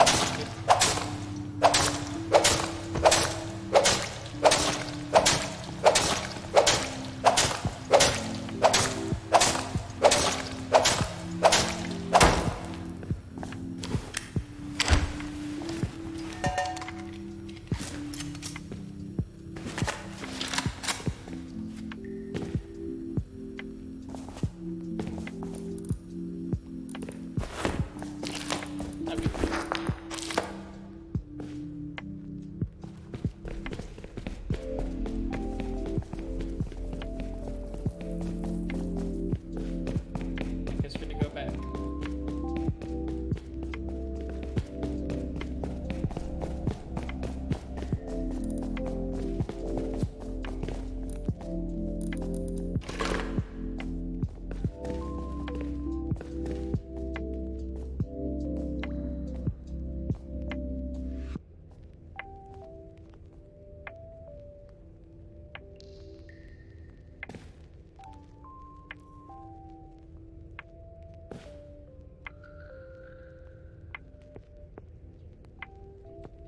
Less time to grab loot.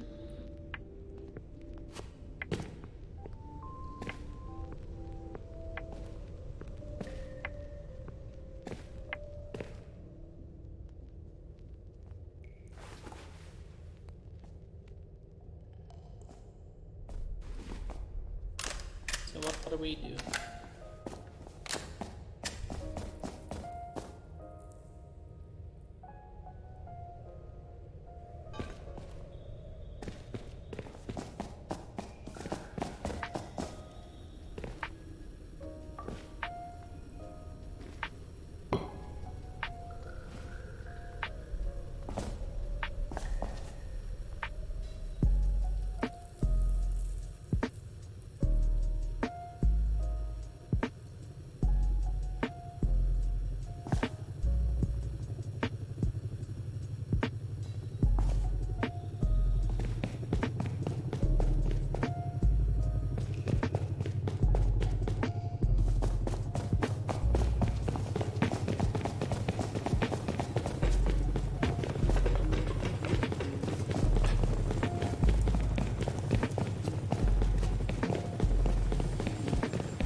How did Dottie not die from that?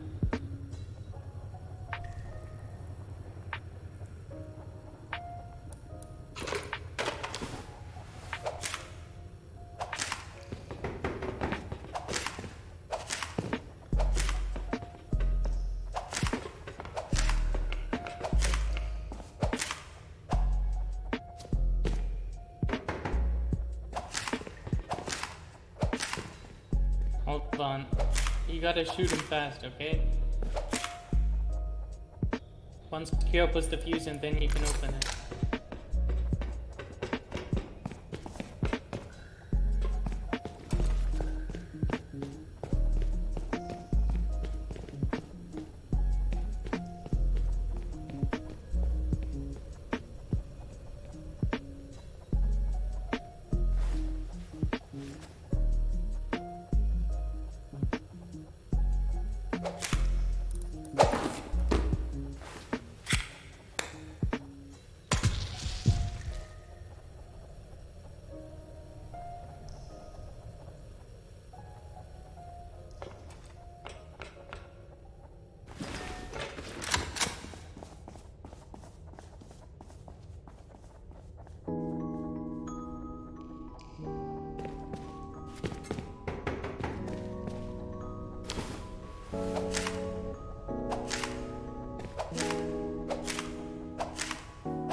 Alright, Dottie should be good in here, right? If she wants to get the loot. Alright, heal up, get the loot in there.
You good?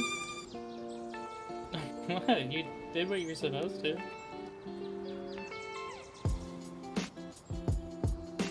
How did you fail? You did what you were supposed to.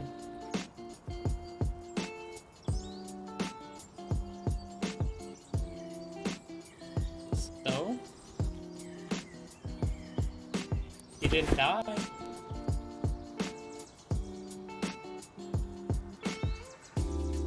Stop it.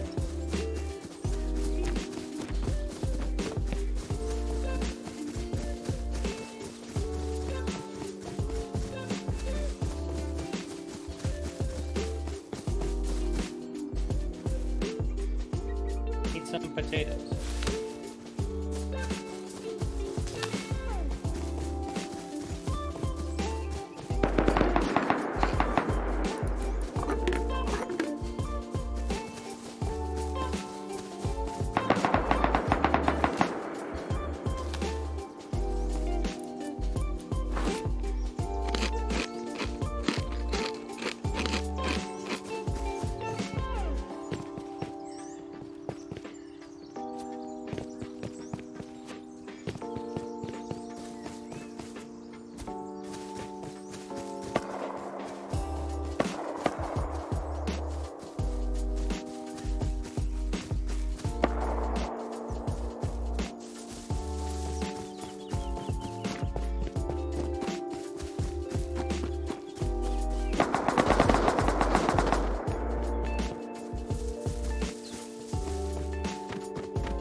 Okay, I think we're good.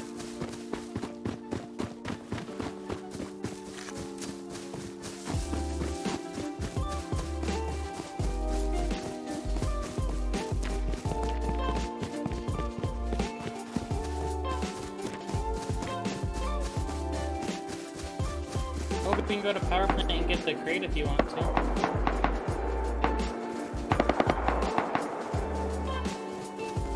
It's soon to be fine.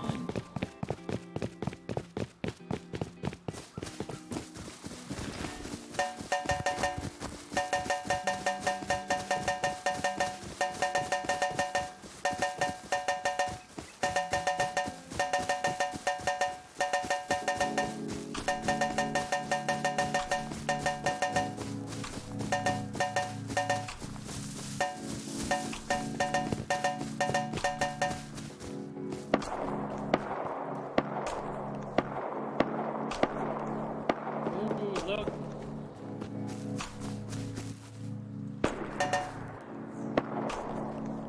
I found a gate.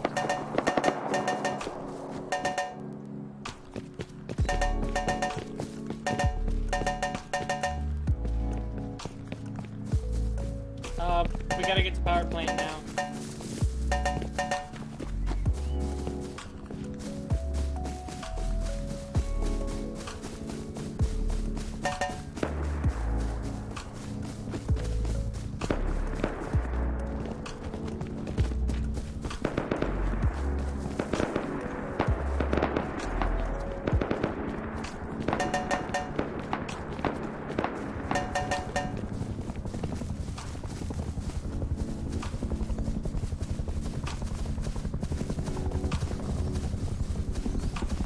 Ain't looking good.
See, we're good in here.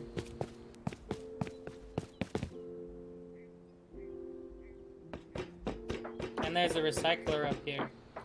Never mind, not in this building.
The little dowry is very cute.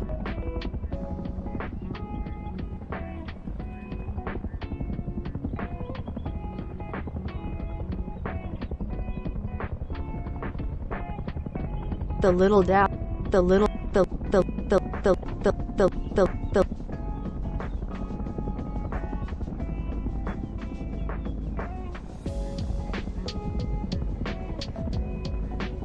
Mangez mon cul.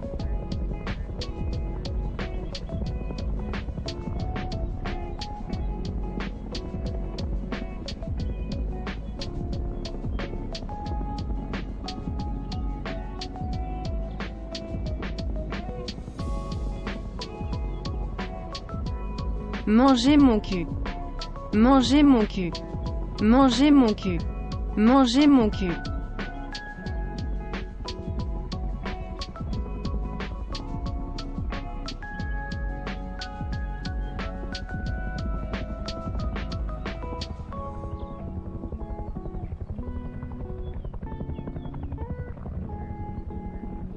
Fumer un trou du cul.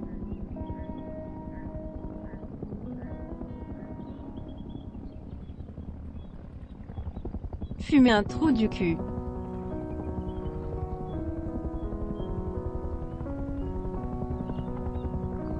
Sucer un clitoris.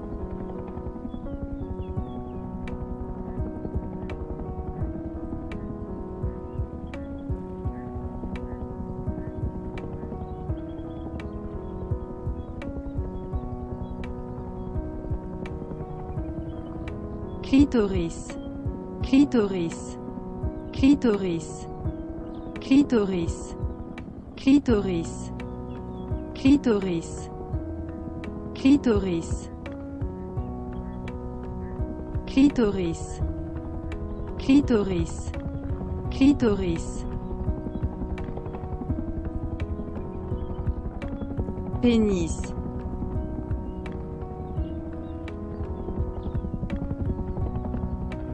Pénis. Pénis. Pénis.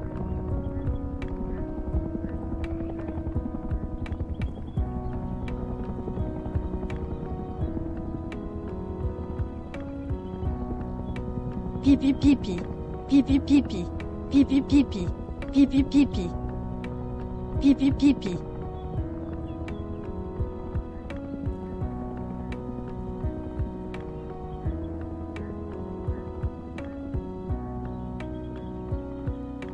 Aïn sent comme un caca.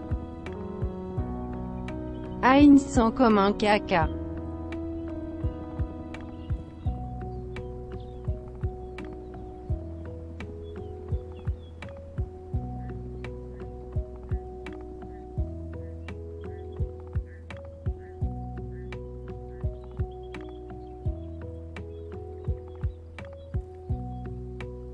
Aïn sent comme un caca.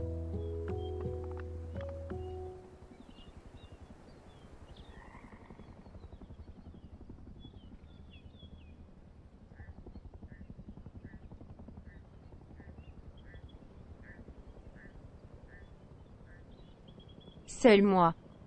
Seul-moi. Seul-moi.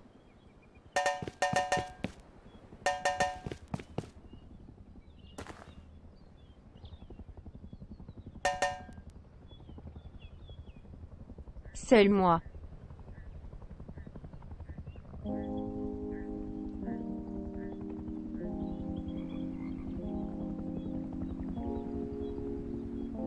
La chatte éclatée. La chatte éclatée.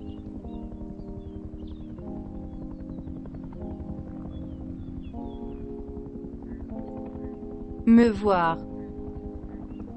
Me voir. Me voir.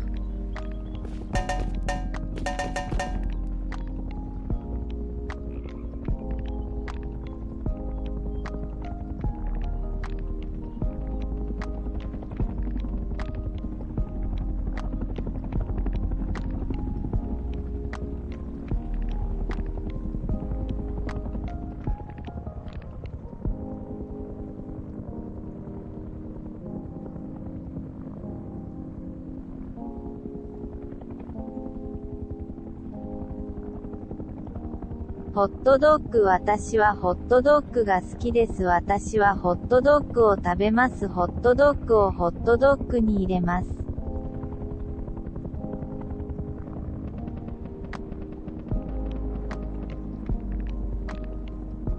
Hot dog, j'aime les hot dogs, je mange des hot dogs, mettre un hot dog dans le hot dog. They can't catch a break.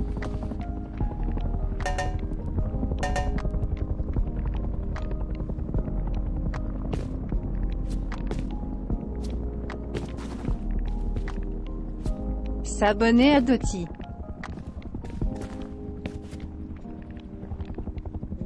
S'abonner à Doty. S'abonner à Doty.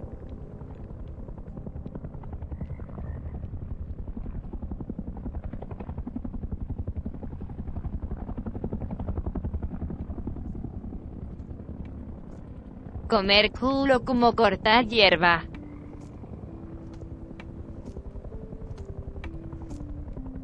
Comer culo como cortar hierba.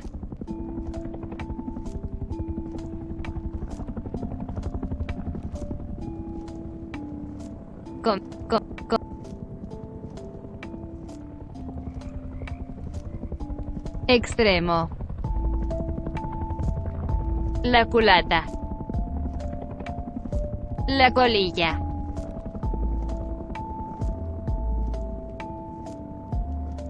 Culo.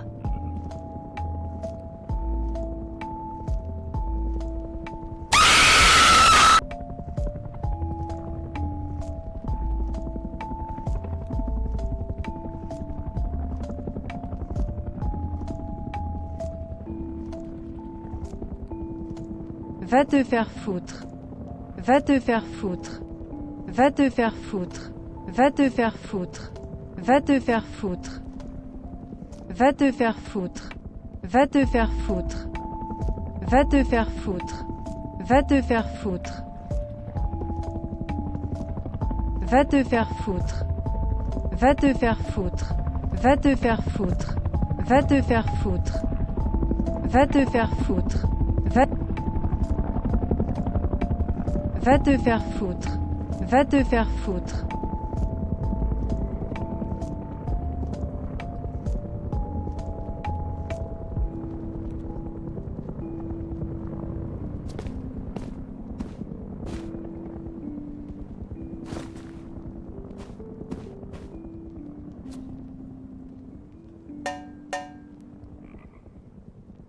You have to go up first.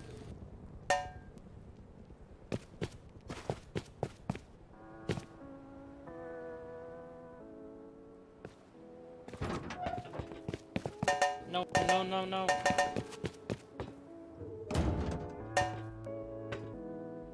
Is it gone yet?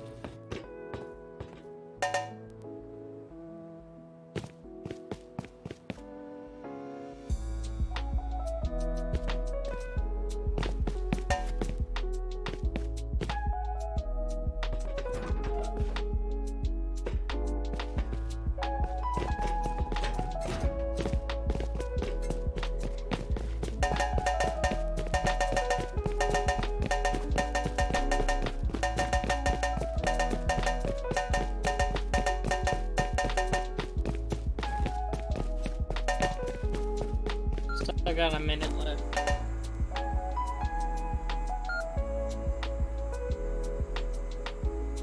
Bébé phoque.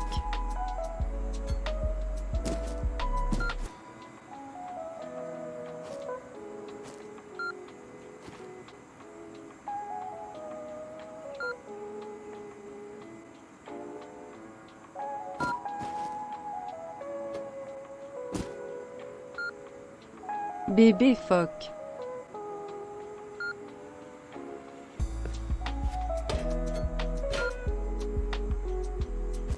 Phoque.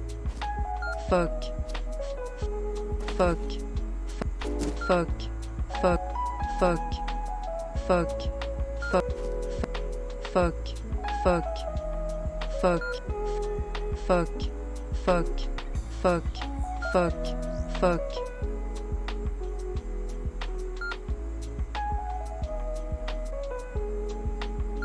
Si l'animal, si l'animal, si l'animal.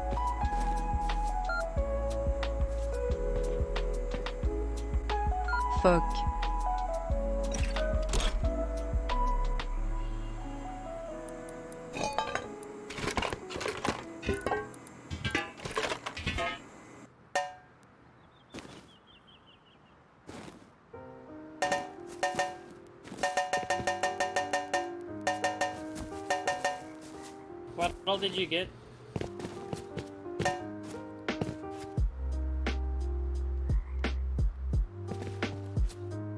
What all did you get?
155 scrap.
the one that's harder and takes up more space and more fuel.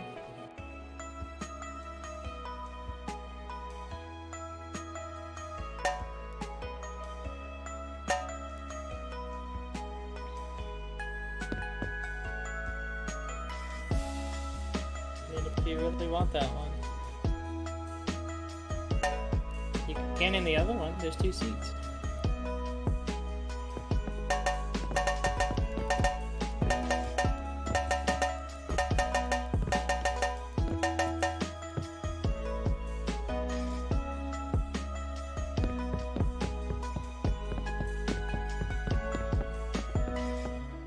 Here we go again.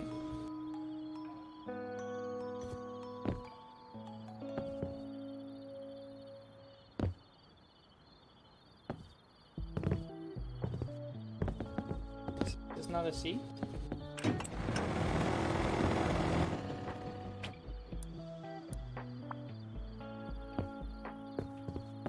Moonset in this.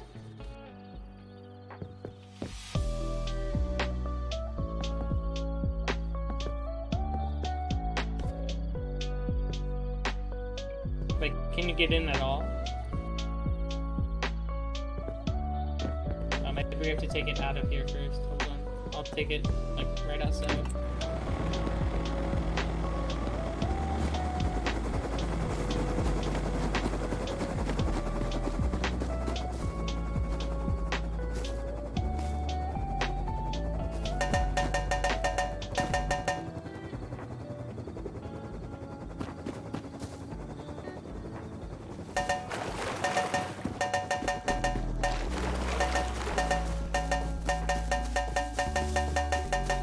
Can't see anything. You have a flashlight?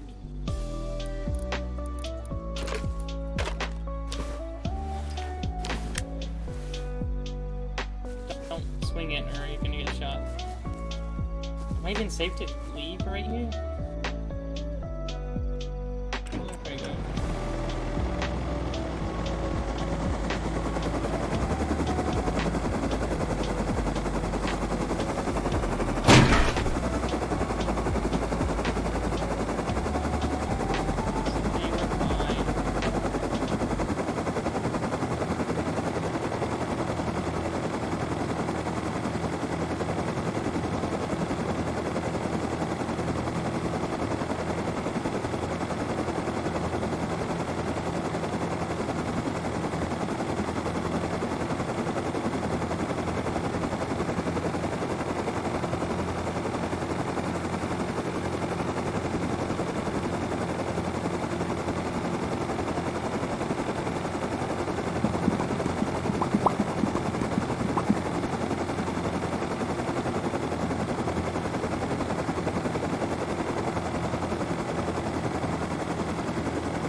Which one?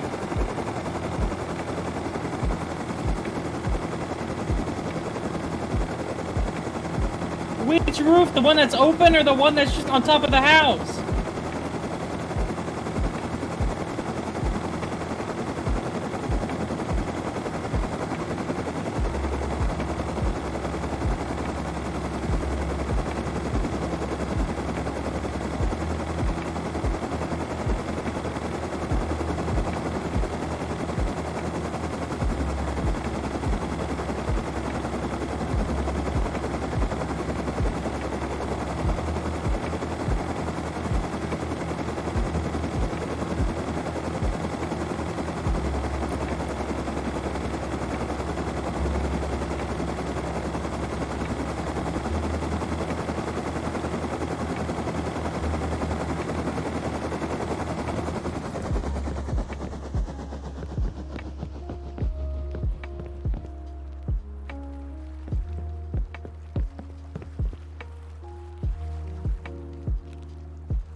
No. We'll do it from the inside. Ow.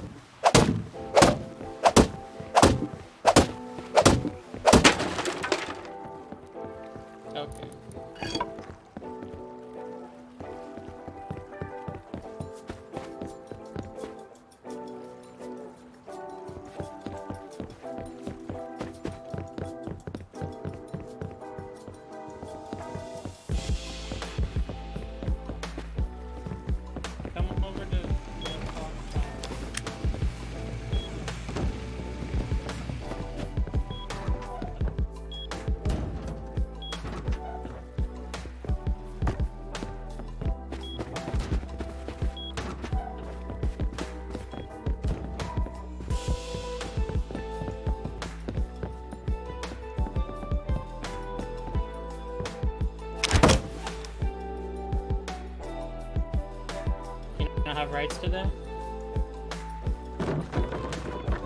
There we go.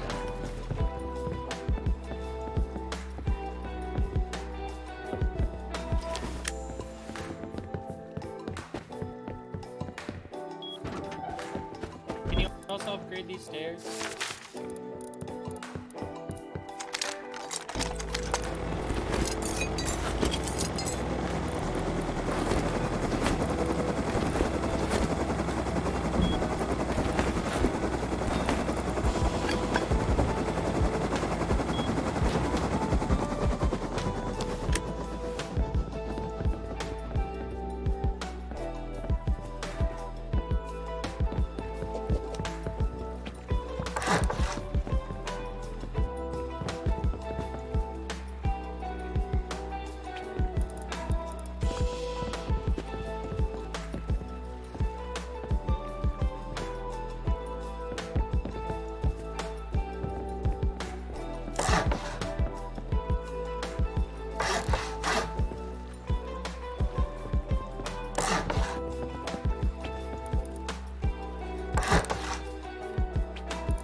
Maybe I make a double door.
A door.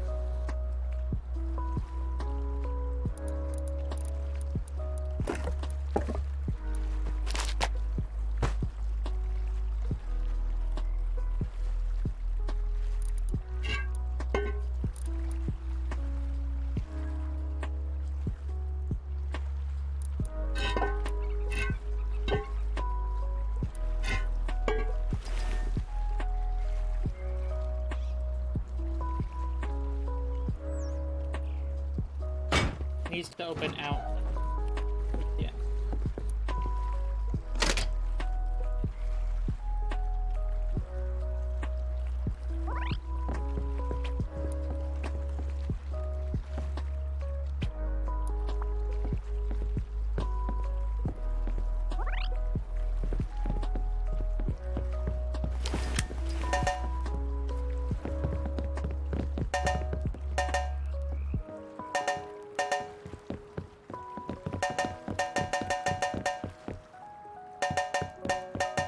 Now we can go wherever we want faster.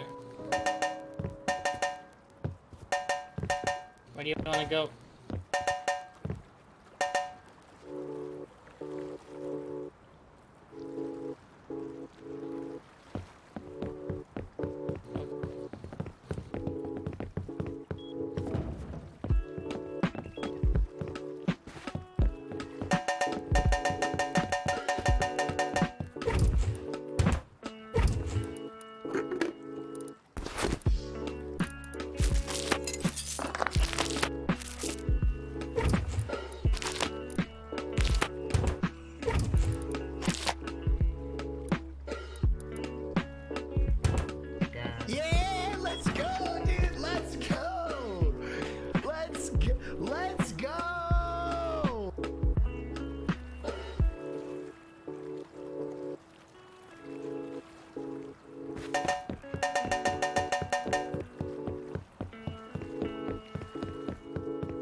This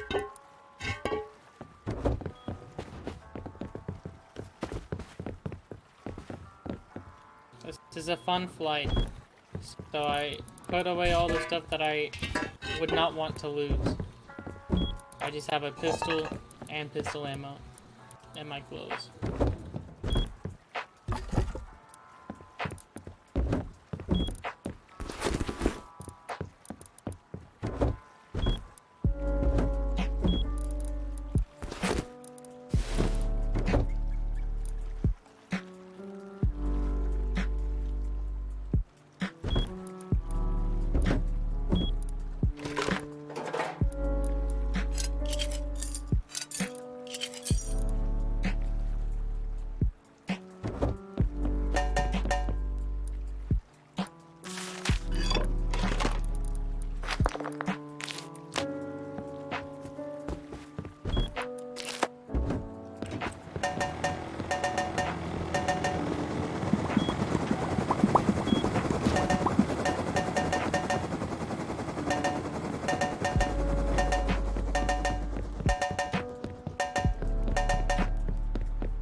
We could go to S7.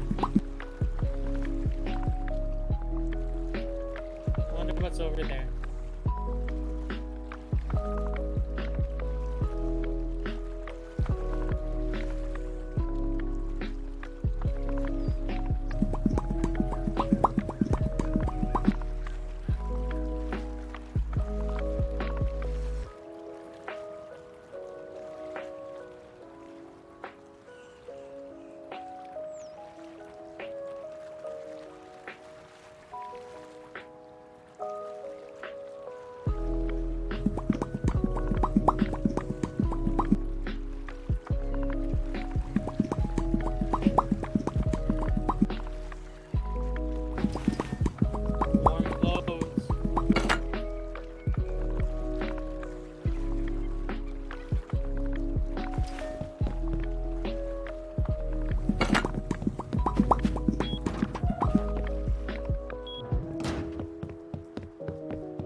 I don't think there's anything over there, but I'm gonna land over there anyway.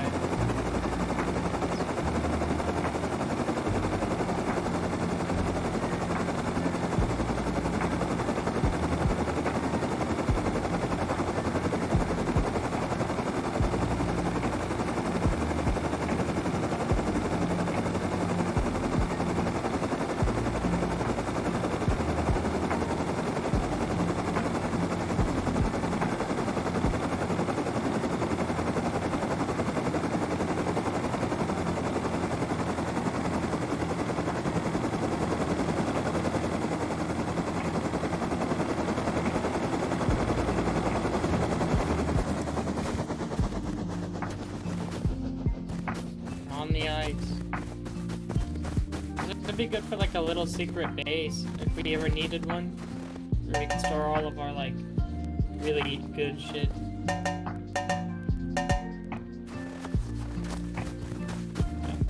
Oh look, the boat's over there.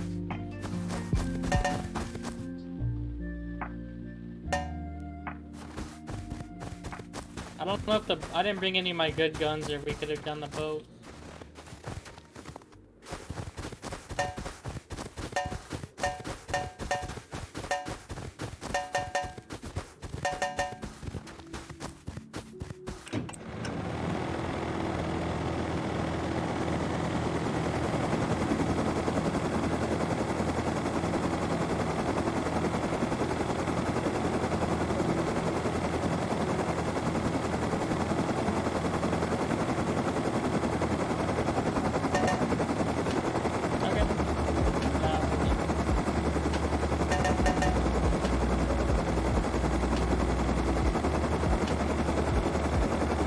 Turning is really weird. I still gotta get used to it.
Came in a little bit too hot.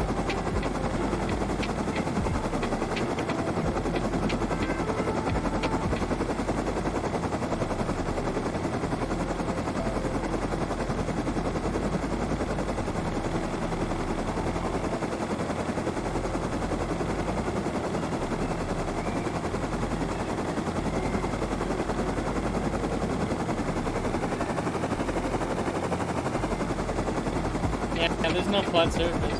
You can just drop over here.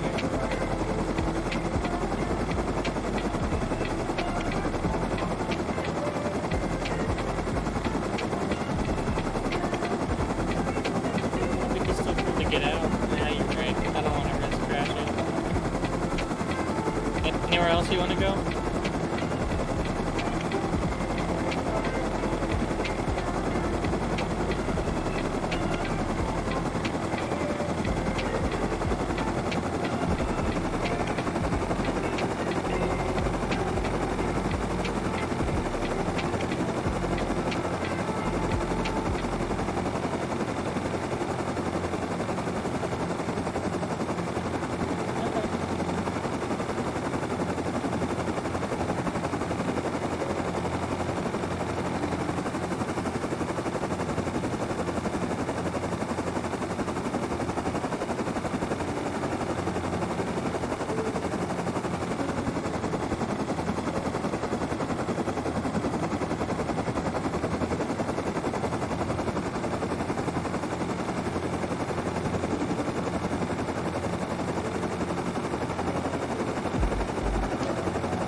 Careful with your gun out, we're going over bandit camp. Be careful with your gun out, we're going over bandit camp.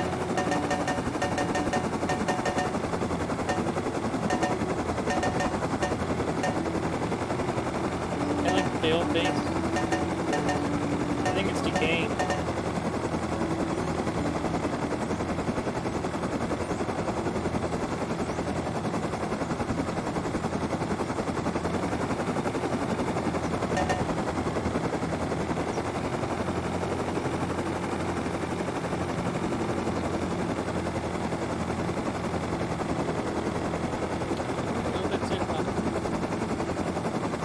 Most of it's done at the house now.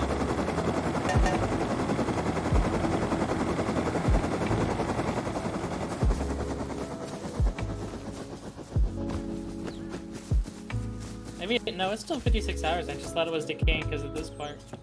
It's still good. Different coast to this base, I'm pretty sure.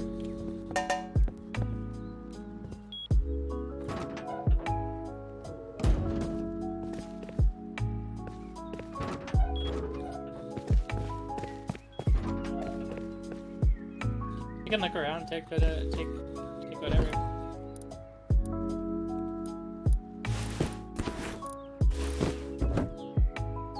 Oh shit, there's a phone up here. I'll take that for sure.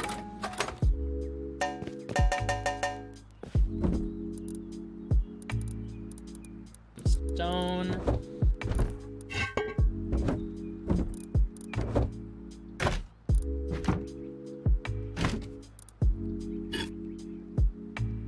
Not a lot.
Nice.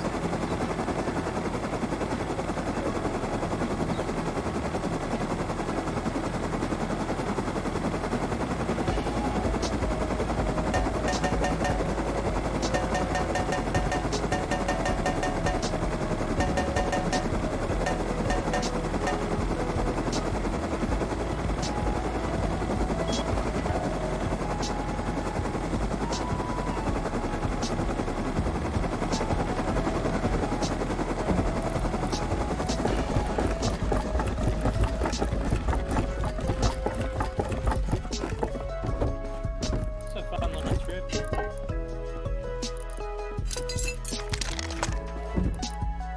I got you these while you're up at the house.